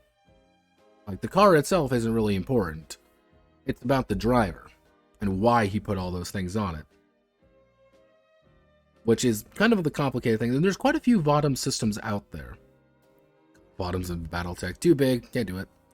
Which is, again, kind of the issue you're looking at here. That's kind of the bigger issue with a lot of these games. Is you got to do vehicles right. And I'm apathetic on it. Not my favorite thing. As you can see, Iroh here just had a lot of shit put on him, and like the big thing when I commented on it, like you don't get that many option points, and the fact that they like you either have to do the option as a GM to either just dictate to you that you have to use your option points to buy this, so you just get less than what they're actually saying you do, or you just get this for free, which makes everyone a little bit stronger than they should because you already have a fucking scope dog. Or you already have these things, which kind of goes back and forth, and the Fusion system is very much, you like Fusion, then yeah, you'll probably like this one. I want a little bit more. That's really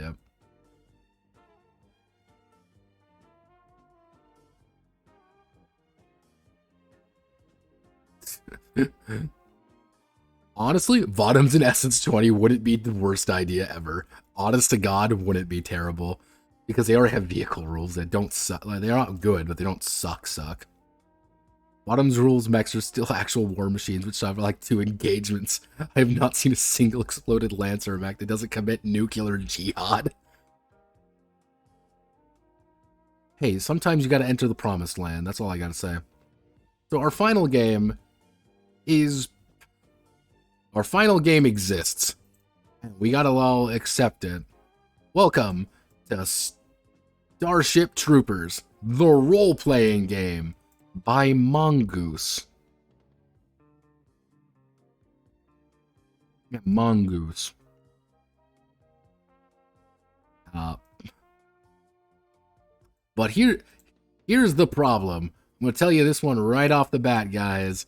You're not gonna like this one. It's gonna be a sad one. We're all gonna have to cry a little on the inside. So if you're a big fan of Starship Troopers, I hate to break it to you here, kids.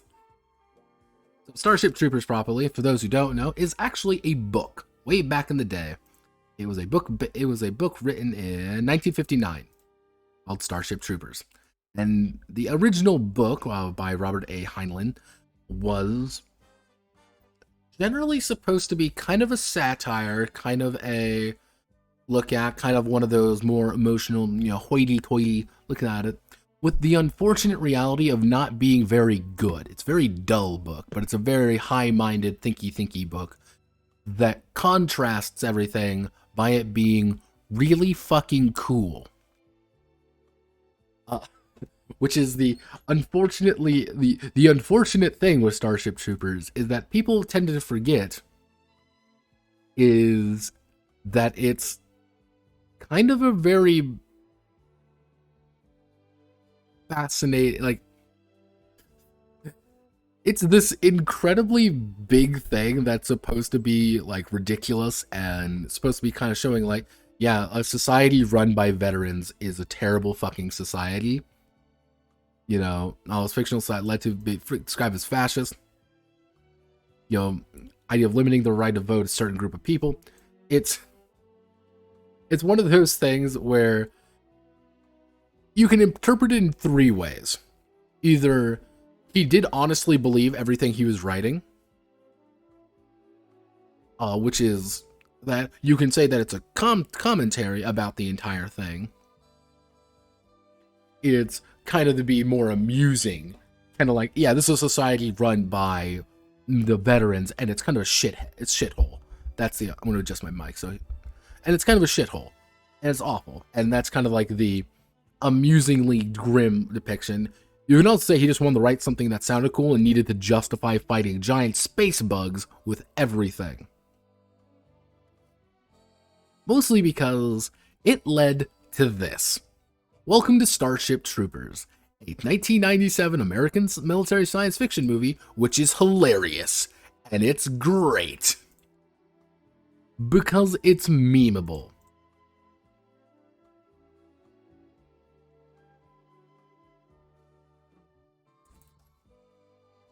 And you want to know why it's memeable? Because I'm doing my part. I'm doing my part. I'm doing my part. And it's a fucking meme. It's like, I'm from Buenos Aires and I say kill them all. The thing is, they leaned into the parody angle. If I can fucking speak. They leaned into the parody angle a lot harder with the movie. Where it's this ridiculous thing where people are just getting fucking mauled down because they're wearing like paper mache armor and their guns are like these oversized doom things that barely work. That's the entire joke. It's this kind of look at the camera being like, you gotta be like, we're fucked. This is the stupidest fucking thing ever. But it's also, did you ever read Starship Troopers? I read half of Starship Troopers in high school. Then I had to stop reading Starship Troopers because my teacher found it. And they're like, stop reading fascist books. So I stopped. Welcome to the Midwest, everybody. But the original movie was so ridiculous and so insane that it had like a very strong cult following, and for good reason. It's, you like 16? No. I read it in, I'm 24 for God's sakes. I was reading that like when I was like 14. When I comment to people that I was like jumping ahead, when you know, like I skipped certain things, I wasn't lying. Like, yeah, I got edgy. You gotta remember that. I was an edgy little kid. I wanted to read all the cool books. Starship Troopers was one.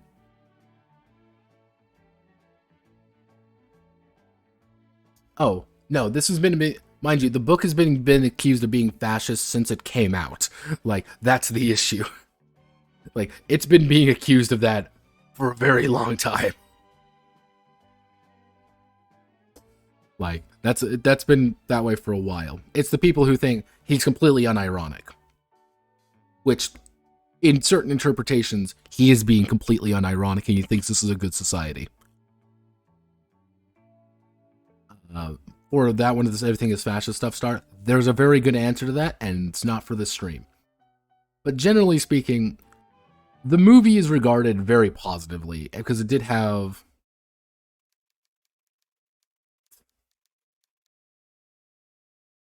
I'm pretty sure you should be able to. I mean, it's old enough at this point, people can buy it whenever they want. Like, it's even if you can probably find a fucking PDF of it.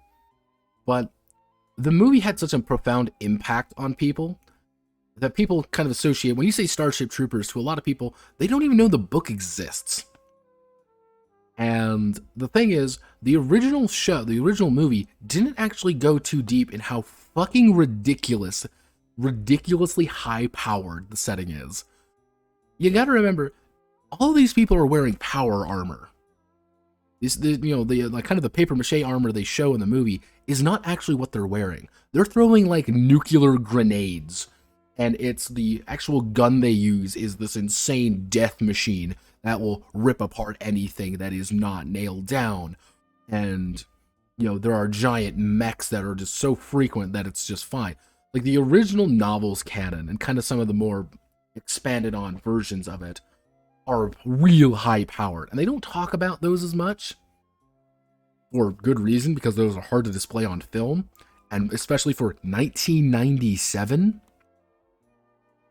But yeah, Starship Troopers is big. Now, the problem is that Starship Troopers, the role-playing game, because if we go, you know, the RPG, this came out in 2005 by Mongoose Publishing. Yes, Mongoose, the guys who did, you know, that little game you probably never heard of before. Yeah, Traveler. You know, that you've probably never heard of Traveler before. You know, one of the oldest games probably out there, still still explicitly supported. Yeah, no, it was big.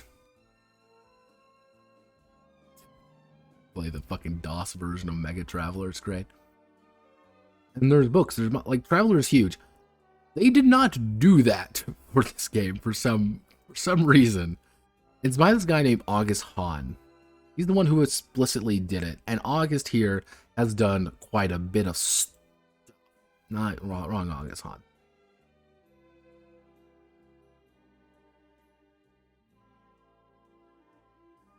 You know, August here has done actually quite a bit. Mostly for Mongoose, which is Babylon 5, the role-playing game for Babylon 5 D20, Centauri Republic Factbook, D20, D20, D20. Oh, wait a second. Heroes of Fantasy by D20, Encyclopedia Arcane D20, Starship Troopers, the role-playing game, D20, 3.5. Because, unfortunately for all of us involved, the Starship Troopers role-playing game is technically a 3.5 game. It is using the D20 OGL. Originally, the original plan anyway, was that it was going to get kind of put in a position where they're going to transfer it to actually to the Traveler role-playing system, which arguably would have been really good. You know, new races, new things. However, they lost the license. And because they lost the license, it's kind of the only one left. And one of the big weird things about it, you kind of see here, is that it is, you know, based on all of its adaptations at once. The 1959 book, the cartoon, the movie, mostly the 2004 and the 1997 version, as well as the cartoon CG, a CG animated version of it, all licensed at once. All of them are technically the same thing. They are all technically canon in the book at once, even though they do vary very drastically on, you know, just kind of the general tone.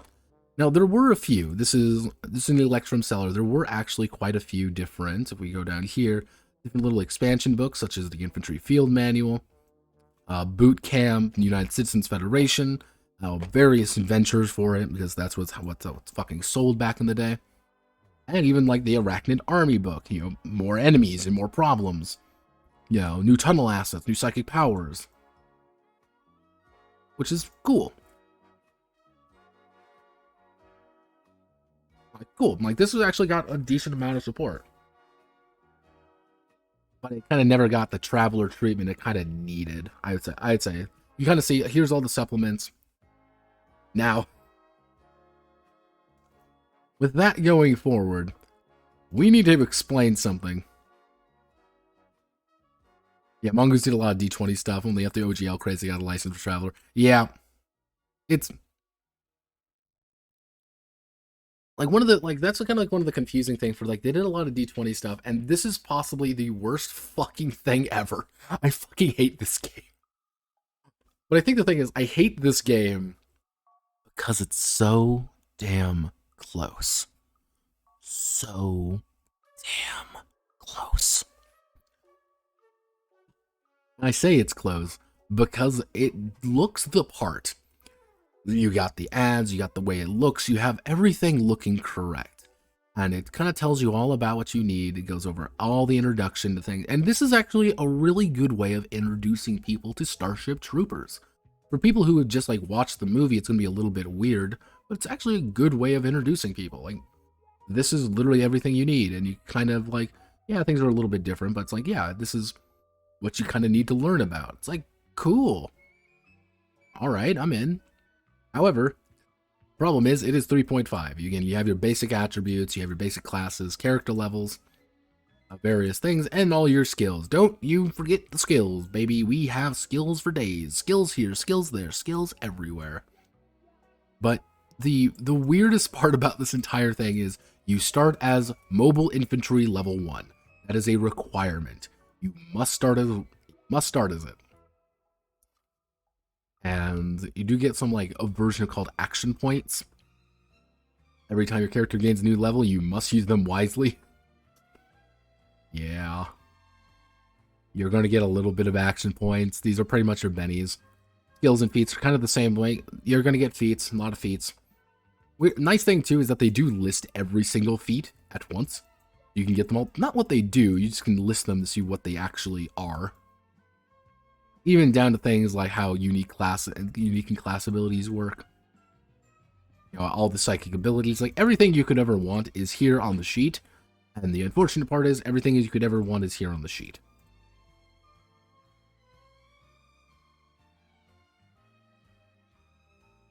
Like how you did mention the most unknown adaptation of a Microsoft game. Oh, the Sea of Thieves thing? That exists. I don't know why it exists, it just does. But yeah, you're going to go over everything.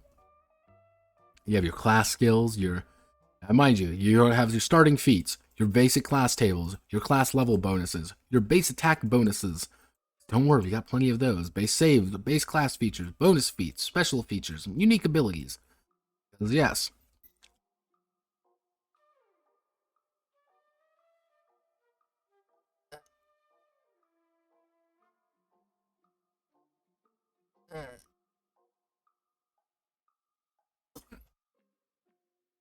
He only gets one unique ability of his first character class and can never gain another. This is actually wrong. Fun fact, this is actually very much wrong. Because you can't actually, this technically, rules is written right here. This pretty much makes it so you can never get anything else except the Mobile Infantry Trooper. Because everybody starts mandatory as a Mobile Infantry Trooper. And by mandatory, you get on the bounce unique.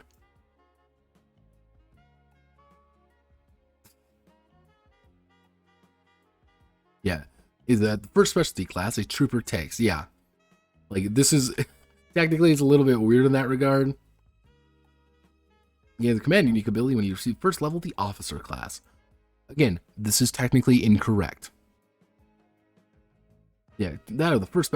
There's a lot of this occurring. This is the big thing right here. But that is being constantly said in this game. Well, it's like this. But. Well, it's like this. But. And if you are okay with that, and like, oh god, it's painful. So here are your basic level requirements, and you're going to be going down to level 20. And every time you level up, you can put it into a new class. The main class you're going to be taking is a Mobile Infantry, and that can bring you up to level 10, I believe. So anytime you add up, yeah, choose a new class level. Your first level and everything, you're going to come from that. Don't you worry. More attack tables. You want more attack bonuses? We got to get that. Additional attacks, because you got guns. Prestige bonuses. First level every class in new second. Oh boy, we got more prestige bonuses. Oh boy, skill ranks. Oh boy, multi-classing works. Oh boy. Oh boy. Don't forget, we got to get all our hit defense shown, all our different little bonuses. Like, oh god. Yep, here's the Mobile Infantry Trooper. You start the game, you start with all of these. You must be Mobile Infantry when you start the game. You must be Mobile Infantry. And you're going to be Mobile Infantry till about level 3. That's what I kind of determined for, you know, 'cause I made two versions of this character. I made the level 7 version and a level 1 version. Level 7, to get everything for to be a Marauder pilot, took quite a bit. And you don't really advance too much regarding like your hit points and stuff, because it's not like you add your con bonus or anything. No, you add just a flat modifier based on your class.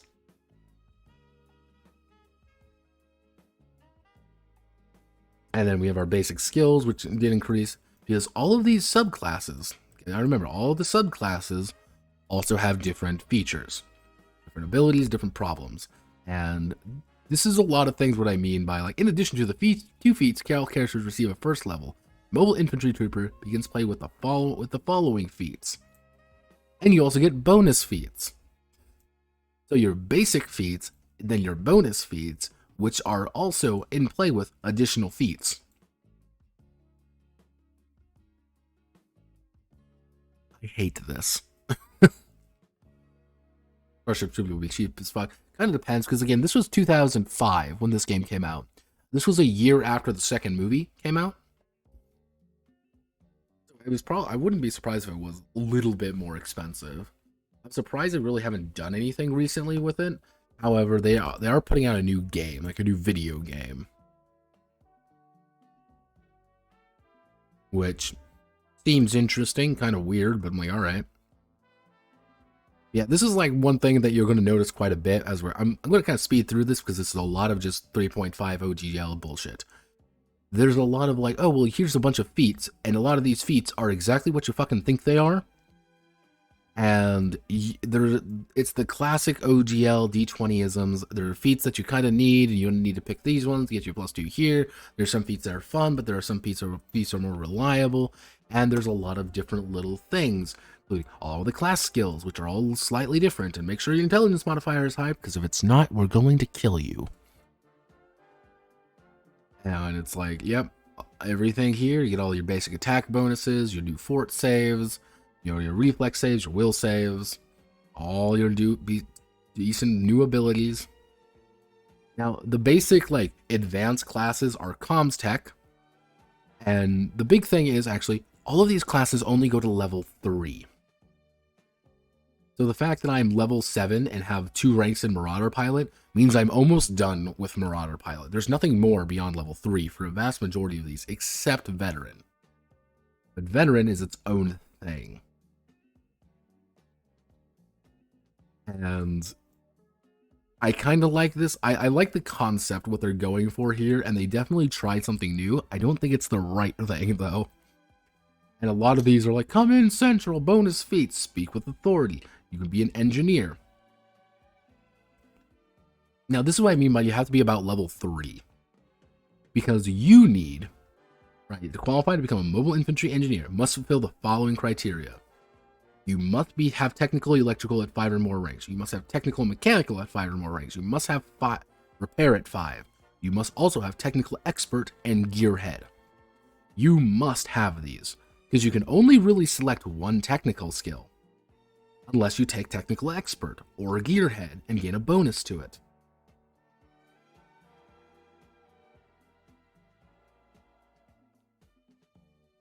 Starship Trooper license right now, I guess it would be fairly cheap.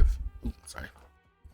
Like, let's do some examples. Like, say, like Starship Trooper. Like, let's see, Starship Troopers license fee.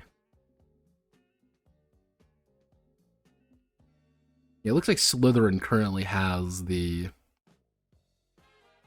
Yeah, Slytherin currently has the license. Let's see. Spectra Media released Starship Troopers Mobile Invasion Mobile Infantry in 2012. You can play a mobile version of the game. Oh boy. So let's see, there's a Slytherin.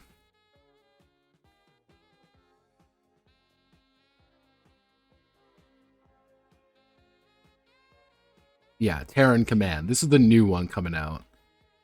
Actually, I think it already did come out.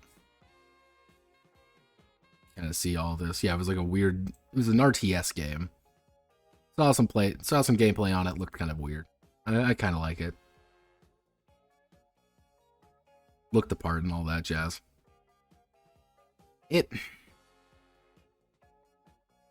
Yeah, it exists, but I don't think like buying it like right now. I don't think any studio would want to do it. That's the thing. I don't think any studio is like, man, we need to make a Starship Troopers RPG. I don't think anyone's going to do that. TBH. Let's see. We also have, yeah, the Marauder Pilot, Field Medic, which this is still the funniest Field Medic image ever. Field Medic. That person doesn't have a fucking like lower torso. Being like, don't worry, I can fix him. This is actually now a Guro stream. You know, Neo Dog Handler. A lot of classes. Commanders, snipers, and this is the veteran, which just means literally you can go up to level 20. This is how you hit level 20. You go to 10 mobile infantry, and then you start picking veteran classes. That's it. That's how you do it. Using skills, exactly what you think it is. Yeah, it's fucking D20 OGL. You already know how to play this game. Roll D20, add a bunch of modifiers together. There's a lot of modifiers. There's a lot of like these. Like here's the concentration DCs. Here's your operate remote device DCs. Vast majority of the time, you're not really gonna care. Hate to break it to everybody involved, but you aren't really gonna give a shit. So if we kind of skip through here, are there any like major ones? A lot of feats that are exactly what you fucking think they are. Oh boy, you have the Brawl skill. Woo!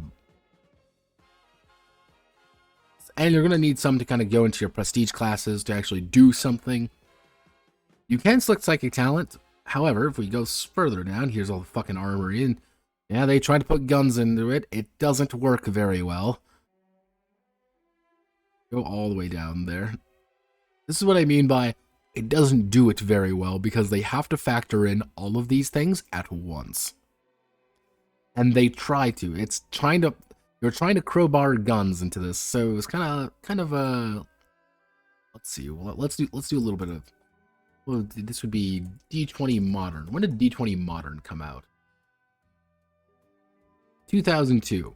So yeah, this was effectively built on the back of D20 Modern more than anything. And we know how much people love D20 Modern, so much I know someone who rewrote his entire game to be just a critique of it. Looking at you, Melon. Yeah, we all the power suits, leather suits. And yeah, every single thing does something. Don't you doubt that. Don't you fucking doubt. And here's all the vehicles. Oh, baby, we got vehicles for days. Yeah, this was me making the foolish decision, being like, I'll make a Marauder armor, because that sounds like fun. That was a mistake. Because all of these do something. And I'm kind of speeding through here just because it's like, yeah, this is just kind of boring. I kind of wanted to use it as a highlighting factor of more than a few things. And we scroll down here. Psychics. Because, yeah, you can be a psychic in this game. That is a dedicated thing that you can be. You can be a psychic. However, you can also gain classes in it, such as being a telepath, or you can be a, don't worry everyone, you can be a sensor, or God help you all if you're a yes man, or memory man.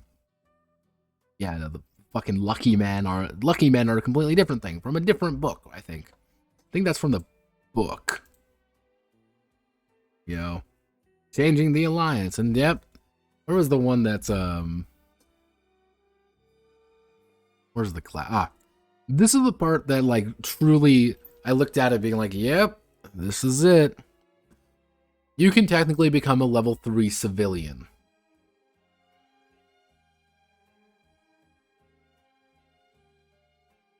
Now, what does that actually mean? It means that you can advance in the class rank of being a civilian better. You can out-civilian others. What does this mean in the long run? What it means in the long run is Every single thing is built on this because that's the only thing they can really do. Which is kind of a shame that we didn't see the Traveler version of this particular game. Super Tom and the Bugs of Burgoo. Recommended for children's aged 3 to 6. And when you're playing the thing is, like, if you're playing a Starship Troopers game, you're probably going to be playing the fucking Starship Troopers. I don't want to play a fucking civilian. And then we have the fleet, and we have also special fleet classes. Because don't forget, we also have fleet classes that are their own special thing, and that they get their own rules and their own abilities. And it's like, oh, sweet Jesus. Sweet baby Jesus. Luckily, you can't play the bugs, but the bugs are all statted out. Don't you doubt that they are statted out. Every single one of them. Every single one that can exist. They do exist. And they will fuck you up. Because they do hit like a goddamn train. Yeah. For example, this is the warrior bug. Pretty common enemy. The warrior bug has the lethal grapple, the wall crawler ability. And let's see, what... Oh, yeah. They will do naturally... where is it? Yeah, 1d6 plus 6 damage with a plus 9 to hit. Or if they do full attack, they can hit you twice and just rip you to shreds. And you have 17 health to start with, and at full max health, you have 29 health. Yeah, no, you can go down pretty fucking fast in this game. And it's kind of doing the thing which I always hate, which is making a character is very slow, but dying is very fast. Then you have the skinnies. Skinnies are only in the book, I believe. They're the gray men. Everyone's scared of them. Just shoot them. Just shoot them all. Don't you worry, because you can play a skinny right here with using the special skinny rules. The skinny raider. Look, you become a 10th level fucking skinny raider. Oh boy. Oh boy. Yeah, like... Then we have a bunch of just lore stuff. Like, here's the thing that I wanted to kind of talk about more with this particular game. Starship Troopers, the role-playing game, is kind of more of indicative of a broader thing.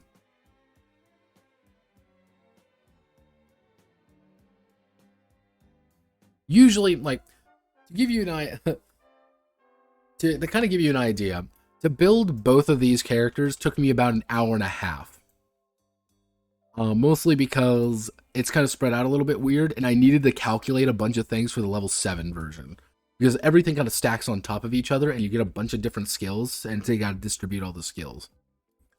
And this isn't even going over all the feats and stuff. If you know what you're doing, if you really know what you're doing, you can probably get this done, make a full level, let's say level 5 character, probably in about 30 minutes.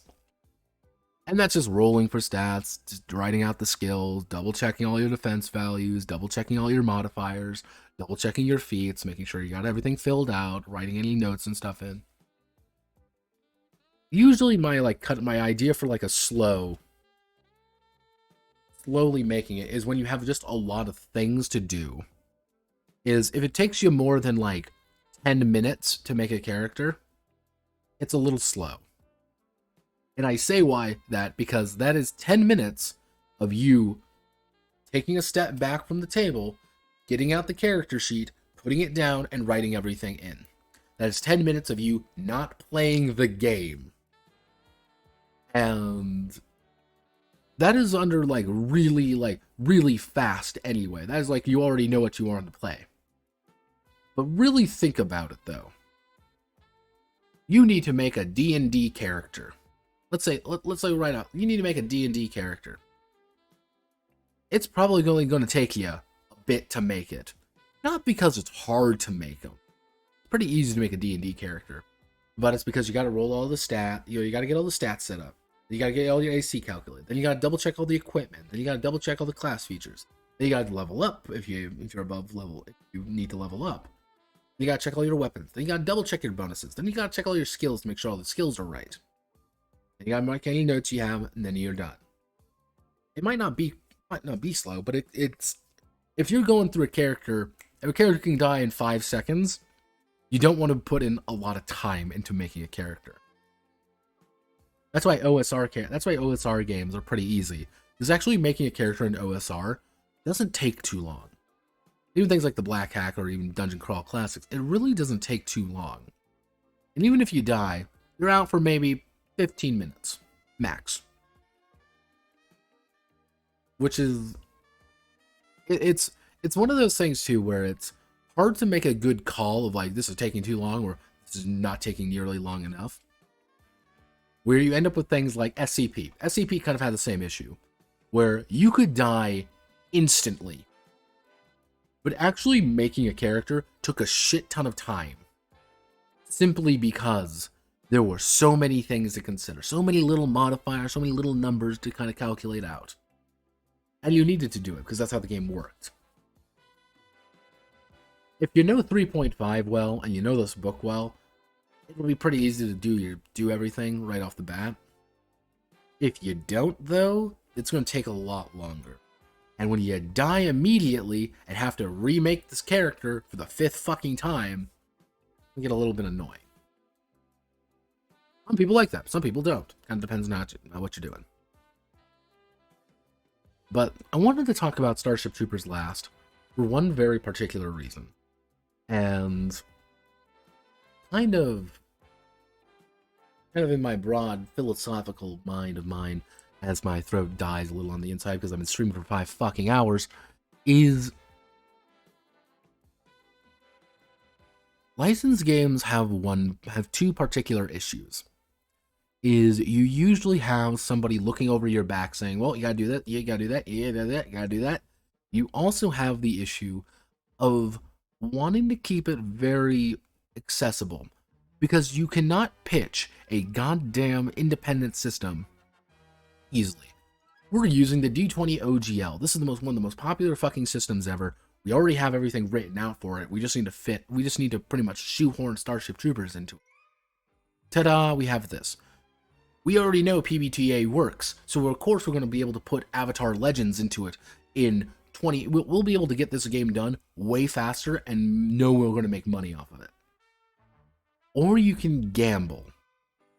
And if you gamble, you may be able to get something. You may. But most often the time, you're not. And if you're doing licensed stuff, you probably don't want to experiment too much, because you have an obligation. I think that's one of the biggest issues with it. And I think that's kind of an issue that kind of presided over Starship Troopers. Because if you were to make this game independently, then yeah, I think it could work pretty well. The problem is, they didn't. They was like, we need to make a D20 modern game. Oh, no. Yeah, that's kind of the issue with Starship Troopers, is that like D20 OGL.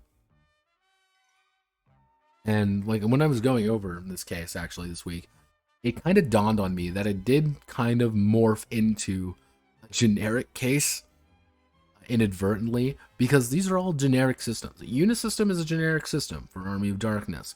The Magpie PBTA variant is at this point a generic system. The D20 OGL is a generic system. Pretty much, and even things such as the, if I can open up real fast, even things like VOTOMS, same thing. It is a D20, it is a OGL, not really an OGL, but it is a pretty much a generic system. Even Power Rangers was an Essence 20 game that wants to be a generic system. And I think that's one of the biggest issues when it comes to franchise games at its core, is that they're, well, encouraged to not innovate. They're encouraged to do everything in their power to not do it. Dark Souls 5e for what curious case when? Oh, Jesus. Yeah. Here's the thing with Dark Souls 5e. I will probably, when I get my hands on it, I will probably do a micro case. It is that bizarre to me that I will probably most likely do a micro case on it. Simply because it is such a bizarre entity that I need to go over. Same thing with the Marvel game. The second I have that playtest in my hand, damn straight I'm gonna go over it, and I'm gonna dedicate some time to, like, we're gonna go over this game together. I'll just do it live on stream, just me going through the game one for one. Make it a 4-hour stream, but like, what the fuck does this mean? But as kind of a conclusion, franchise games are an indication of many things. They are an indication of what's popular, what's not popular, what licenses are available, as well as what people are willing to pay for. Because the main advantage of a franchise game is that you damn well know people are going to buy it. Avatar Legends did not make 9.5 million United States dollars because it was unpopular. It made it because it was an insanely popular franchise that hasn't really been touched. You know, the Army of Darkness game was not made because it was a quirky little thing nobody thought was going to make any money. No, it was because they damn well knew it was going to make money. And it probably did.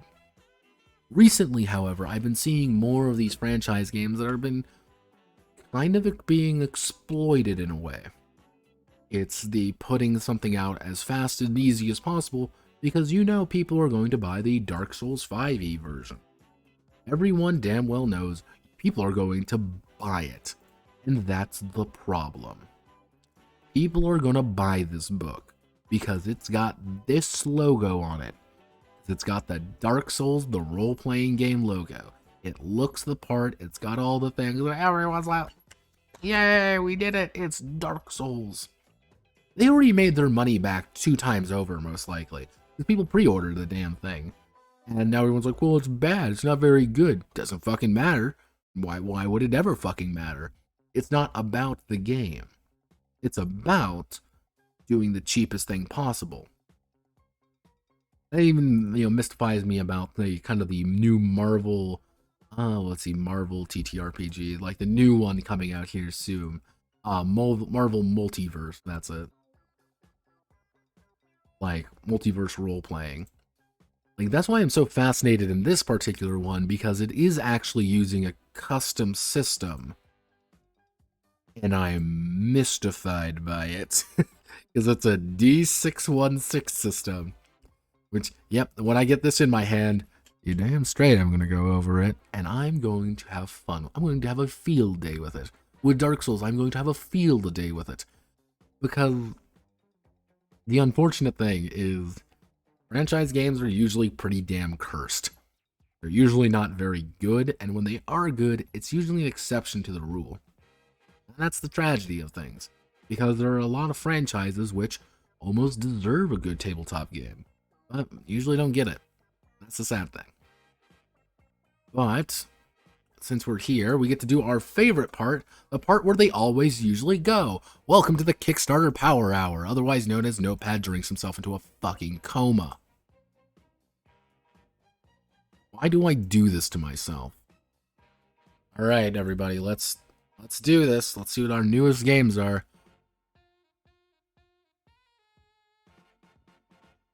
Oh, it's every rabbit for themselves. Fuck le Covid. Fuck le Cova. Italy. Fancy House, 3D printable. Cyborg literally just came out. This is like hours. Like, this is a few days old, and they're already pumping out a brand new fucking third-party Cyborg musical interlude. 2 tracks by 1 plus an NPC and encounter hooks. This is a fucking musical. This just came out. This is this game is barely even out. They're like, we need to put out more and a bunch of music. I fucking hate Cyborg.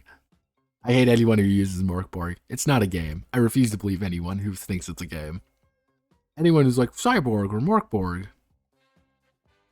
We're here for 5 hours. You still want to suffer? Damn straight. I do this every single time because it is important. Gaia, Queen of... Wait, okay, okay. No, it's not my girl. What's the point? Let's see. Cryptic trading card game. There's another trading card game. These gotta be a scam, right? These have to be like a fucking scam. Because I see so many of these damn trading... Each pack to contain a lore card. Each backer receives a Felicity collectible art card. 1 in 100 are foil. D66 die. 166 signed artist cards and packs. Is that legal? I don't even... Overlord System backer 2 booster decks. Who the fuck buys these? Like, I am genuinely curious. Who is buying these? Because there's not just like a few. There's like usually like a couple. There's been a few of these. A deep lore unique game, like tailored by. Why make a TCG? This guy's literally from Las fucking Vegas.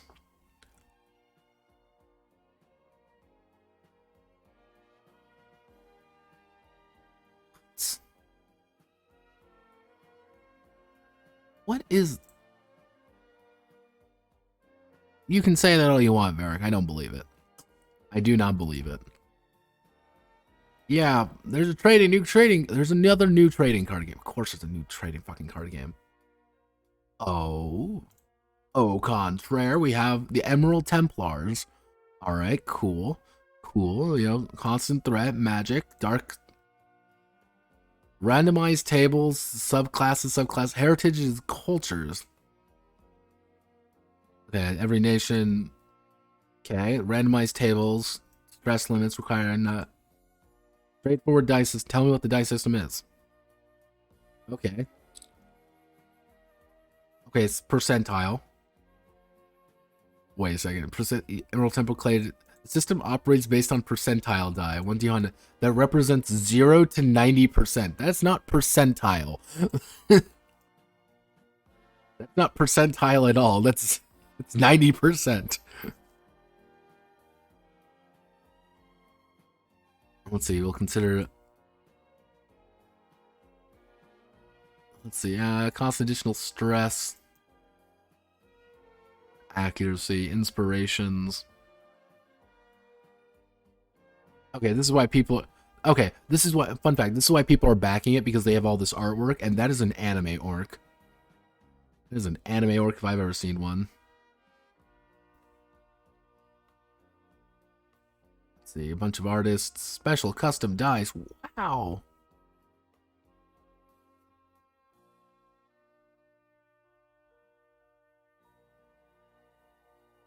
I mean, it's already made its money. I gotta give the guy, it's like a D100 game, it only goes to 90? That's kind of weird.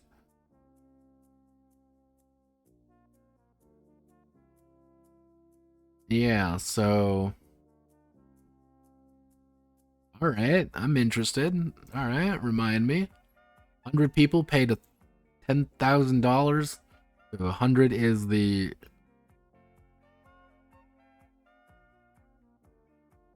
Let's see, let's do... Oh, Mega Angel Investor for $1,000. One backer. Ah, there it is. I was wondering where it went. Yeah, 50, let's see, 75. Looks like most people backed at the $50 one. Jesus Christmas Christ, that's expensive. Yeah, alright. The painful experience of being a retail worker.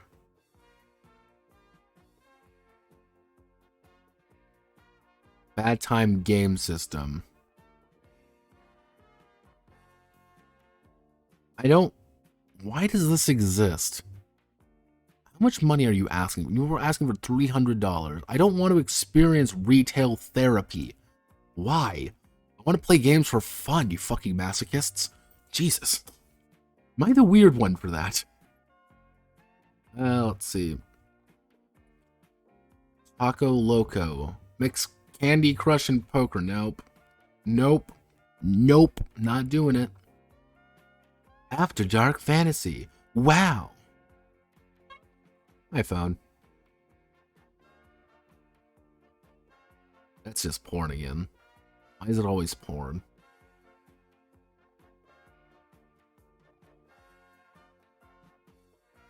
Murder by Moonlight investigation games. Alright, that's usually pretty neat. What's on the menu? Fiend folio. There's another one. Zionia. The DC Deck Building 10th Anniversary Edition. Another 5e edition.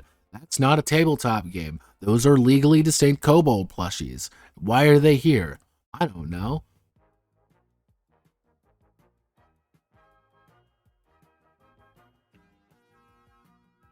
Iconoclash puts you at center stage in the ultimate tabletop platform fighting action.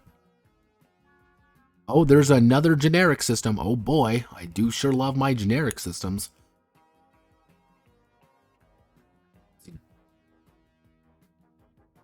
Roll solitaire games. Solitaire games are usually pretty interesting. Robotech Macross Dogfight the Miniatures game. Kevin? Kevin, what have you done? Have you lost the license?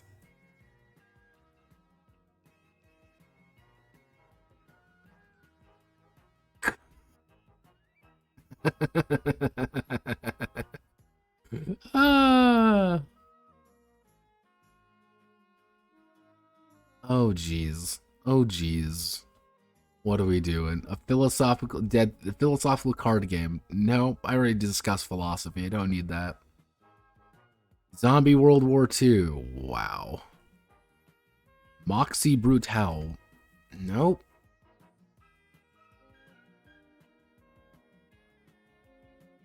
STL files. We love STL files.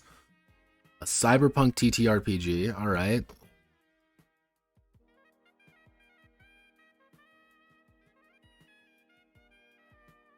Five E solo print and play game. I'm tired, Kings. Tired of all this bullshit. Yeah, I'm not really seeing anything too exciting here. Border Zero. The game about how countries fit together. Borders Europe. Let's talk about the violation of... Let's talk about Yugoslavia. Another cyberpunk game. Cyberpunk games are the new hotness, I've learned. 5e. We love 5e. It's the greatest thing ever. Standalone on the bridge between Morkborg and Necronautilus. No, it's not. It's Morkborg. Stop it. Like, it's astounding how much, like, one name can just completely just eradicate any interest I have in something. Well, the second Morkborg ever gets mentioned is just... instant. It's great. Yeah, that's... See, Zionia. Oh, wow. That's some painfully pick crew tier. Oh, my God. What happened to your head? Oh, my God. Why do you all look so terrible? I know that hat. Oh, my God. You all look awful. Autocloth. Okay. Choose your fighter. Castle Crash, Lilac Everett. Level max 7th cross Zolt. So it's a fighting game? Fight to the heart. So yeah, it's like a fighting game. Cross Dimension Zero. I guess the meeple, the reference sheet, the deck, the health tracker, the writer, the randomizer, the fight deck, and oh my God, is it like fucking... It's like fucking Smash Brothers. It's a Smash Brothers board game. I love it. That's awful. I hate it. I hate it so much.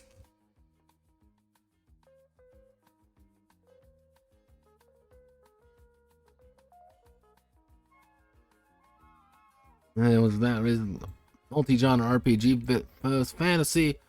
Purpose of fast. Overburden, create, and play fun. It's a D10. Let me guess, D10 plus skill. I never had to think about anything else. Cool, awesome. Cool, awesome. Never have to think about this again. Wow, attribute. So, each attribute.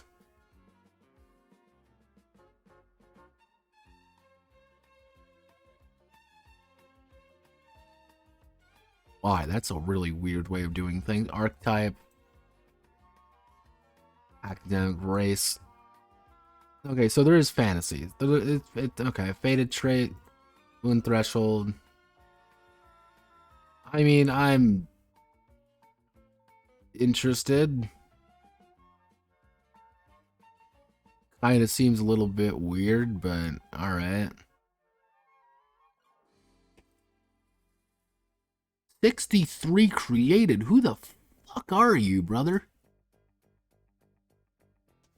Who in God's name are you? Oh, 5e, 5e, 5e, 5e, 5e, 5e, 5e, OSR, 5e, OSR, 5e, OSCR. Jesus. Yeah, okay. Alright, I know who you are now. I get you. You're an OSR guy. It all adds up. Yeah, alright. Oh, can't show that. Look, it's Old Gods of Appalachia. $1 million.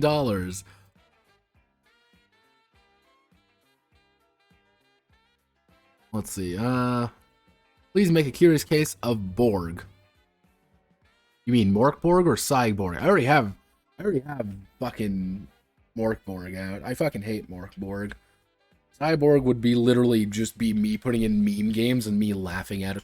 It'd just be a solid 5 minutes of me laughing at it and then closing the stream. So, people are giving Monty Cook money again. This is a bad thing. Don't give Monty Cook money. I don't know why people keep giving him money. Exclusive items. Okay, resource deck, campaign journal, the XP deck, character portfolios. These 24-page character portfolios do have character sheet, but also give you room for notes, sketches, and details. I mean, I gotta give him credit. It is in fact not something completely stupid like last time.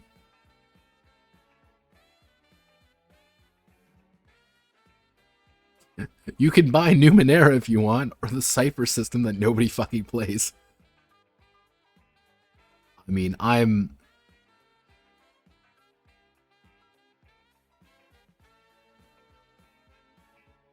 well, it doesn't even look like it's...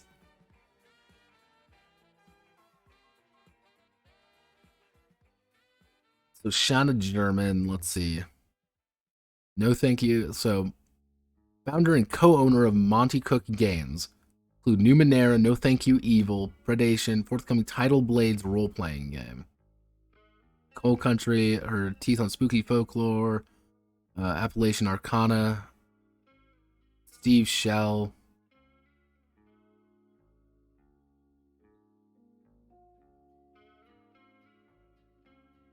Oh, there's Monty. There he is. Oh, Monty Cook, why are you the way that you are? So, this seems like a passion project more than anything.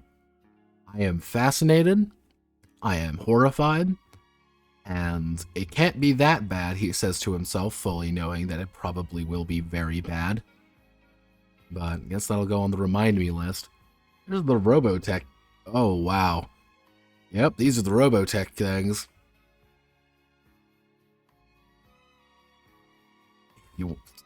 You're gonna sell Macross. You're gonna sell a fucking Macross figurine and just. Yep, this is Robotech, all right. You want to play Macross with us? I can tell you exactly what's going to happen here is that they're going to want to buy the Macross. People are going to want to buy these exclusively for the miniatures. I can tell you that right fucking now. Numenera first edition was like pre-Cypher. And then it would led to Cypher. And then I think the second version is more like proper Cypher. Favorite retro video? Oh my god, holy shit, how are you not getting sued?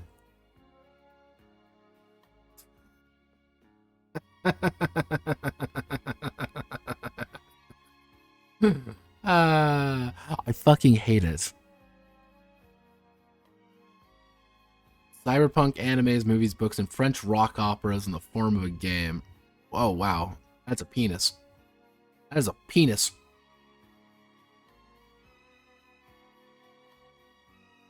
Let's see. Okay, what are you actually making? Give me an idea of what you're making. 60 pages of content. Wow. Oh, I can play the demo, and there's another penis drawing. It is fundamental that we have the penis drawing in here. Just tell me what the system is. Oh no. Oh no. I have a strange feeling it's going to be like a fucking D6 system.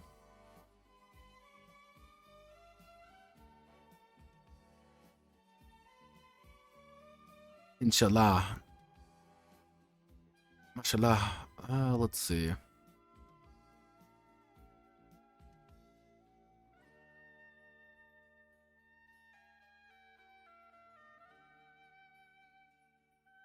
I could care less. Just tell me what the system is.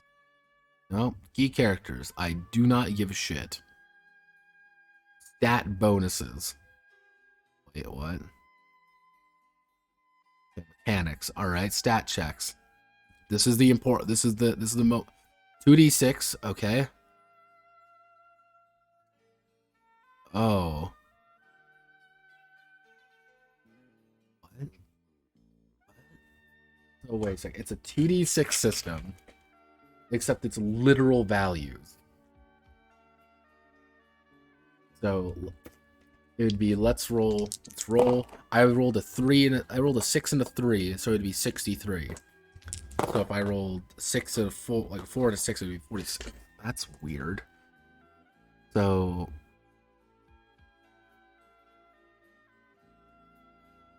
all in them, the highest goes first. Shooting phase, unplanned actions. There's the penis drawing again. There's more penis drawings. What is your obsession with a fucking penis? This means starting HP ranges from 111 to 666. Oh, Jesus. Let's see. Subtract 6.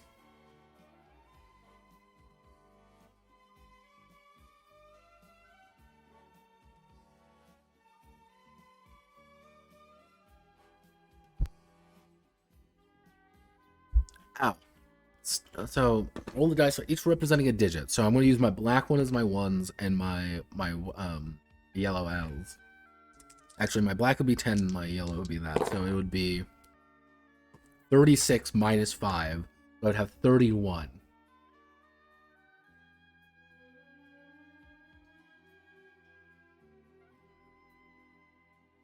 Backgrounds.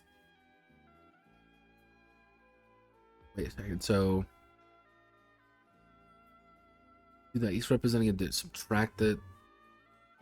So yeah, it would literally backgrounds, corporate tool.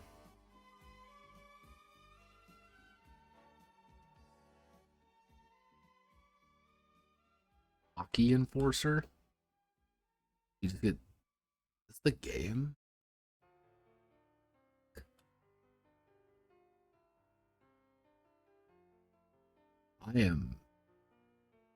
I am mystified by this game.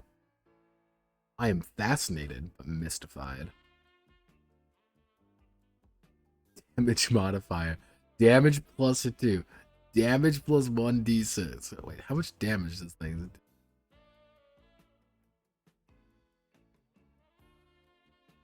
do? Wow. This is what true game design is. I don't know what you're talking about, everyone. It's a D66, not a D, like, yeah, I guess it's a D66 system. That's kind of weird. I mean, I guess weird, but all right, this exists. Don't know why it exists, but it does. Tokyo Otherscape, tag-based cyberpunk fantasy role-playing game.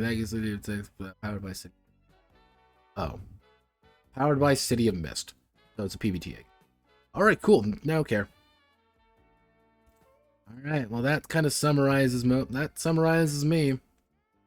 So, kind of as a basic conclusion, franchise games are something that are universal, something that is pleasant to see interesting to understand, usually kind of disappointing to read.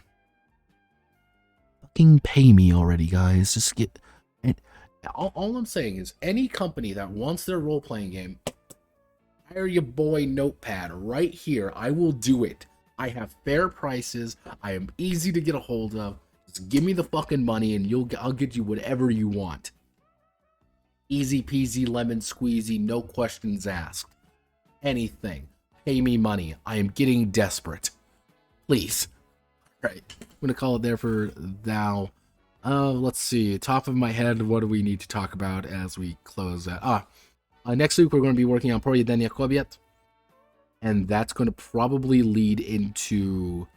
That's probably not going to be a very long... It's not going to probably be a very long set of streams. I will probably work on... I'll get the poll up for the next month's for May's series of Curious Cases. It's because those are kind of odd. Probably in the 31st Saturday, like the actual 31st of April is a Saturday. I might do something fun then. I don't know what I'll do. That's because it's kind of a weird time in how I kind of set things up. But yeah, hopefully everyone had a fun time. Some of these are going to get mentioned. I actually get little opinioned. Some of them will not. So thank you all for watching. My name is Notepad Anon. Hope you have a wonderful rest of your time. Barrick, if you have a question, I'll be here for like 5 minutes. Or just ping me on Discord. Because, you know, I'm there a lot.